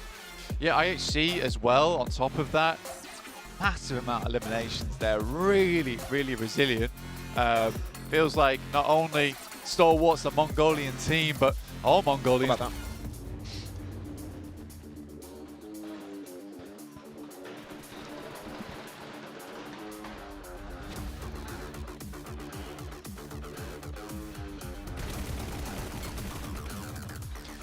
All right, so Weibo Gaming taking a victory not only in-game, but in the hearts of one of our dear analysts, Maxman. Oh yeah. Your favorite player. It's Suk. No. With the Link's AMR too at the end. I mean, Shanzuk. you got the pronunciation on point, 7. I cannot pronounce it properly. But WBG this entire match, 7, what I loved is that they were not overly aggressive. They saw situations and they just waited.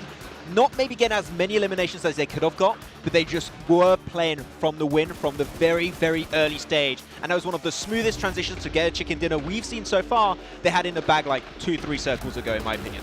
Yeah, and for some of the other teams that we've been looking for them to be able to adjust, FaZe Clan, we saw a little bit of an adjustment there out of them, especially after the the fight that happened in the second Erigo, right? They actually decided to land in Sarki and then rotate very quickly towards the Verni, which I thought ended up working out for them in a very, very big way. And then ISC, once again, being super dominant when it comes to those eliminations and getting those placement points too, which we've been wondering with them. Are we going to start seeing more of those placement points? I still want to see them be in a top 3 situation with all the players alive, and for them to showcase that aggressiveness, for them to showcase that gun skill that we're seeing out of them. Yeah, if we ever get a world where IHC get more placement points than eliminations, it's the end of the world. We're done. We're doomed. This is not going to happen here. I'm kind of worried next match. Oh no. It's going to happen. Oh no. But yeah, IHC, obviously, we have to give them credit. We've been really criticizing about their placement points, FaZe Clan as well. Looking on the list, though, I got to bring up Alpha 7. I got to bring up Carrillo again. Like, obviously, they ended up losing out in the battle against Mela as he clutched things out against them. But to see Carrillo just being able to pop off like this has been a fantastic sight. And it really gives me a lot of hope to see Alpha 7 and take home the trophy for the first time. Yeah, and the thing with Alpha 7 too, is even if they're not getting the eliminations, they were getting the placement points that we saw earlier. And then on this match, even if they're not getting the placement points, they are putting up those good elimination points. Which from Nongshim, this is the first time that we see out of Nongshim not having a good match, right? They end up with those 0 points overall. Yeah. And for this team, something that actually happened with them is they decided to rotate a little bit too late for Nongshim Red Force, and they were forced to play that outer edge. And now they were forced to push into compounds where they didn't have any scouting done, and IHC was able to just completely completely destroy them. And I even prefer the period of time before that, 7, where they just left Severny against 628. They're like, okay, that fight isn't going to be super rewarding in the later stage. Let's just skip that fight entirely. And then they start playing, of course, playing that fight into FaZe instead. But 1,000 plus damage here coming out from Zul of IHC, which demo was popping off. Now we have Zul. Like, when it comes to taking individual fights, every single one of IHC's players have those standout moments. So the warehouse was strong. If the circle ended up on there, maybe it could have been an IHC win, but what the hell was Luke doing there either? Like the way goes in. I mean, Cardo's last alive again. Chief pushing in when he gets a knock, thinking he can get the confirm, but there was obviously other players watching the angle. Really, I think a bit of a misplay, but 7, you gave us a face. And it's not your normal ugly face. It's I went really too hard there, actually. I'm sorry. Weibo being able to jump from 16th place all the way up to 8th place with just that chicken dinner, that's very impressive. And then for FaZe Clan as well, currently with those 16 points. But overall, I mean, I feel like Alpha 7 could have even extended the lead a lot more, considering that 2nd place and 3rd place got eliminated super early on. Yeah. But still, they still made a gap there with those 8 points at the end that were getting in the last match. Yeah, every time you see the audience here for S2G, every time the team above S2G gets eliminated, it's like, yes, here's even more an opportunity for S2G to jump up in first place, which, hey, that's fair, that's how it goes. I mean, thoughts about tomorrow if they're at the bottom of the table. They're going to be doing a lot of cheering when teams got above them. 15th place team died, yes, yes, we got him. Obviously, you have to give a lot of credit to IHC again, 2nd place. This has been huge for them. It's for a team who's gotten so little placement points. They've been just really fragging out 2nd highest eliminating team so far. Dark horse, in my opinion. I don't know if you guys agree. I said that last match. Yep. I think they had a lot of potential, but I think they were on no one's list to be in a top 3 team. I'm starting to get on your train in regards to the Dark Horse. I mean, they're being able to be super aggressive. They're winning those fights. They're putting up a lot of eliminations, and that's something that we're always looking to a team, right? Are they going to be able to put up those eliminations? They currently are. I want to see more in regards to those placement points. It's good that we're seeing those eliminations, right? But we've been talking about it. I want to start seeing more of that late gameplay where maybe that gunplay that they're currently showcasing will shine a little bit more. I would like to see a mix of them with WBG in the sense of like not taking fights, trying to take full control of these circles, and if they can do so with the individual gunplay, they're going to confirm 100% of those wins that they find themselves in that kind of scenario. It's like the Brazilian teams. When you see an Alpha 7, when you see a Loops or even a Stalwart back in the league stage, when they were in a phase 6-7, they had 3-4 players, chances are they're going to take the win. And we need to see something similar to them, that they need to survive way longer in these matches. Yeah, and another team I kind of wanted to give some props, Star Wars Esports. They decided to not land where they usually end up landing. They decided to land a little bit west of Godkind. They were able to rotate very fast as well, considering that the playing path was toward the middle north as well. So good adjustment out of them, considering what we saw earlier. Remember, they were rotating a little bit too late. I don't know when they were getting caught off guard. I think if you rotate late on the circle like this, you're just going to get completely caught off guard. Like you have such a small amount of positions that are strong east of Severny. You got to rotate first. If you don't, you're going to have to crash, just like IHC, just like Loops, just like WBG, and you're going to struggle if some teams are in that position. Luckily enough for WBG, that ended up not being the case, but circles northeast of Severny, you got to go early on that move. Yep. I'm going to have to hit home on this yet again. Titan Esports Club, out first, 16th place. It's unfortunately being like that. And the weird thing is, right, is that it's so weird to see a team who won PEL Summer come through first place, get themselves into the grand finals directly, and they're not really hitting that stride. And obviously there's a lot to really go into when it comes to that. Obviously rotations, whatever. But I think something we all agree on is going through that group stage in PMGC is so valuable for teams because you get so much training, so much practice in. Yes, it's a lot more difficult to do, but we're seeing a clear difference between them and the other Chinese teams. It could have been useful for S2G. It would have been even more impactful for the side of Titan because they don't play outside of their region that often. This is actually for some of the players their first time playing outside the region. That transition to playing against the DPS, which is still weird they're playing the S12K against that, but you need to have that training. And unfortunately, 3-4 days off scrims that can be taken more or less seriously, it is going to be a tough transition. So that first day is going to be very important for them. That transition in day 2, that's when we need to see Titan really bringing those points on board. I'm getting Tiamba vibes. Oh, I mean, they both start with the letter T. We got to head and transition over to a break here while we get things ready to go for our first of 2 Miramars. We'll see you guys in just a few minutes.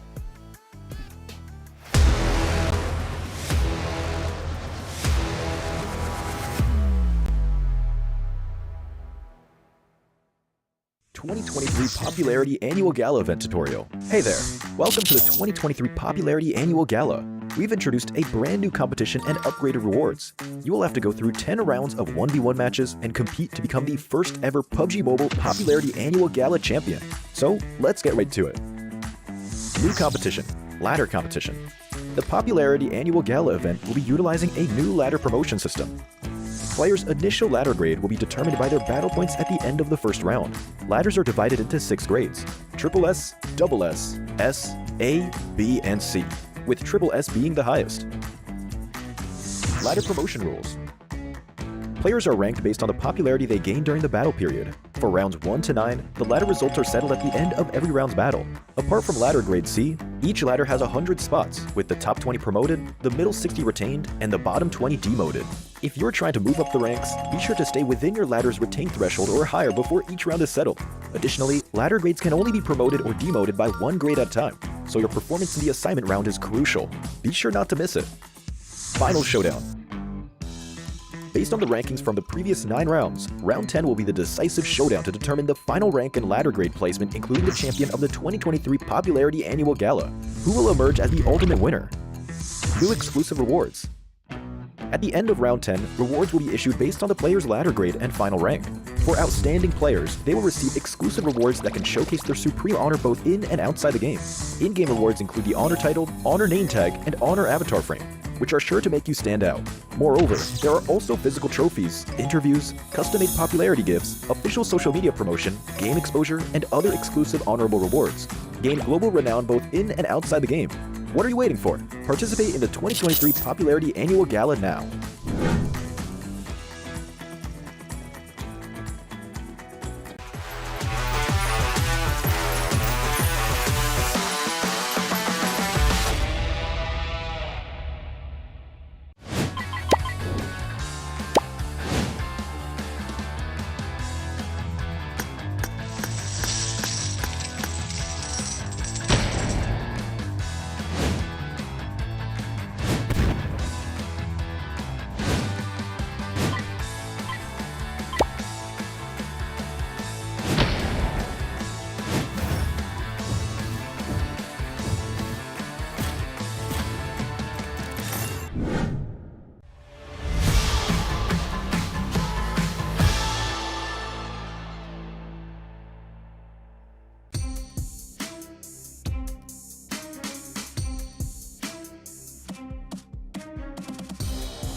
And we're back for our penultimate match of day 1 of the PUBG Mobile Global Championships Grand Finals. I can't believe we're actually here. It feels like we just started off the competitive year, thinking back to spring, and I had to go back to NA with this guy on the end. You look. It's a very sad time. You okay? Very depressing. Yeah. He's lying. But no, now we're here, man, and we are seeing the teams, the teams that put in the work throughout the year are the teams that are reaping those rewards. We see towards the top of the table looking pretty good. Alpha 7, the team that we've always criticized every year, it feels like, has been able to step up and claim that first place position at the moment. For me, I think actually, oddly enough, S2G is kind of the surprise of doing so well in the beginning because they didn't play in the qualifiers or the group stage, right? They looked horrible in the European regionals, but it seems like they've been putting the work and they've definitely been keeping that focus. And I think this crowd here is really giving them that 5th man buff for sure. I really think so. I feel like also ever since the spring season, they've been working to try and train for these bigger events. Like spring season, we remember they didn't even qualify to the European Championship, right? And I feel like ever since that time, they've been trying things out, trying to change how they play as a whole because the meta has shifted so significantly. Teams center it up so much faster. Teams are so much better when it comes to taking those fights head to head. So because of that, they had to adapt. And I feel like ever since spring, and they really struggled to make that adaptation. They're like, okay, bigger events like PMWI, and the fall season was a big changing factor for the entirety of S2G. The only thing for me right now is I feel like S2G is starting to slow down a little bit more and more. These guys are screaming. Did you scream at S2G as well? I didn't see that. Hold on. No, but SG, I feel like they're starting to slow down. I feel like that high that we were having there at the start is starting to slow down more and more, and I'm hoping that they kind of snap out of it here going into Miramar. When you're at this point, also, you might start strong, but other teams are going to change and evolve and catch up. So I feel like S2G might have been looking good. It's going to be a lot tougher to get those points as we move forward in this tournament. Well, quickly talk me through what we have about a minute left here. Miramar, what's your expectations? What teams do you think are going to excel? Any conflicts we're going to have in terms of drop locations? Drop locations, not really anything comes to mind. I know that and 628 maybe. I expect them to give it up. I think in scrims it didn't happen. I know the Brazilian teams, especially. I'm going to jump on Loops. Loops are really good on Miramar, so I feel like they could be a standout here. Well, Cardozo's been the standout so far today. Let's see if the rest of the team can join him. It's going to head over to our commentators for the first Miramar of the day, once again, with Blake and John Allen. He's changed up the order on us. What's happened there? She won. That is true. Sometimes you do go first. You always come first to me. We are going to be going into our first Miramar, our leading course of the Desert Dessert. Yeah, indeed. So I'm ready for this one. I'm ready to come through. Obviously, overall, Miramars are quite enjoyable to watch. You know, terrain-wise, it's always really interesting. I think specifically, looking at some of the teams here, you know, Brazilian squads are generally quite strong on Miramar. But I would say Loops definitely takes the cake there, as Mr. Maxman did say. FaZe also very good at Miramar, as are the guys over on DX Xavier. So I respect that, man. I respect that. He was quick with it. He's ready. He's watching. He's on the ball, just like these players, you know, from plenty of these teams. Certainly from Alpha 7. A little bit less so this last time around, but they were still able to keep the totals high, keep it on pace, and keep things going. It's the fans of S2G certainly packing out multiple sections of the audience. You can see, oh, a particular Kelsey fan there. Yeah. Question is, where are all the male fans? What do you mean? They're literally everywhere. We've not seen any, have we, on the cameras? Well, maybe. Maybe we'll get some sometime. IHC, they've been getting plenty in these games. They've got plenty of eliminations. They have been on the warpath, and it has earned them a second place moving into the Miramars. Yeah, honestly, I think for IHC, there's been some incredible action when it comes to the elimination counts, which I've been really honestly quite excited to look at, because I think this is something we saw from IHC over in Survival Stage, which is something what we were like, are they not going to make it because of this reason? And that reasoning was they had no placement points. They only had eliminations. It's what they focus on. It's what they're good at the end of the day. But let's not forget the fact that in their final game, in their final moment, they were to get that chicken dinner, to really send them over towards that top side, to get them that PMGC qualification. So they'll get placements when it counts.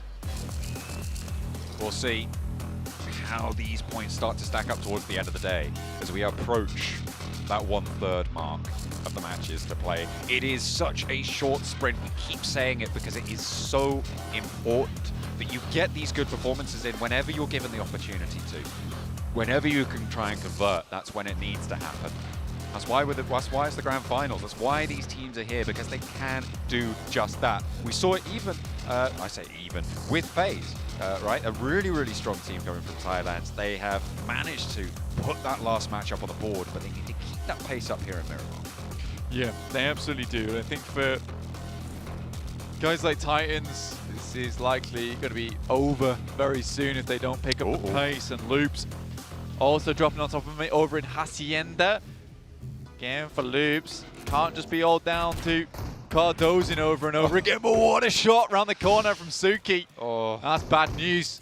All of them are going down. Oh dear, Loops just getting felled one by one, but there's still a chance for a little bit of a comeback. His weapon's not the best that we've seen. Mythic has to lose that trade there. Bamboo shoots on through. Cardozin with the M249.